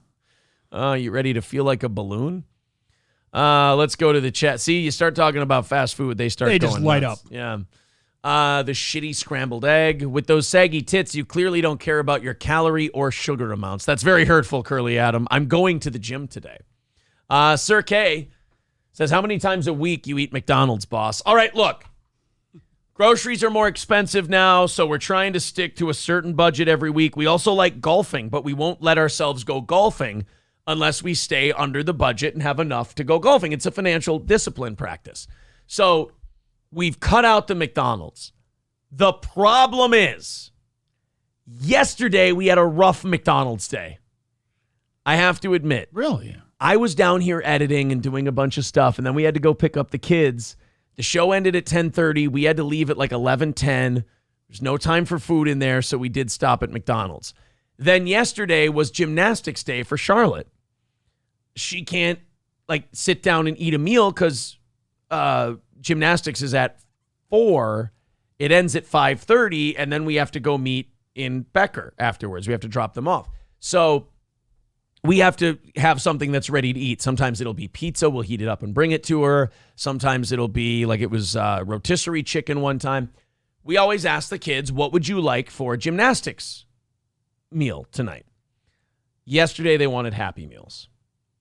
And they were so excited about the Happy Meals that we as parents, being in a rush, we're like, fuck it, I don't feel like cooking today anyway. Mm-hmm. So we did go to 2 McDonald's trips yesterday. So if you want to kick me in the dick about the McDonald's trips, believe me, I'm wide open. I'm available. I did it. I fucked up. What are you going to do? Mr. Approachable says, oh, great. You talked shit about the McGriddle. Subs are going under 4,000 again. No. Pizza is cheaper. Yes, pizza is cheaper. You are right. Orange Boy says, Aaron, you need to eat more McDonald's. You need to stroke and be as cool as Oz. Oh, I didn't know that was a cool thing. Well, I guess. You're cool, bro. Congratulations. I guess I didn't know. Cheap Kitchen Jello Mold says, say what you want. McDonald's has the drive-thru figured out. Fuck yeah, man. I don't get these people who bitch about McDonald's and they're like, oh, they fuck up my order all the time. Well, stop going to the one in St. Joe, first of all. And second of all, every time I go to McDonald's, they knock it out of the park in that drive-thru. Geese Artel says 4 kids at Little Caesars for $6. It would cost $15 to $20 at McDonald's. He ain't lying. That's for sure. Chad Ochocinco eats McDonald's all the damn time. I can't be bothered with what Chad Ochocinco is doing. All right, so a passenger traveling from Bali, Indonesia to Australia has found themselves paying a hefty price for a McDonald's breakfast. The unnamed traveler was handed a fine of $1,874 after 2 undeclared egg and beef sausage McMuffins and a ham croissant were found in their luggage on arriving at Darwin Airport in the country's Northern Territory last week. Some of those, they're pretty strict, a lot of them, because of the possible contaminations that they can bring in. Really? Diseases and stuff like that. Like any kind of, especially, a big thing I always see here at U.S. Border Customs I watch is a lot of them from other countries will come over and they'll have, dead fish and, literally, and then dead, cockroaches and all this other stuff. Why? And they're asked to declare it, but they never declare it. So when they do, then they have to, confiscate it and they have to destroy it. They incinerate it, basically. But it's mostly for that you can't bring seeds and stuff like that because we don't want your stupid diseases. Stop bringing shit from other countries back with you. Yeah, bring coffee mugs. They'll literally be like a squirrel or something in there, and it's like you guys eat the weirdest crap. But some dumb white lady thinks she's being clever by bringing sand from a foreign country. She lets loose a biological pathogen that now fucks us up. Yeah. Thanks a lot. All because you needed spirit sand. The incident came about days after Australian authorities brought in tough new biosecurity rules after a foot and mouth disease outbreak in Indonesia spread to Bali, why. A popular destination for Australian tourists. So that's why it cost you $2,000 to have those McMuffins in there. Yep. Because they've got some kind of weird foot and mouth thing going on. Most expensive McMuffins you've ever bought. Well, and you've seen how Australia's been since COVID came out. Well, they're nuts anyways, yeah. They're psychotic. They're arresting anyway. people for not wearing masks, yeah. Tell your friends we don't fuck around in here, okay? Australia's Department of Agriculture, Fisheries and Forestry said a range of undeclared risk products, including the fast food items, were detected in the passenger's rucksack you're traveling with a rucksack, you fucking weirdo, by a biosecurity detector dog named Zinta. Biosecurity detector dog. Like a real dog or is it like a robot dog? No, it's a real dog. Okay. And they're trained to smell, food, basically. Okay. This will be the most expensive meal this passenger ever has, says Murray Wyatt, Minister for Agriculture. Yeah, they're cocking off about it. They're not like, hey, sorry we had to do that. Yeah, this will be the most expensive meal he's ever had, I can assure you. And you literally can't leave the airport until you pay. They have a pay station right there. Oh, really? So you have to either get a credit card or have somebody wire. They won't let you leave. Yeah. They don't just I'll pay it later. No, it doesn't work that way. Don't bring food from other places, guys. Eat it there. This fine is twice the cost of an airfare to Bali, but I have no sympathy for people who choose to disobey Australia's strict biosecurity measures, and recent detections show you will be caught. What a thing to risk sneaking into the country. A couple of sausage McMuffins from McDonald's. Yeah. That's just a fatty who threw them in there, didn't realize he had it. And, oh, God, imagine how much that would stink in that airplane ride. Oh, You're just keeping hot breakfast sandwiches trapped in a suitcase. You open that up, all your clothes are going to smell It's like funny too, McDonald's. because the second most common thing too I see when I watch like these shows, I watch border security, from different countries, but these people will come in and then they're always like, oh, I can't read. Listen, it's in every, the rules are in every language. You have to declare stuff. So a lot of big things too is like cigarettes are a big deal.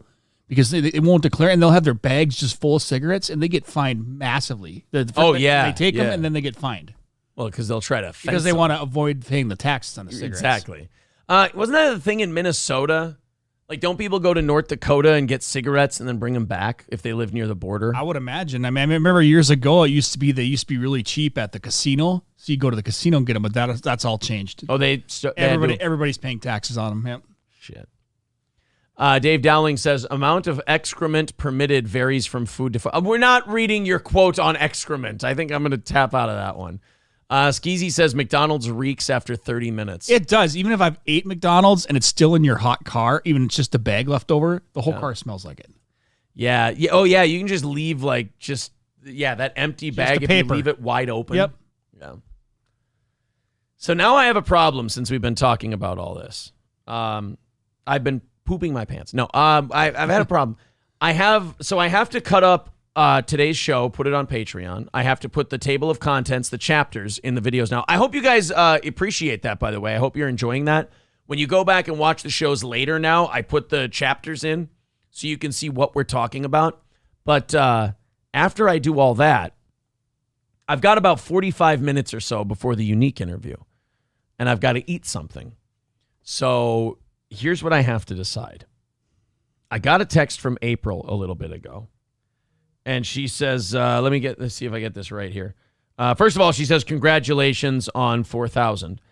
There are some baked beans and summer sausage in the fridge if you need some quick food today.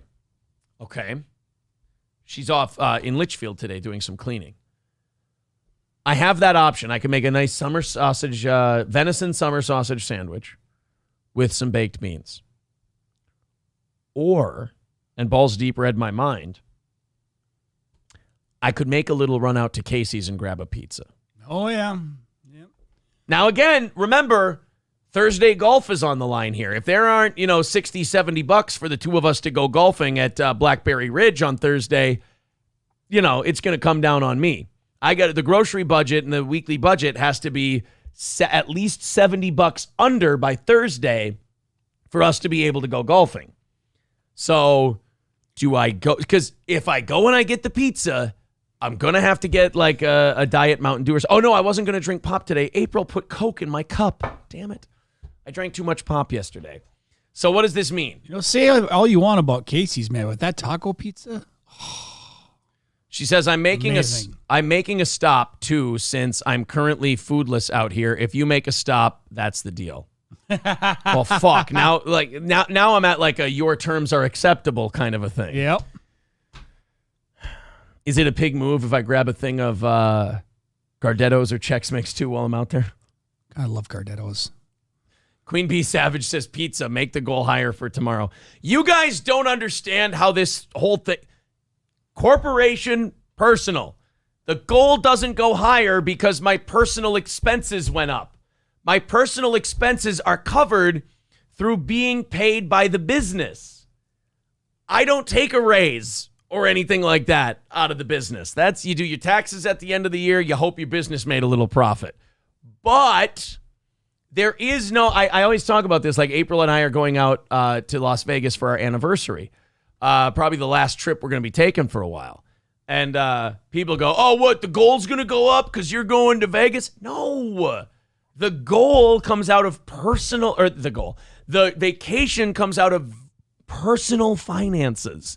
It has nothing to do with the business part of these things.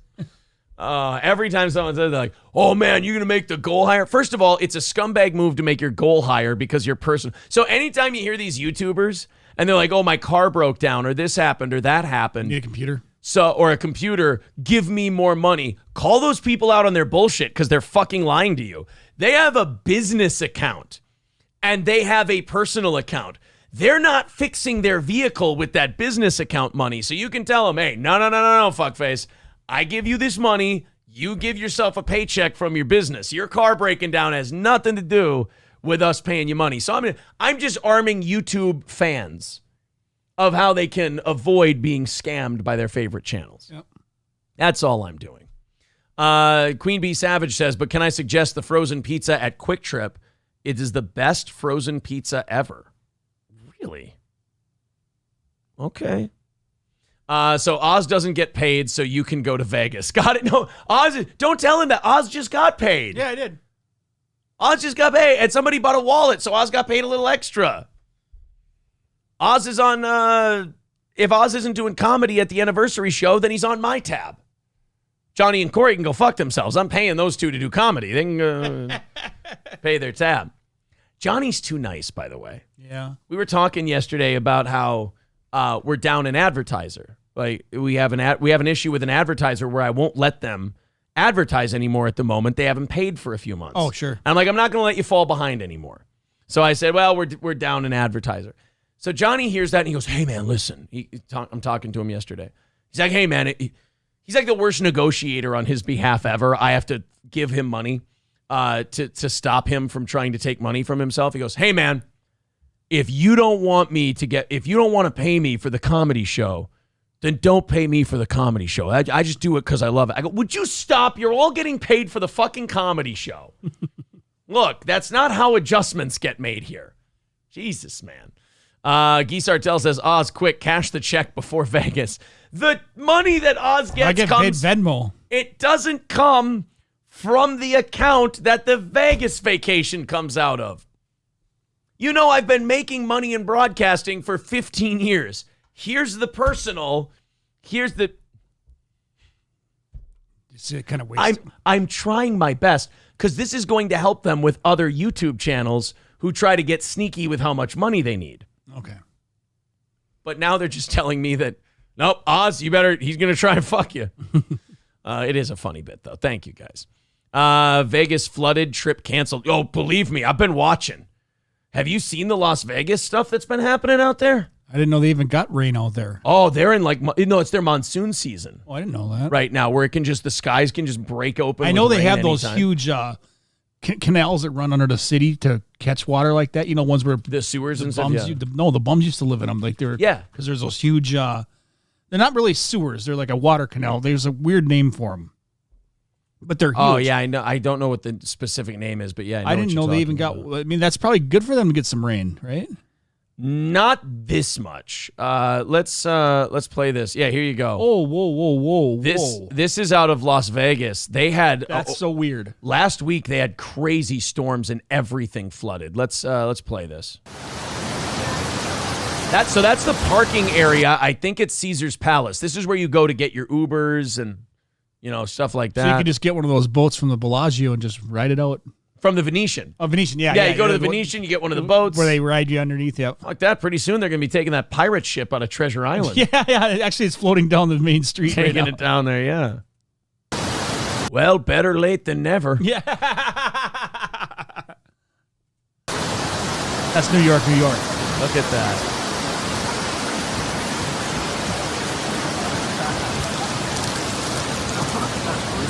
It's so weird. In Las Vegas.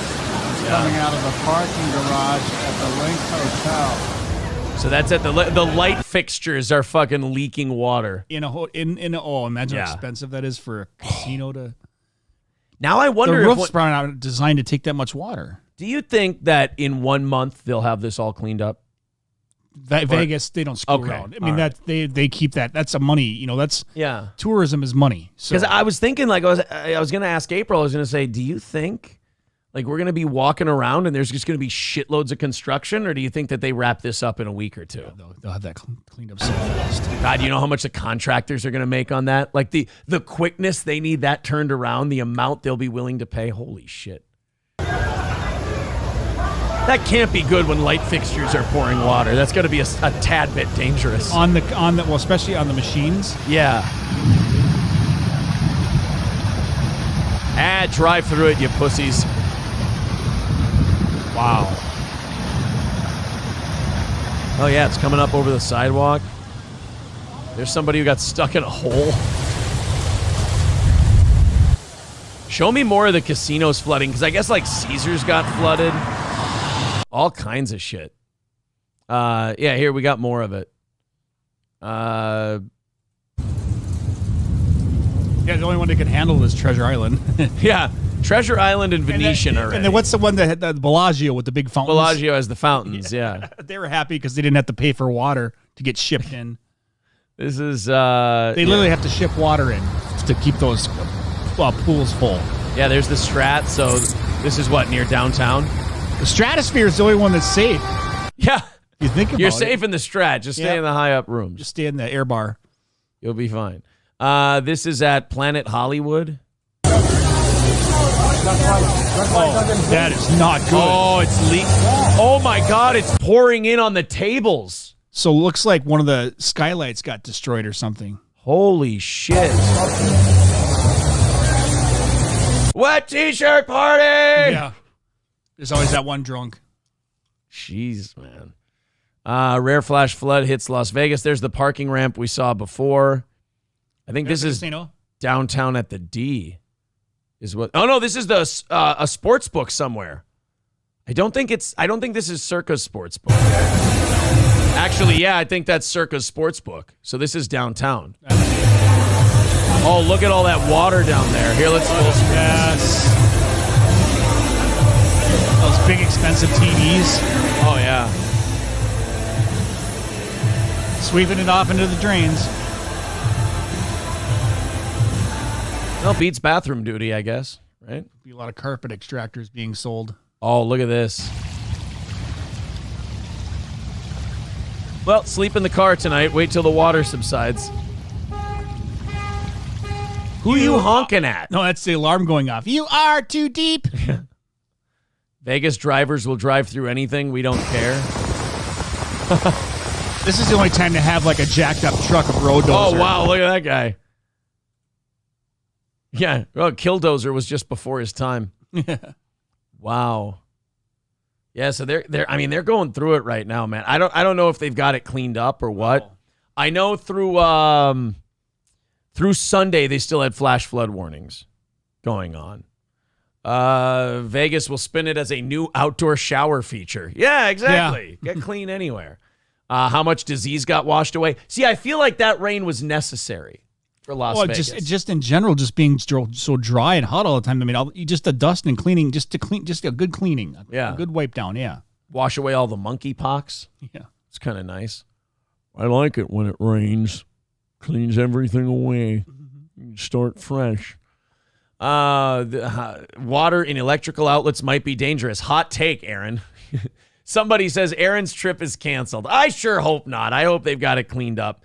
We're going, less than a month. We're going in 23 days. We're going to be going to Las Vegas. I think that'll all be cleaned up by then. Hoping so. I was in the hotel in St. Louis that had a water main break on the 4th floor. I was on the main level. I had like 15 minutes to get my stuff and get out. We had water coming down light fixtures and shit. Probably be less people there when you go because so many will cancel their vacations.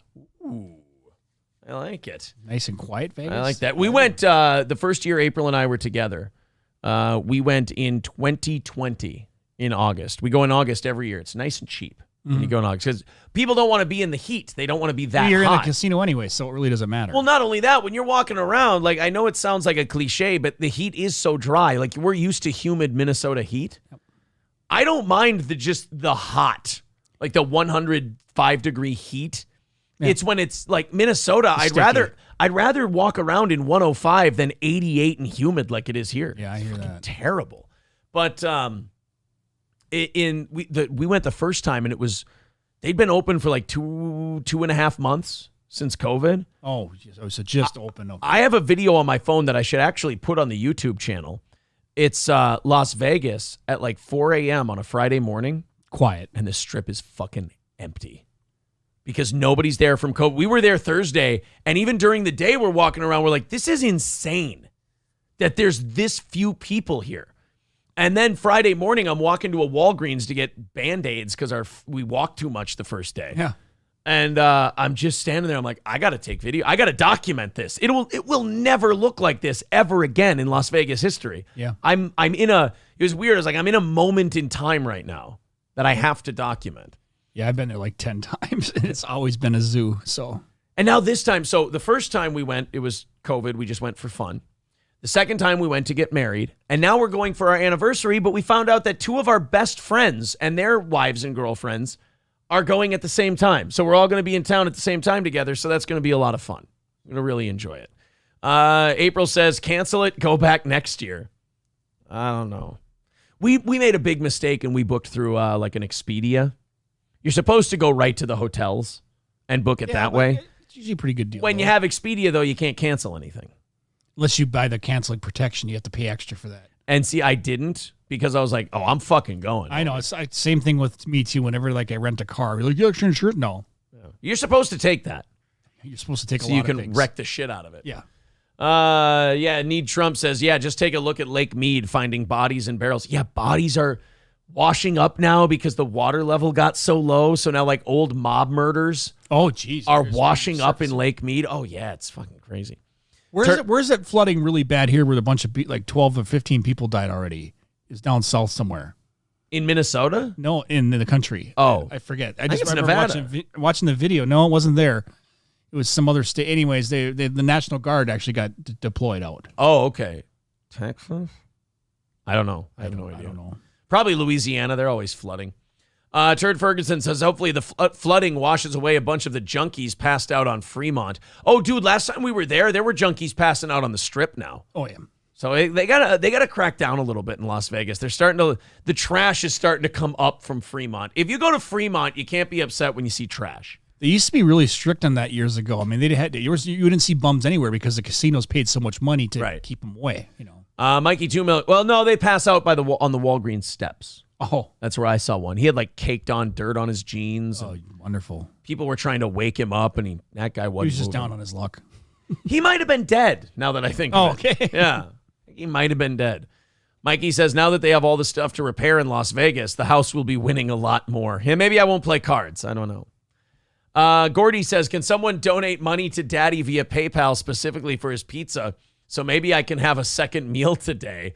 I'm the first one he would cut if the budget doesn't cover anything. No, of course not. Of course not, Gord. You're fine. Plus, people talk about how expensive dogs are. Honestly, like a little dog like that, you buy him treats and a bag of dog food, and he's good for like 3 months. Mm-hmm. It's not that much for the smaller ones. I can see, like, if you have a lab, holy shit, the Well, I food see you some of must those go bigger through. dogs where they're eating like a 20-pound bag a week or more. You know, Insane. We get like a little 5-pound bag, and it lasts 2-3 months for that little fucker. Yeah. Pud Pounder says you can still get a carton of smokes in Nevada for about $60. In Minnesota, it's over 100. Yeah, I think people still go there to do that. Carlos says, yeah, I'm seeing round-trip flights from MSP to Las Vegas around your time frame for $150. It's tempting. Yeah, dude, get that My Vegas app, and you can get complimentary stays. Like, I've got enough for like 2 nights at Luxor already. Oh, if yeah. you stay Sunday through Thursday. So, yeah, if you get a $150 flight and you the days of the $99 thing is gone, but I went a lot of times I would go with that. It was $99 and you get to stay for 3 days with the hotel and everything. I remember like once Actually, I'll tell you this, I dude. stayed at the Stratosphere. It was $30 a night when I stayed there last. No. Go during the week. It's always quiet. You'll still find that. Yeah. I mean, you can go, like if you go right now and you go to, I don't know, let's say MGM Grand. MGM Grand hotel stay. They usually have a calendar here somewhere that tells you how much it is. I was seeing like Wednesday rooms for like $39. Yeah, like around there. Yeah. Let's check in on Tuesday and leave on Thursday. That would be 1, 2. So that would be 2 nights. West Wing King, that's $75 a night. Here you go. $40 a night. Yeah, so there's some for $40 a night, $45 a night. Yeah, you can still get that. Yeah. But you have to go during the week. The weekend, they jack it back up. That's where I'd go anyways. I don't like crowds. So yeah, fuck those people. Kentucky, was it 30 people dying in Kentucky because of flooding? Is that what you heard? Yes, that's what it was. Yeah. There you go. Dude, the South is getting pounded by floods, says Silver Wolf. My great aunt who lives by Vegas just got flooded out. My buddy in Kentucky is without water because of the floods that wrecked his country, or like wrecked his county. 100 plus gone. Well, they did something to sin against their Lord. So, I don't know. You ever seen the Blue Man Group? No, I'm not interested. They needed the money. Lucky Man Group. I should go see it. I heard it's amazing, but I just never have. You know what I used to? We used to go to Circus because it was cheap to stay. Oh, God. It was so cheap to stay there, and they had the free circus show every day. So Yeah. that would be my show. I would consider going to that. Jesus. Like the girl I went with, she wanted to go see like I don't know, Tina McBride or something like that. So I was like, that's gay. We're gonna go watch this circus show, and she was not impressed. She wasn't impressed by the cheap ass fucking free circus show that you showed her at Circus. Yep, that's how I work. For those of you who haven't been to Las Vegas, here, Circus. But they had Circus. 99-cent shrimp cocktails and 99-cent footlong hot dogs. They still have the 99-cent shrimp cocktails downtown. And Slots of Fun. They have. Remember the Slots of Fun? Is it still open? I don't even know. It's in front of Circus. Circus is a tiny little casino. I don't know, but I know that April will not chance it with the 99-cent shrimp cocktail. In the Adventure Dome. This is the Adventure Dome. I've been on the Circus roller coaster in there. That's always a good time. Yeah, it's an if you're a indoor kid at theme heart, park. it's good for that. Guys, don't listen to him. Circus is a pile of dog shit. It looks like a dark strip mall. It's fucking awful. Don't do it. Don't fucking do it. I know it's cheap. Look, I get it's cheap. April and I are staying at Treasure Island. It's crazy cheap. We got 4 nights, airfare and hotel, Treasure Island, $800. Yep. It's a great deal. Did this months ago. Then I used to stay at So don't. What I'm trying to say is quite a bit is cheap. What I'm trying to say is you don't have to go to the Stabosphere, where if you go down to that neighborhood, you don't have to go to Circus. Don't listen to him. You can stay in better places that are more centrally located for just as cheap. I'm looking before you kill these people. Before these people die at your hand. I'm going to Expedia, and we're going to find out how cheap we can get them. Let's see if it's worth it. Maybe you're right. Maybe, leaving from MSP, going to Las Vegas. McCarran. We'll go all airport. We'll fuck around. We'll see how cheap it is. Right. Let's pick the really cheap weekend. You want to go 3 or 4? How many nights you want to go? 3 or 4 nights? 3. All right, so 1, 2, 3. We leave on Sunday. All right. This is a weekend, so this is going to be a more expensive one. But let's see the cheapest one I can get you. And I'll tell you if it's worth spending that much extra to get the fuck away from Circus and the goddamn Stratosphere, you animal. I like Luxor, too. Luxor's not bad. I've never stayed there, but I've been there. It's not bad. Vacation in Vegas would be cheaper if Aaron got a job as a stripper while he was there and April got a job serving booze at the same strip club. That's true. Bumbaclo says, where's Sison? Kyle is going to be here at noon Central Time. So Kyle's going to be here. We're going to sign off on the show in about 15 minutes. And then after that, I'm going to do all my editing, all my different shit. And then we'll have Kyle from Unique Entertainment on the show. All right. For some reason, this doesn't want to cooperate. Let's go MSP to Las Vegas. Let's depart. Let's go during the week. We'll go 23rd to the 26th. And we will find Oz a really nice, cheap vacation where he doesn't have to stay at Circus, and he doesn't have to stay at, what's the other one? The Strat. Here you go. We'll find you a good one. Recommended. Oh, Treasure Island is first under recommended. All right, here you go. Price. 3 nights during the week, airfare and hotel. Fuck, the Strat's the first one. $226 per person. $450 for 3 nights, airfare and hotel during the week. That's pretty cheap. Okay, guys, it is dog shit, but I might have to make you stay there. 3.3 out of 5 stars. And then there's the Oyo. Don't go to the Oyo. Please. Don't. There you go. The link for $230. Do the link before you do the Strat. Pay the extra. I'm begging you. Pay the extra $4 per person and stay at the link. They've got a Ferris wheel. But Oz would say, yeah, but Circus has a whole theme park. Harrah's is nice. Harrah's, yeah. Harrah's is $230. Look at all these. Don't go to the Rio. Never been there, though, but it looks nice. Excalibur, $223. Don't go to Excalibur. Sahara, 232. Nothing wrong with Sahara. Totally redone in there. The Golden Gate downtown, 216. The El Cortez. Don't go to the El Cortez. Circus, 231. Okay, so Oz, if you got Link, Harrah's, or Circus, and they're all the same price. Harrah's. Okay, there you go. Flamingo, 244. Bally's, 249. Boulder. I've always wanted to stay at Boulder Station. I've always been Looks curious. nice. 224. Oh yeah, guys, we found Pretty damn cheap, man. These fucking deals, man. The D for 237. They're hurting to get people in there because they want to gamble. Planet Hollywood, 270. Like, all of these are, again, this is airfare and hotel. Mirage, 274. Go there before it's gone. They're changing that. Four Queens, 215. That one's getting blowed up. Holy shit. MGM Grand, 285. Airfare and hotel. So about $600 a person. Or not per person. I'm sorry. $600 total for you and somebody else. Yeah, that's really reasonable. To go to Las Vegas for 3 nights during the week. That's ridiculous. That's really good. Riz Digga says the Wynn and Encore has the best poker room. I would argue that the Wynn has a lot of the best everything. That's a really, really nice place. Canada fishing sounds better than Vegas. Well, of course, for some people. Are we back on Twitch during a prize show? Aaron is looking up all these Vegas trips. We talked about their flooding. What are you going to do? Guy Sartell says Oz can stay in my camper in my driveway for free. It'll only cost you your kidney. This doesn't seem much sketch, yeah. Curly says Vegas is so cheap. There used to be a show on YouTube that would give away a Vegas trip as a grand prize. Hey, that was us. The only thing is everybody always took the cash and they never booked the trip. It always bummed me out. Shows you the sign of the times. Queen Bee Savage says, I stayed at Strat and rented a moped across the street. Pawn Stars is right down the road. The Link is a better location. Yeah, Luxor has cannibals. Huh? All right. I stayed at the Flamingo. Was a great place. And Center Strip.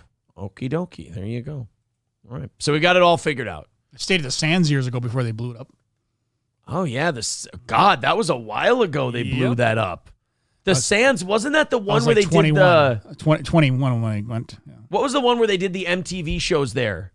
They had them stay there. Was that the Sands or was that the... Oh, you mean like real world shows? Yeah. No, that was the Top of the Palms. That was the Ghost Bar. Ghost Bar at the Palm. I've been there a bunch of times too. That's a fun place, but it's like $30 Captain Diets. Okay. It's a nice place though. It's you're basically on the roof and you can stand over a piece of glass that goes down like 50 stories. Yeah. Then you try and ass smash down and see if you can get through it. Yeah. Just jump up in the air. I can do it. It's fine. Do you know how quickly you'd be ushered out of there if you just started butt bouncing on, like if you jumped up and dropped on your ass on the glass? You'd be escorted. You start pounding on it. They're like, get him the fuck out of here. Yeah. All right. You know what? I want everybody's opinion on this before we have to go today. What do we got for time? About 5-10 minutes left. There's this woman they found in a nursing home, and it turns out she's the woman who ratted on Emmett Till and said that this black kid, like, was it a 14-year-old black kid, looked at her, like eyeballed her down in the Old South. And they grabbed this 14-year-old kid. They lynched him. They killed him. Everybody knows about the Emmett Till murder. Jeez. And it was fucking brutal. I mean, it was really terrible. Well, they found her living in a nursing home. She's 88 years old. She has cancer and she's in hospice care at her Kentucky home. So she's not in a nursing home. She's in hospice care at her home. So she's about dead. They found out where she lives, and these activists started pounding on her door and protesting outside her house and this and that. And it got me thinking. You got a woman who's this fucking bitch is responsible for this 14-year-old kid being lynched because she said he looked at her, he whistled, or he catcalled or something like that. And a bunch of guys grabbed him and killed this 14-year-old boy. And then so people are starting to debate like, is it okay for people to go to her house and bother her like this? Or should she just be left alone because it was a long time ago and she's now in her late 80s? Well, she sounds like she's suffering to be alive anyways. Well, to me, I feel like you should make her last days on earth as uncomfortable as possible. I mean, you look at what they did to that kid. Yeah. And I agree. You know what? Fuck her.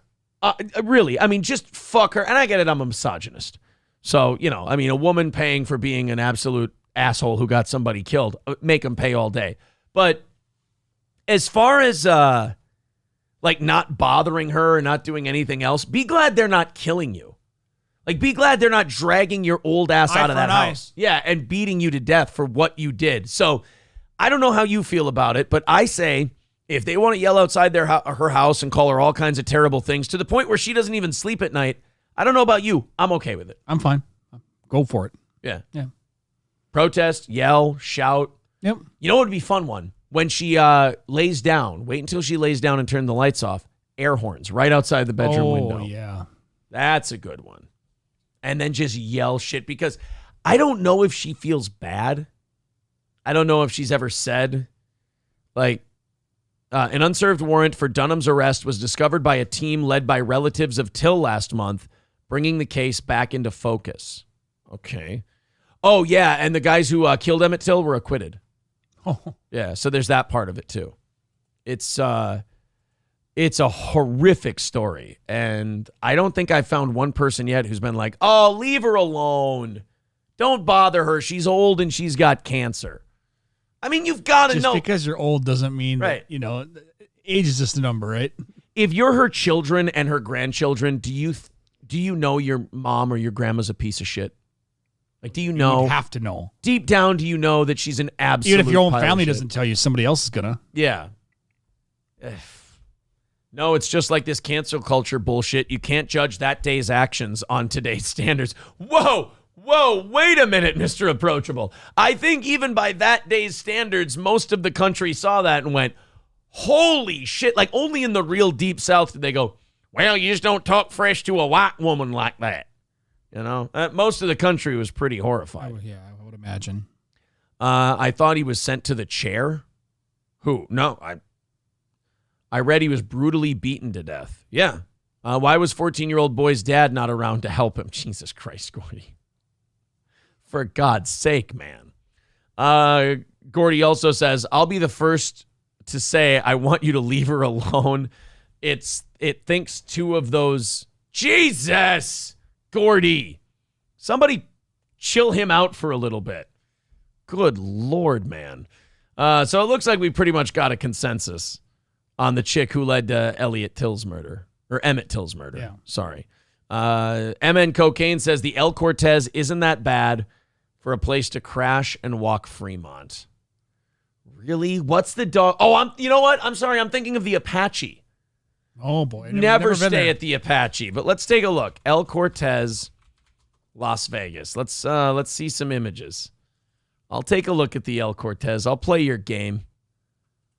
There. That's a little trippy. Oh. Pretty clean to me. That's not bad. Yeah, no, this isn't the one I'm thinking of. I'm sorry. I apologize to the El Cortez. I was thinking of the Apache, which I think is above Binion's or the Four Queens. One of the two. Oh, El Cortez looks actually kind of nice. Like kind of nice in like a way of like, oh, that's fine. There's nothing wrong with that. They got some gambling. They got a hotel. They got a casino. Yeah, this isn't bad. I'm sorry. They got a giant fucking praying mantis, steampunk praying mantis for some reason. I don't know why. So they have plenty of acid down there, apparently. Yeah. Actually, you know what? That's kind of like cool and old school. But well kept up. Yeah. You can tell it's been updated, so for sure. April, let's cancel at Treasure Island and stay at El Cortez. What do you say? Drinks look watered down as fuck, but hey, drink them faster. Oh, take a trip to Hogs and Heifers. Yeah, I've seen Hogs and Heifers. Never went in, though. I always feel like they make you buy meth if you go in that place. Dave says it's probably praying to the money god. Yes, indeed, sir. All right, let's wrap her up there. That's about it. I'll start cutting up audio and cutting up video and putting the chapters in today's episode. Thank you guys very much for hitting the goal so early. We got a lot of fun stuff done today. We've still got the evening show at 7 p.m. So here's what the schedule looks like for the rest of the day for the channel. Noon, we're going to have Kyle from Unique Entertainment on. We're going to stream that live. 7 p.m. Central, we've got the evening show. So, and we're ahead for all of our goals for everything. So you guys are doing a great job this week. Thank you very much for all the support.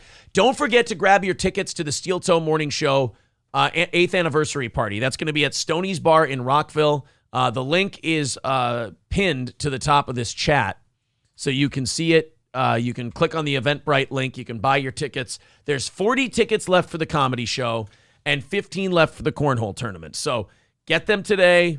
They'll go Friday or Saturday. They'll sell out. They always do.